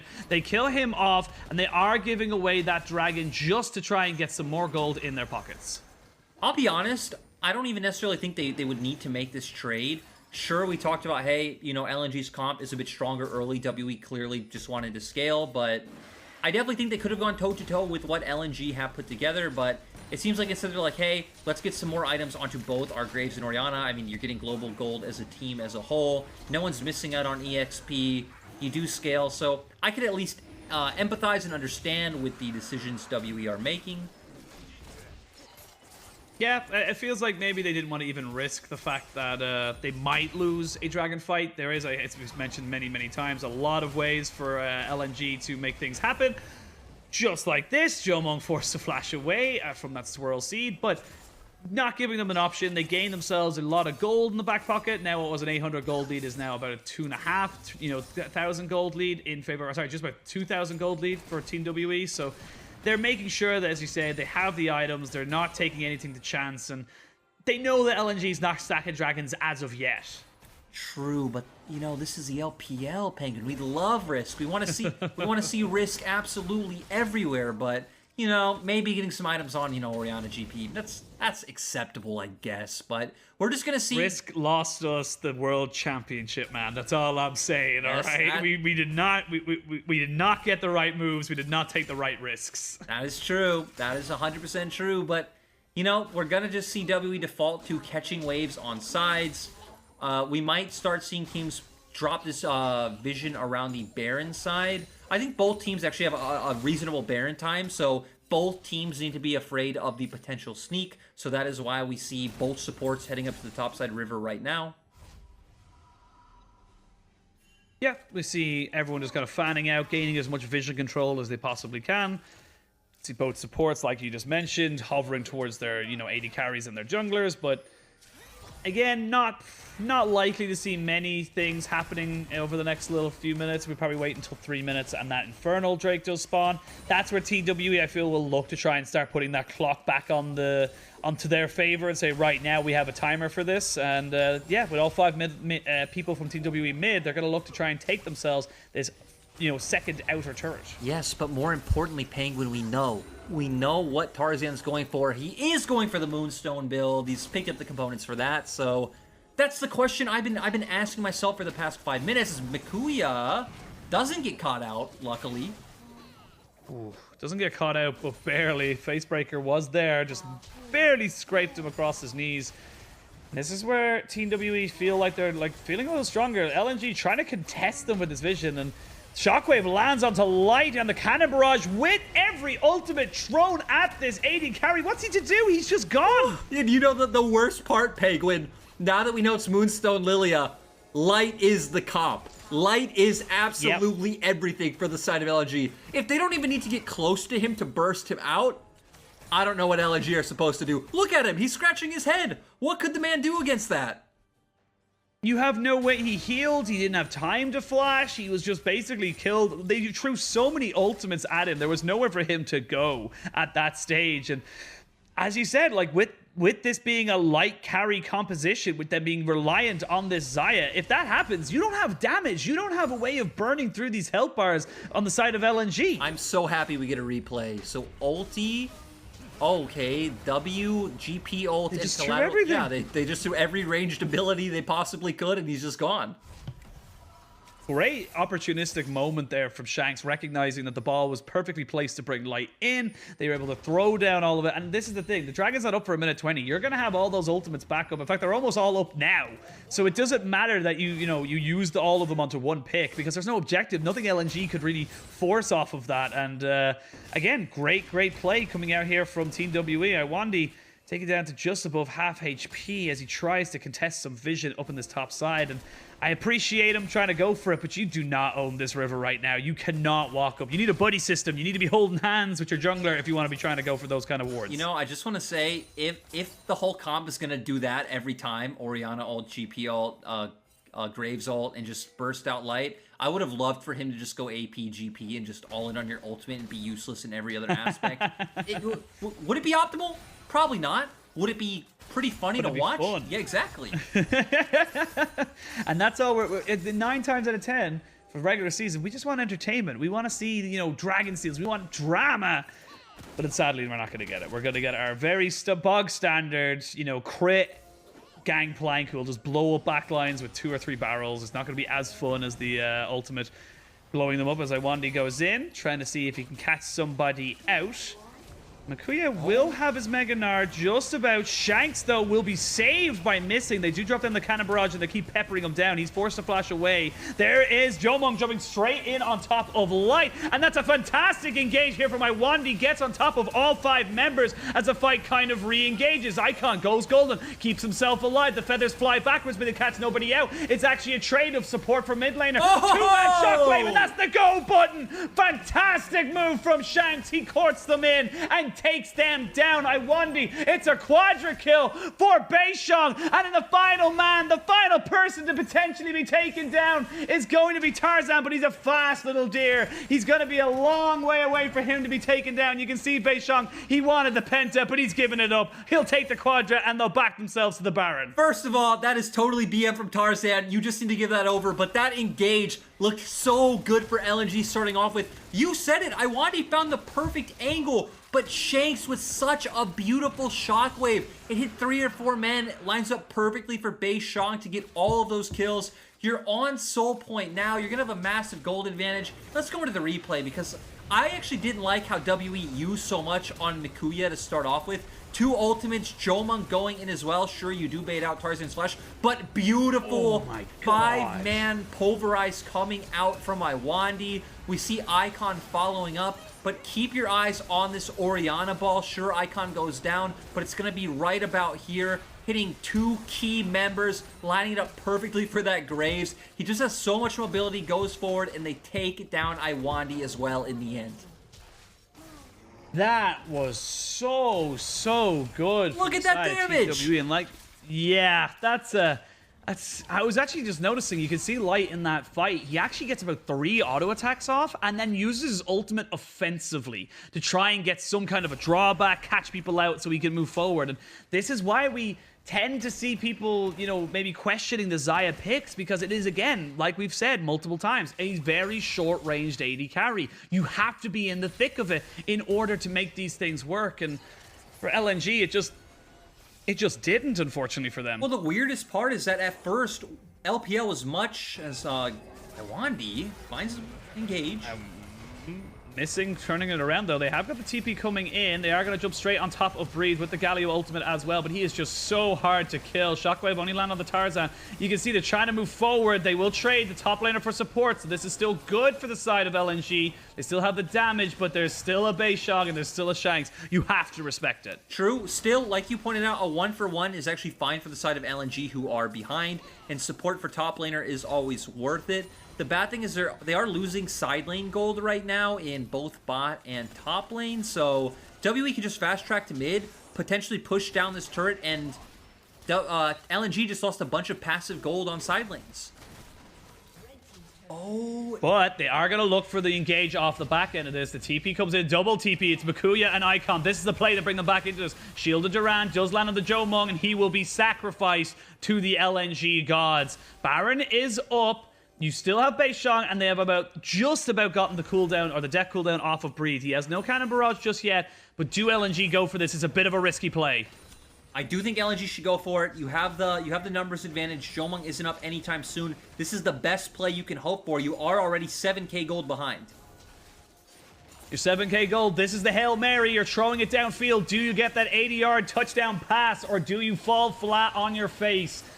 I'll have to wait and see. Baron, 3,500 HP. Beishang finds himself at the back of the pit. He goes in. He's going to be able to... Oh, he steals it! And he gets the kill! There's 2 straight off the back, and Beishang is just a monster. A triple for him. And they Baron steal to boot. Beishang says, Tarzan, welcome to the LPL. Penguin, what could you do when he had 8 kills? He has so much damage. Goes in, takes the Baron, takes the kills. They're just going to be able to start pushing here. And they might be able to get 1, possibly 2 inhibitors. What a fantastic play, and they've got such pressure everywhere. You talked about the side lanes. We talked about it just before that Baron went down. You haven't got side lane pressure, and not only are you going to lose the Baron, not only are you going to lose all those kills, but your base is broken as well. Minute and 20 seconds until this Infernal Soul is available, but let's have a look. Goes in, just gets a straight-up smite fight. Yeah, just... like you said, really nice smite coming out from him, then has the damage. He combos in with missing as well. And we knew that the side of WE had so much burst damage if they can find it. Also, I got a bit too hyphy. We did not get 2 inhibitors like I had hoped. But hey, we got an inhibitor turret. We get control of the map. And now Vision is coming out. The question is, for LNG, what could... Oh god, Icon. Oh god, Icon. He's dead. He's dead. That magic damage shield will do you no favors here, my dude. We'll go to the Zanya state, but that'll only delay the inevitable.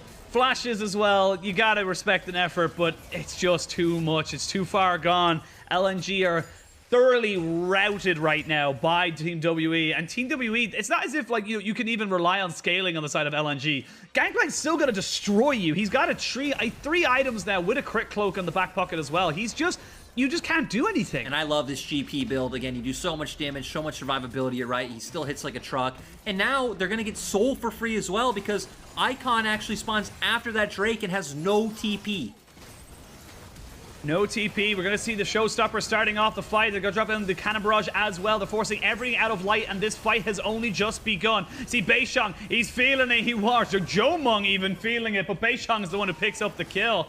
They're playing with their food now, Lyric. They're just pushing in with these inhibitors. They know they've got everything in their favor, and this is going to be easy peasy for the side of Team WE. It's all about padding stats. True, but I actually don't know if they go for this one. You do have low health bars, and Mikuya's Mega is about to come up. Penguin, this could be a bit risky. It's a little risky. The Mikuya Meganar does end up popping in. The are just going to turn back onto this inhibitor. So it's 2 inhibitors down. Baron buff still going for another 20 seconds, but only 20 seconds. They backed themselves away. They wanted to try and end, but it's just too risky with Mikuya sitting there. And Shanks, his back has been stopped. They're going to go straight for the dragon. Actually curious to see if LNG can do anything about this. You can see Mikuya kind of making a beeline for it because they probably think that Beishang's the only one on it. Well, that's the thing is WE wasted so much tempo looking for the end right there. Luckily, Beishang does have the smite. Well, he had the Baron steal. I don't think he was going to lose it in a non-smite versus smite matchup, but now Mikuya, he has Meganar coming up very shortly, so could still maybe look for a turnaround. The mid lane is being pushed in, and Icon is taken out. They do use the Graves ultimate as well, but Iwandi nowhere to go. Yes, you get a great Gnar ultimate, but where are you going? Where are you going to leave? You got nowhere to go. You're just being hopped and bopped around the place. Shanks picks him up. It is 21 kills to 6. It is a 14,000 gold lead, or just under it. And this game is pretty much done. And it was nice to see the 2 members who didn't need to step up in game 1 stepping up this game. And you're right, Penguin. Yep. They're just deleted. It's over. It is deleted. The LNG were no match for Team WE, who go 5-0 at the start of the split, cementing themselves as a top team in spring. Just great performance overall. Game 1, we saw the likes of Breathe and Jomung step up and carry. This time around, it was a story of both Beishang and Shanks. Shanks, that one team fight with that ultimate, just the amount of damage he was able to dish out was exceptional. The play in mid lane, where Light didn't even have a chance. Just suddenly all the ultis are popped and he's gone. And then Beishang just continuously following up on the kills. It is so fun to watch Gale Force Graves with the triple dash. And WE very deservingly, currently at least, the best team in LPL until they drop a series. Yeah, they've nearly played 1/3 of their series. Almost like literally just under 1/3 of their series, and they are undefeated. There is like so much excitement around this roster. You can see why people get excited, ecstatic, and kind of say these guys are, the real deal. And yes, we have our reservations, but just time after time, they've come up against better opponents. They've come up against slightly different challenges, and they're showing up. This, for me, has been a great display of strength from Team WE, because if this was close and LNG kind of fell off later in the season, you could say, okay, maybe Team WE aren't as good, but this was dominating from Team WE. Penguin, I just looked it up. The most hype matchup, I'm sure, for pretty much all LPL fans right now would be WE versus EDG. That doesn't happen until the very last week of LPL. That is week 10 on the LPL calendar. That is a very, very long way away. But for Team LNG, I think they were kind of found out. Again, everyone was excited for them. Obviously, they looked great in their first 2 series. But the 3rd series against a much bigger test, they kind of fell a bit short of the mark. And this is where this is a learning experience for LNG. Yes, you took a hit, but you're still 2-1. You're still looking very strong. You still have options to work with. You just need to make sure that you're not being found out this kind of harshly in how you're executing your draft. That's the thing, right? Because I think mechanically they still look fine. Like Tarzan was fine, Mikuya was fine. Icon, I don't think had like a very good series, but again, I feel like it was a lot of byproduct of some of these drafts. Light looked fine. The problem is, like you said, the drafts didn't really pan out. And overall, I think WE had a much better read of the game. They were much more decisive. They knew the areas they should play around. They were continuously trading objectives, looking for drakes, dropping heralds and making those plays towards topside. Like, WE just right now are a better team than LNG. I think LNG's level of talent is still fine, but I mean, we knew it would take a while before this team would kind of fit together like the perfect puzzle pieces, right? It's a completely new roster that has just come together for LNG, and I think losing to WE isn't the end of the world. No, you lost to the team that has yet to be beaten in the LPL. You're losing to a now 5-0 team that have taken down, the historical likes of IG, have looked good and strong against someone like V5. This isn't how did this team lose to this? This is you take it on the chin, you learn what you can from it. And again, there were positives from LNG. I felt like they had I still think Tarzan's very, very good. I still think they can work with him and mold him into a much, kind of bigger threat overall in the season. But this is just the beginning for LNG. They have plenty of time to make up the ground. Yeah, and Penguin, I appreciate that positivity because let's be honest, the LPL community, maybe not always the most positive people, but LNG, they're still on a good track. They are still fine. We're still going to see more out of them. You highlighted their schedule. They're actually going to face a lot of the teams we expect to be around the mid-tier in their coming series. RA, BLG teams along that stature. So I feel like we're going to get a lot better look of LNG in the next 2 weeks. And for WE, I mean, very diverse team, 5 strong players. Again, I'd say Shanks is very much coming into his own. He was obviously added onto the roster last summer as a sub, but at the time, Domo didn't think he was ready to play in the LPL from the scrims that they had. They felt like he was ready now, and it feels like with each series, we're seeing Shanks kind of look more and more like the LDL self that we saw, back in 2020. Yeah, he's feeling and looking far more comfortable. He's able to make plays. He's not just a bystander. I think that's the very important thing when we talk about a lot of LDL players is that you add them into a squad. Like Shun would be a good example. You don't want him just to be an onlooker to the rest of his team looking great. You want him to be actively, participating and making those plays himself, which we saw in absolute spades today. For Team WE, the next 3 games before Chinese Spring Festival is the big test for me. And, before they get to the big boys, they've got RNG next Friday, which is a huge matchup. I think both teams could potentially be 5-0 going into that. And they've got RA and JDG. 3 big tests for them. If they come out on top of all those, they could go into the Spring Festival 8-0 before we come back after the break. That's insane. That's the thing. I'm extremely excited for that RNG matchup, especially. We need to remember, RNG are actually undefeated as well. RNG actually have the highest game win rate. They are 6-1. So that's already a bit of a battle of the Titans coming on the Rift. So again, really good things. And I think it's very obvious what player is going to get highlighted right now. There was only one man who got denied a pentakill in that game. I think it's got to be the one, the only, the Beishang, who is kind of going, as we said, looking stronger and stronger and stronger as we come into the season. And in a league full of jungles that are, considered top tier, he's among them. And that's a fantastic thing to say about WE. And think about it. Coming into this game, Tarzan had a 16 KDA. Beishang was second and had half of that. But that's definitely going to be a different story after this series. Some beautiful mechanical plays coming out from Beishang as well. I really liked watching that play in the jungle. He worked well with his team. He knew where to put the objectives on the map.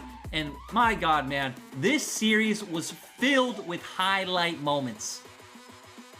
Yeah, and this fight in particular, you can see the dropping. Oh. It looked like LNG had found the engage. I still got to give 100% props to Iwandi there. That was gorgeous.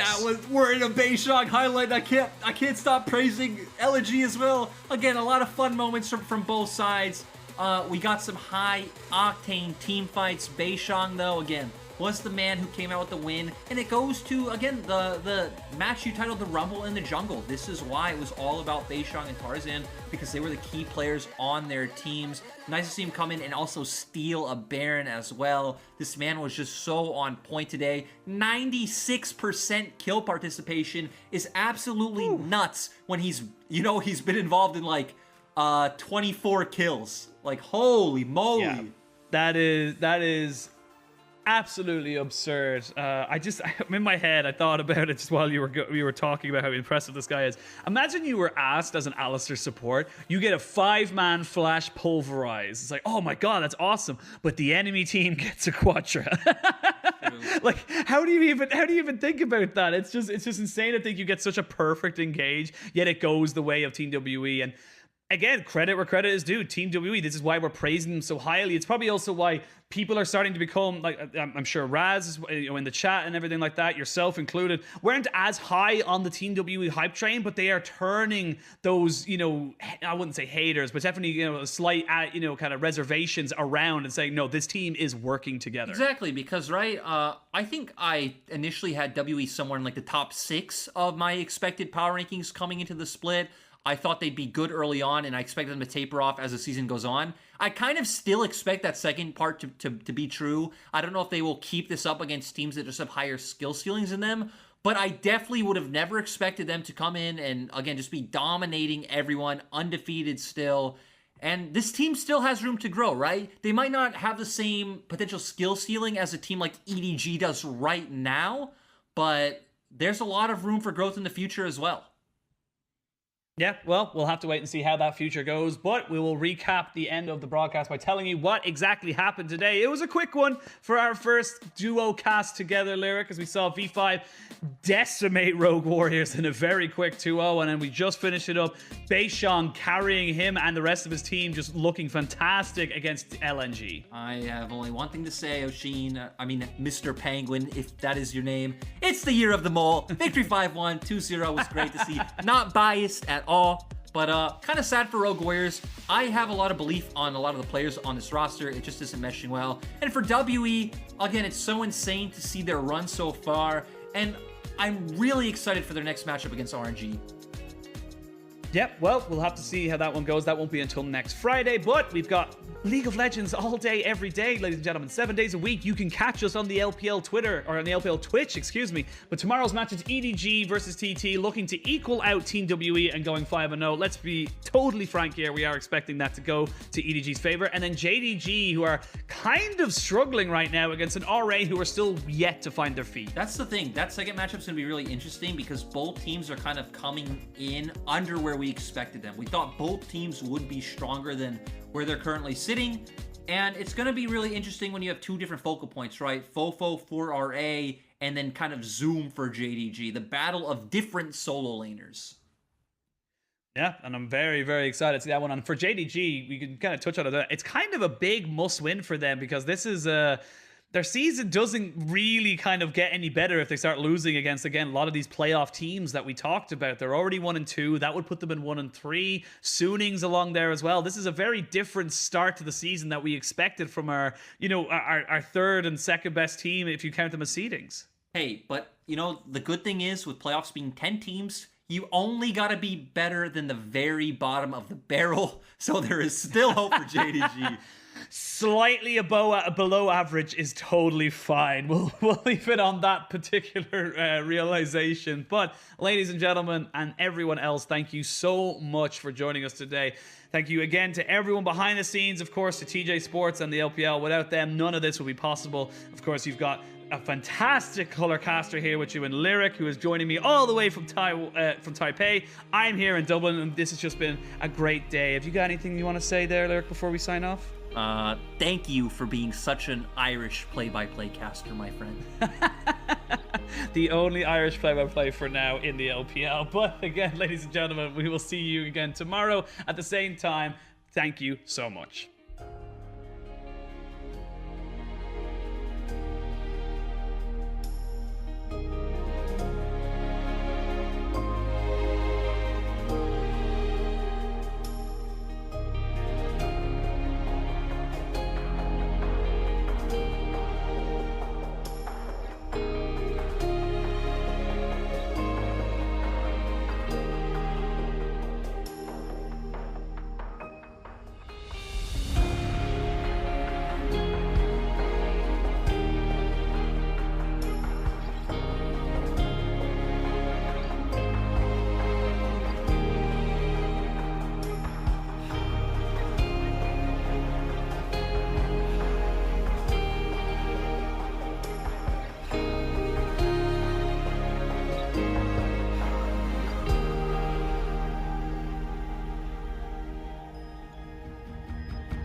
Yo, where my party people at? Aha.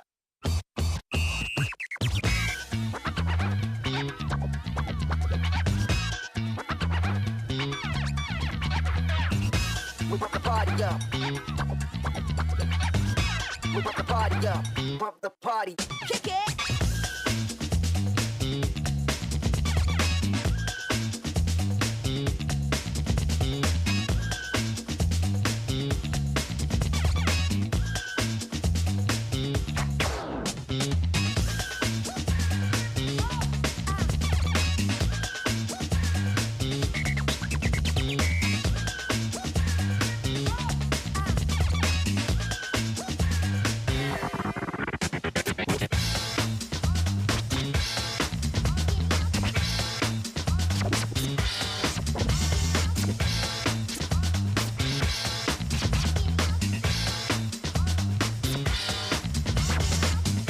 We pump the party up.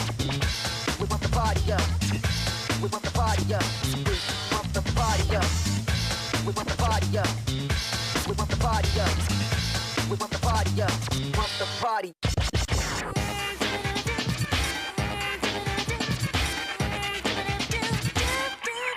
Get down.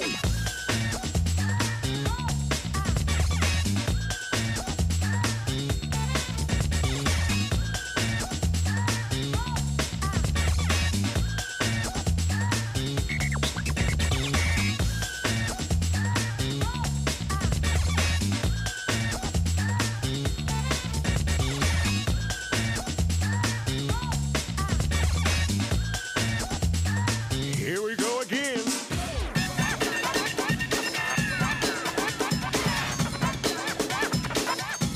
Gotta get on point.